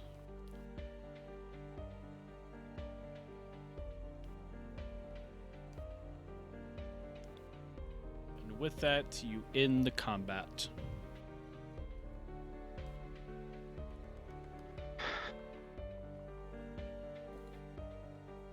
Okay, I tie him up. No. We need Just the one or both of them? Or the one Morgeth. full and bleed out? Kind of like rejoins the group, but like just does not know what's going on. Morgeth walks up to the captain. Zarel's trying to tie him up, and just takes his greatsword and just starts wearing into this motherfucker. Just no emotion, no nothing, just wearing into him as much as he can.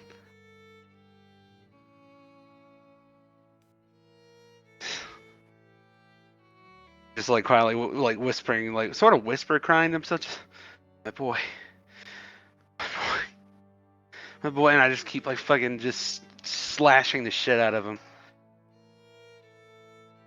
until his head's a bloody pulp, and then I just kind of walk over to the puddle of gore and just kind of fall, and just fall.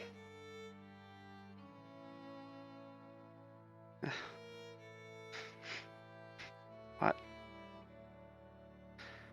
How do I keep failing at everything? Why do?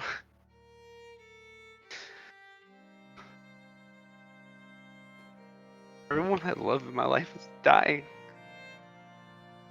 I can't.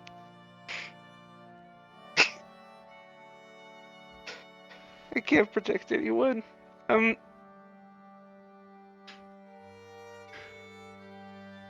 such a fucking failure.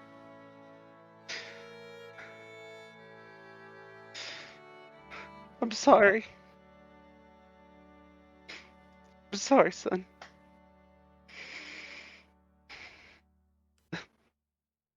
Papa loves you. Sorry.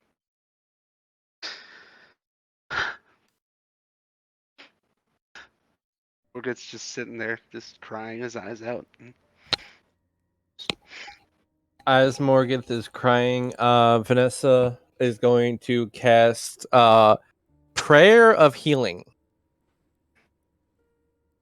Basically, meaning any a creature that you can see within range regains equal 1d4. So, and anyone that is, I'm pretty sure at one point it says 6 people, but like since there's only like 3 people wounded, Vanessa is going to heal them with Healing Prayer,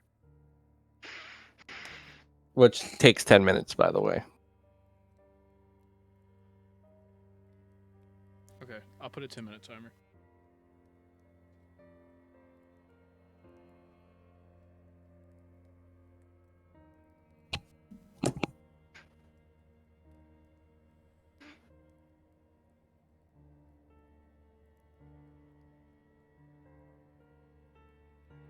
So what did I miss between O'Rilo tying up people and Vanessa starting to cast that?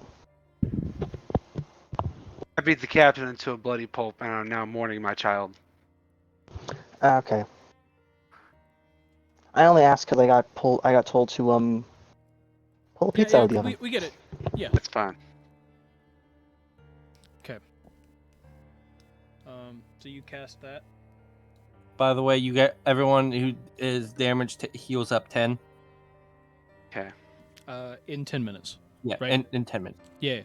So I'll tell you when 10 minutes is up. Yeah, Okay. but I was just saying I have to roll for the amount of heal. So it just heals up 10. Okay. So I'll tell you guys when to heal up. Okay. So you're all sitting there, and late at night, and then you notice that the sky has been cloudy pretty much the entire time, and you see it start to do a little light drizzle as all of you are sitting there pretty much around the spot in which Gore dissolved into the sand. Damn. That should have been me. No, it should have been me. For all I've done, he was doing that to help me. To get my stuff back. And I failed him. Just like I failed everybody else.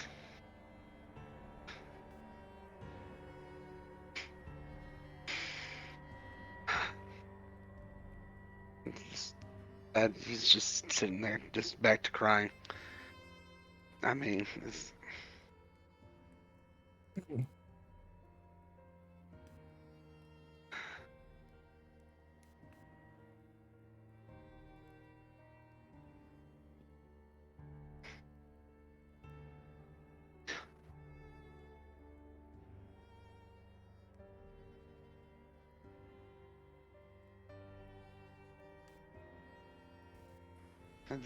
I kind of like look over at Vanessa. I'm like, do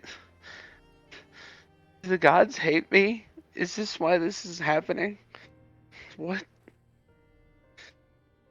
I hate to say this, but Vanessa can't talk because, Prayer of Healing is constantly like 10 minutes.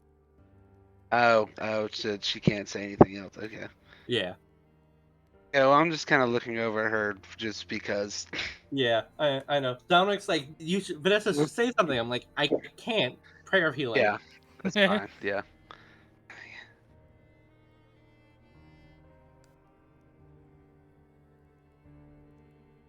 I'm just kind of like, I look up at this guy and just like scream as loud as I can, like cast thaumaturgy, everything, and just go, why? And just I can't yell because my parents are asleep and I can't wake them up. But But yeah, like when you looked at Vanessa, she wasn't like kneeling, praying, all that jazz, Yeah. Yeah, chanting something. Mm-hmm. Yeah, I yell like an almost earth-shattering, just why up to the cosmos.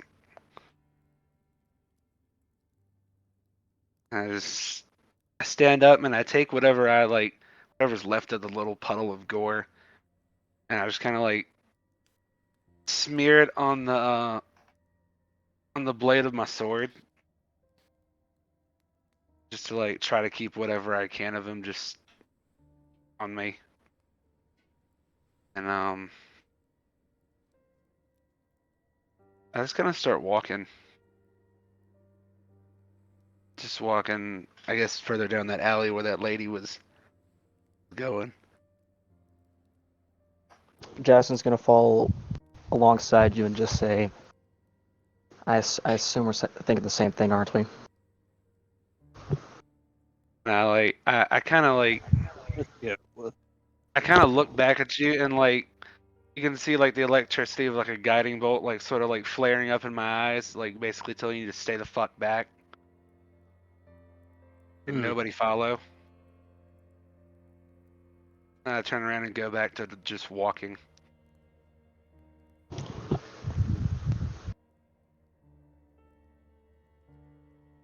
And I guess I'm gonna turn around the corner and just go into like a full-on like rage sprint trying to look for this lady. Is there still one guy left? Yeah, but more I guess I'm not thinking. Yep. So you start to go down. You start to sprint down the alleyway she ran, and then as you start to near its end, about 50 feet back, you then see step out just randomly, like Marquise steps out, and he's got like the orc lady kind of like knocked out, on his shoulder, as he turns and he goes, "Oh, hello, Morgeth. It is good to see you." Hello, Marquise. It's good to see you too. I just kind of fall back on my knees and just start crying again. It's like that fall on your knees and like your arms thing, and you're just like bawling into the fucking ground. Yeah. Yeah. And as you do that, you see Marquise Marquise, stops for a moment, and you see him look at you see him kind of like look back a little bit, kind of at the orc ladies that he's carrying, and over his shoulder, and he goes, It was your slime friend, wasn't it?" Yes. Yes, it was. I see.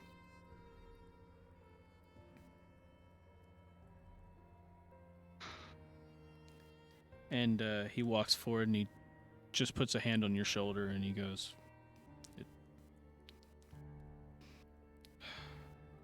He was very strange in his own way. But I can see he loved you dearly.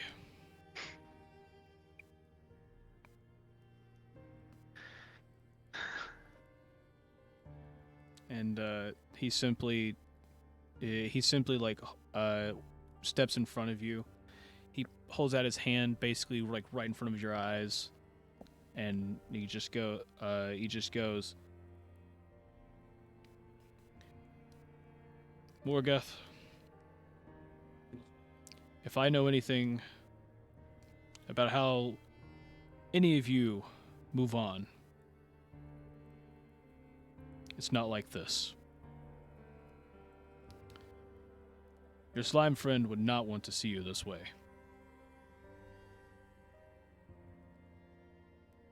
You're right.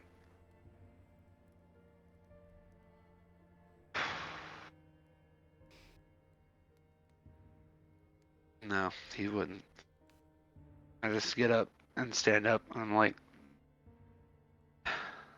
can you give me like 5 minutes to at least find my stuff? Ask this chick where my stuff is. She even knows. He kind of looks at you in a weird confusion for a second, and then he goes, "Oh, your stuff." Yeah. Actually, I've already had a nice little conversation with this lady. That's why she is knocked out right now, and she said that a colleague of hers has it, and unfortunately, I don't think you're going to like who it is. Who is it? You didn't know him long, so you probably didn't have any suspicion at the time, but she dropped your stuff off at the bartender where you stayed last night.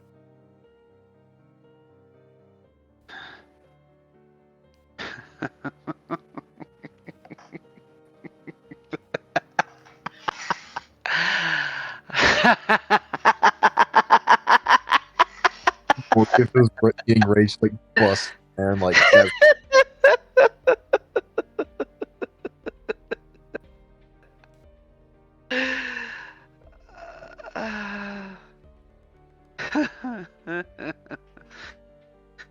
And like I take my sword and like I sort of draw it up. And like I don't stab it through, but I stab it like just into her eye and like twist a little bit. Well, first off, her eye is behind Marquise's body. Oh. Whoops. I didn't know Also, I didn't know when he you- was blocking her. I thought he put her down on Yeah, the no, ground it's away. still over his. It's still over his shoulder. Her head's Okay. behind him. So, and as soon as you pull out the sword, Marquise backs up and he backs up. He puts his left hand down. And he goes, "Morgeth, you don't want to do this. This is not how you should deal with grieving." Somebody needs the tip of this blade in their face. Who's gonna get it? It's not you. If it's not her, then who?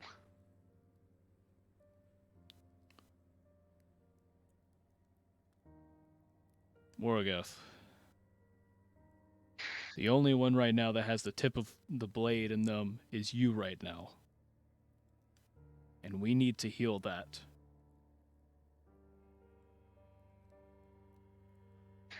And by the time you accept it, it'll feel like you are taking it out. And it will just take time. But if you kill this lady, even after the horrible things she did, all you're doing is keeping the tip of that blade in you. Because revenge is not the way to go. Because once you start, it's hard to stop. I've seen too many go down that route. And the only reason I stuck by you in that arena and now is because I could see that you have the capacity to keep from going down that route. Look, Morgeth, I know you really want to. I know you want to kill this woman. But I'm going to do everything in my power to make sure you don't. So put the weapon down.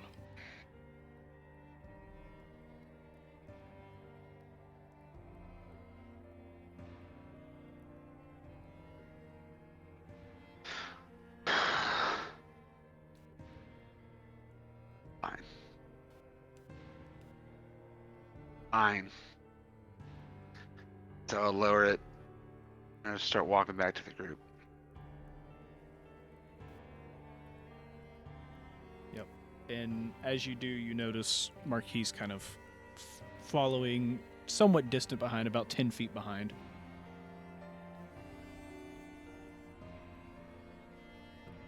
And then you'll come around the corner where you see Vanessa, who has done the prayer and healed all of you.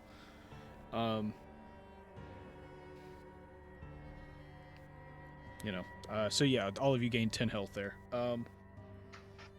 You see Vanessa basically finishing up her prayer as she, I guess gets up. And all of them kind of still sitting around the unconscious guy who has a destroyed kneecap. And then there's also the guy with a bloody face. Actually, he doesn't even have a face anymore. No, he doesn't have a head. So, Morgeth, who are we gonna go after, bro? Who's gonna pay for killing Morgeth? See.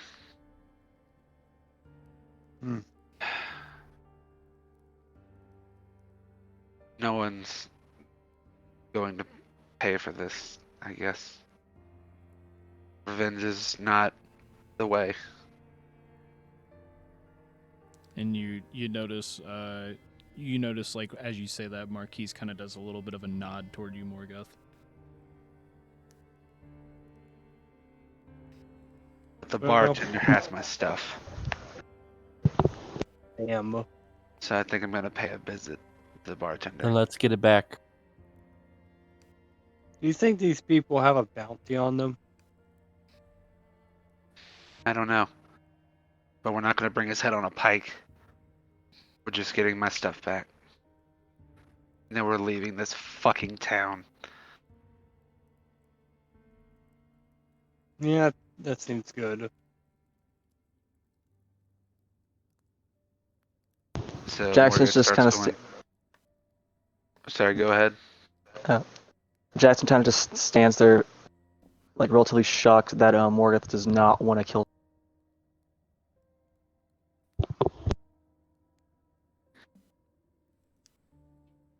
So Morgeth just starts heading for the tavern.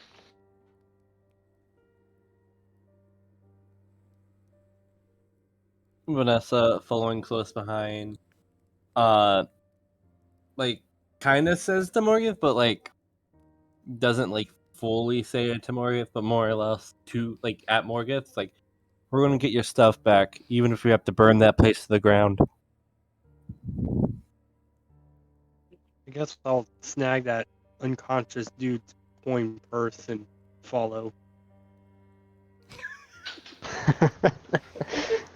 Who will Yes, around? Orello the Rogue. Heck yeah, I'm down for that. Yeah. Yeah. Oh, you go and actually. Check what?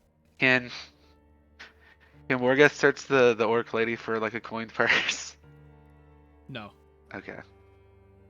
That's fine. Yeah, because Marquise wouldn't allow that. Yeah, Marquise wouldn't allow you to do that.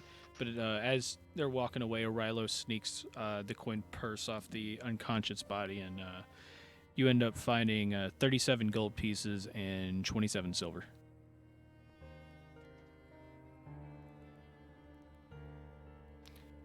So, as you sneak that, you catch up with the group, and all of you spend a few minutes walking. You come up on the. You finally come back to the road, that where the entrance of the warehouse black market is. You walk up it. You come around the corner and you see the rug is still there, but all of the market stuff is gone. The closing, everything. The little shop person's not there. You walk up about another 50 feet, and you're at the door of the tavern. Standing there, you don't hear any music inside, but you can hear a few people. You can hear like the laughter and stuff inside of people getting drunk.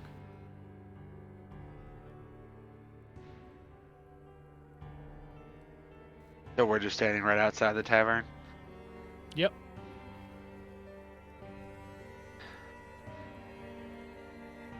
Marquise, how do we do this? Don't make me do it. Well, Don't make me make the decision on this. How do we do it?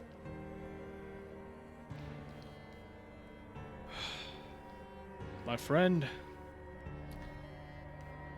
Well,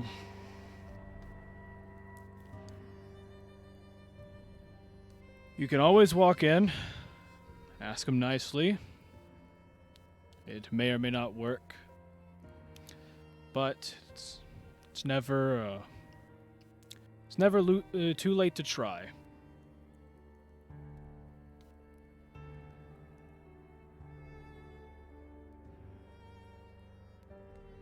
Fine. Fine. Then Morgeth, goes and opens the door to the tavern and walks up to the bartender.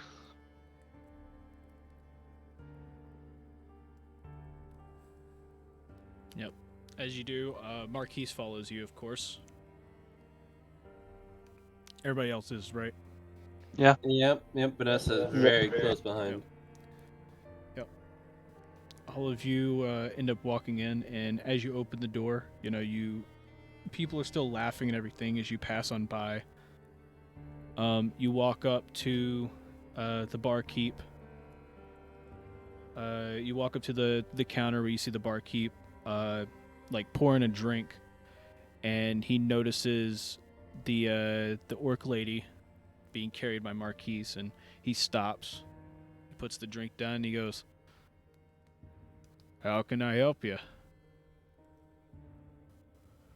I walk up to him and I go, I think you know what I've come for.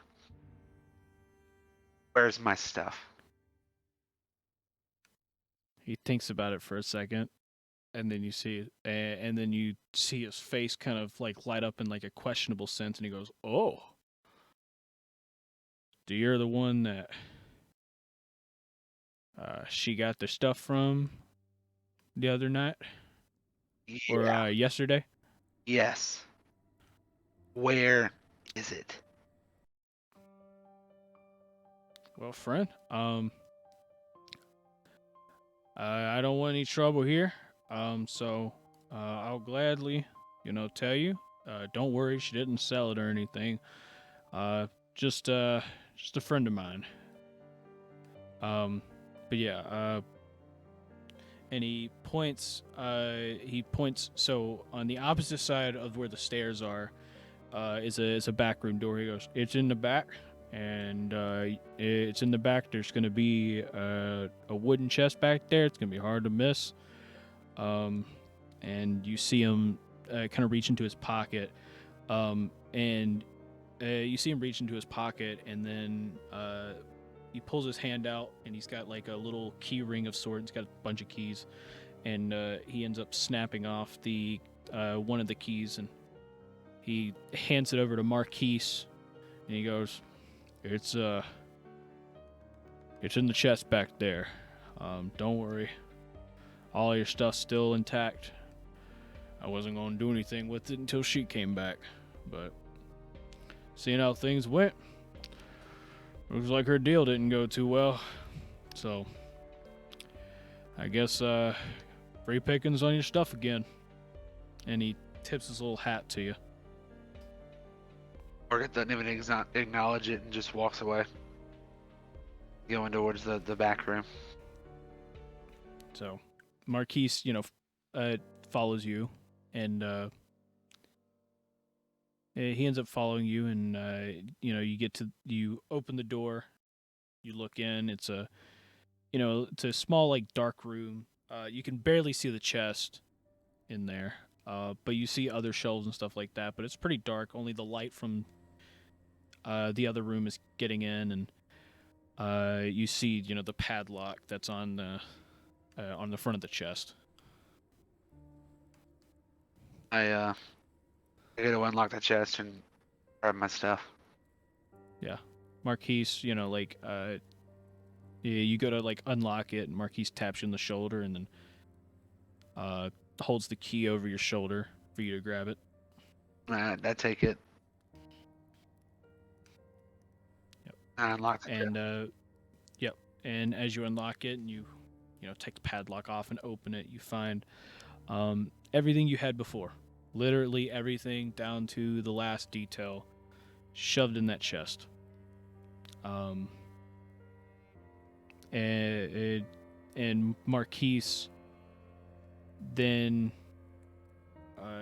Marquise then you see with like pretty much one hand, you see him like look in the coin pouch that she had attached, and he goes, I don't know about you. I don't know about fucking shit. Why am I going country? Fucking shit. I don't know about you, good friend, but if she had to sit here and steal, I don't think she would have this much. And he hands over a coin pouch and basically gives you back pretty much the gold you had before, which was like 9? I mean, after I spent the money on the money I spent on her, basically. Yeah. That was 10 gold pieces because Vanessa had to give him 1. Oh shit. Oh, so he didn't have any.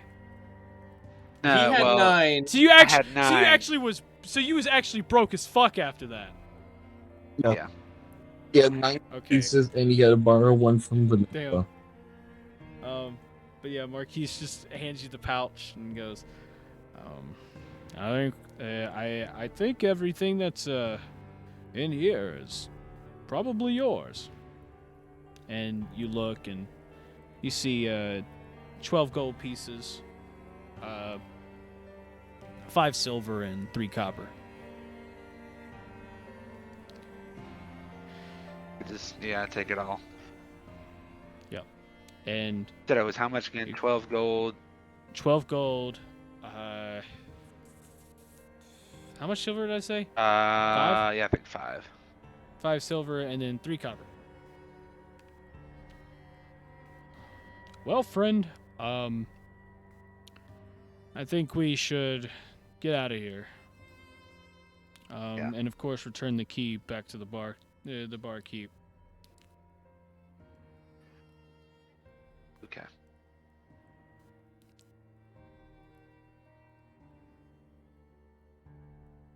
I walk over to wherever Vanessa is. I give her,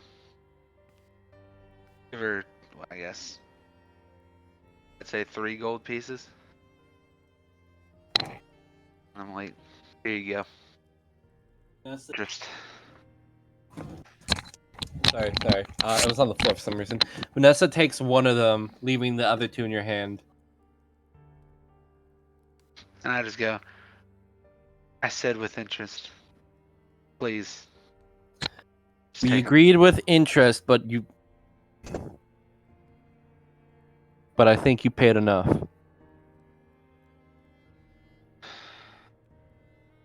Fine.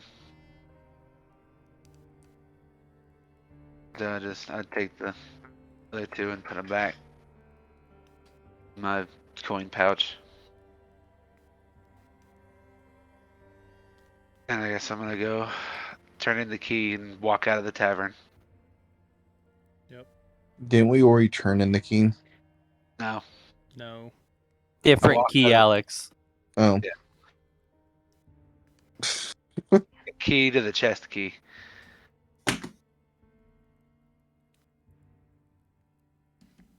So I just walk back outside, just kind of stand there. Yep.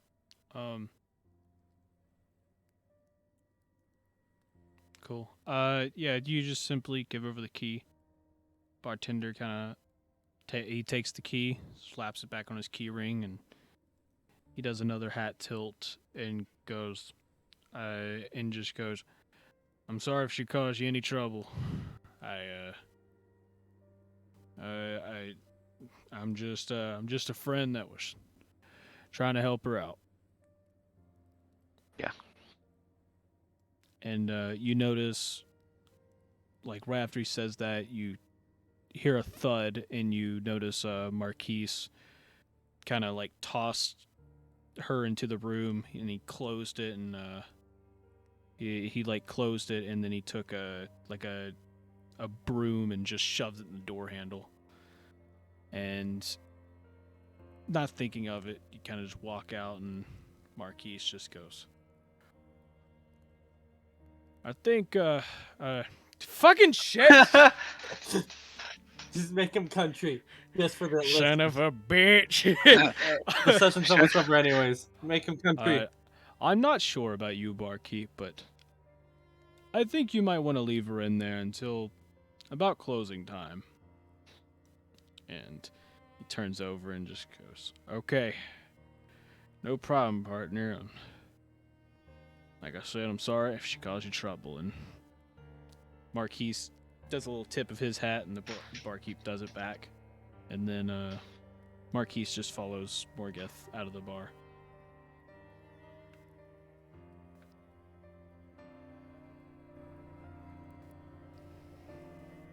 Does the rest of the gang follow too?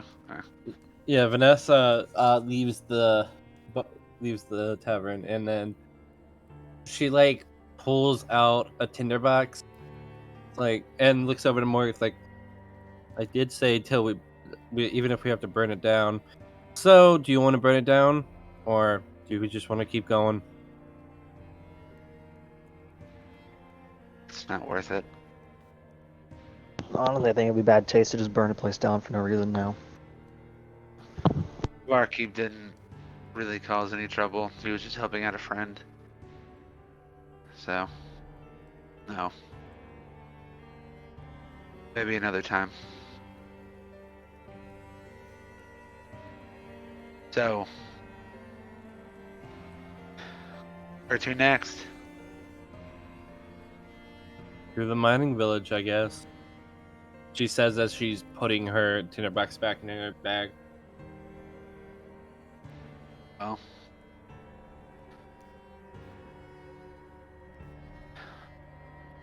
I guess we're off. I guess we are. Yeah. I kind of just whisper to O'Reilly and say, should we be worried about how Vanessa is wanting to burn them down shit now? I'm sure that's grieving. Probably, but I feel like we should keep a close eye on her in case she does try to burn down a place. After I've only heard about what she's been through so far. Is this Jackie? Yes, this is Jackie talking to you right now. For some reason, Morgoth and your voices sound similar. I just I was about to say, who do you think it is, the bird? He looks at Jackie. He's like, "Is this Jackie?" Well, yeah, sorry. Morgeth's depressed voice does sound kind of like Jackie, so I guess. Jackie's Yeah. whisper voice, yeah. So, okay, so y'all end up, yeah, y'all said y'all are heading to the mining village. Yep. Yeah. Yep. So, you end up walking off into the dead of night. On your way to the mining village. And of course, Marquise, you know, as you're walking away, he's just like, would anyone like a cup of tea? Kind of just like looks over at him. Yeah, that would sound nice. I think I have no fire cards. Well, with that, all of you end up walking off. Basically, do you guys plan on just walking there, or are you gonna find a ride? I feel like the best approach would be to like start walking and then just kind of like try and hitchhike. Yeah. So basically, trying to get like a ride as we're moving. Okay, so y'all are gonna first walk there. We're gonna hitchhike. Yeah, basically. Okay. So, you guys basically start walking away, and Marquise kind of comes with you, and y'all end up walking off.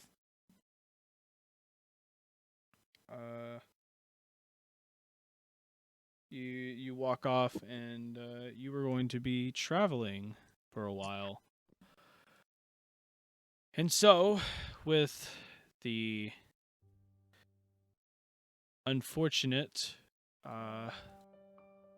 death of Gore, the party continues on,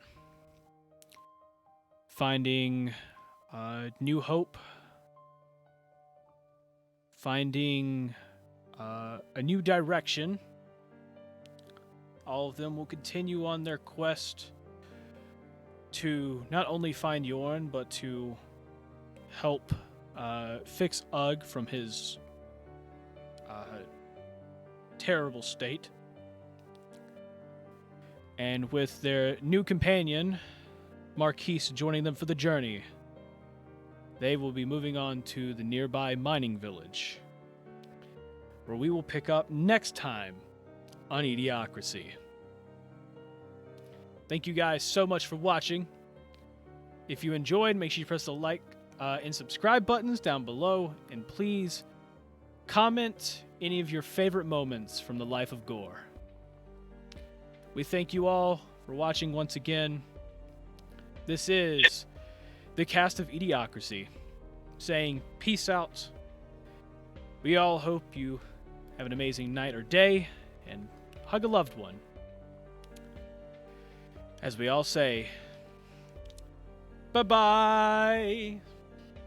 Bye. Goodbye. Bye. Fruit Prince.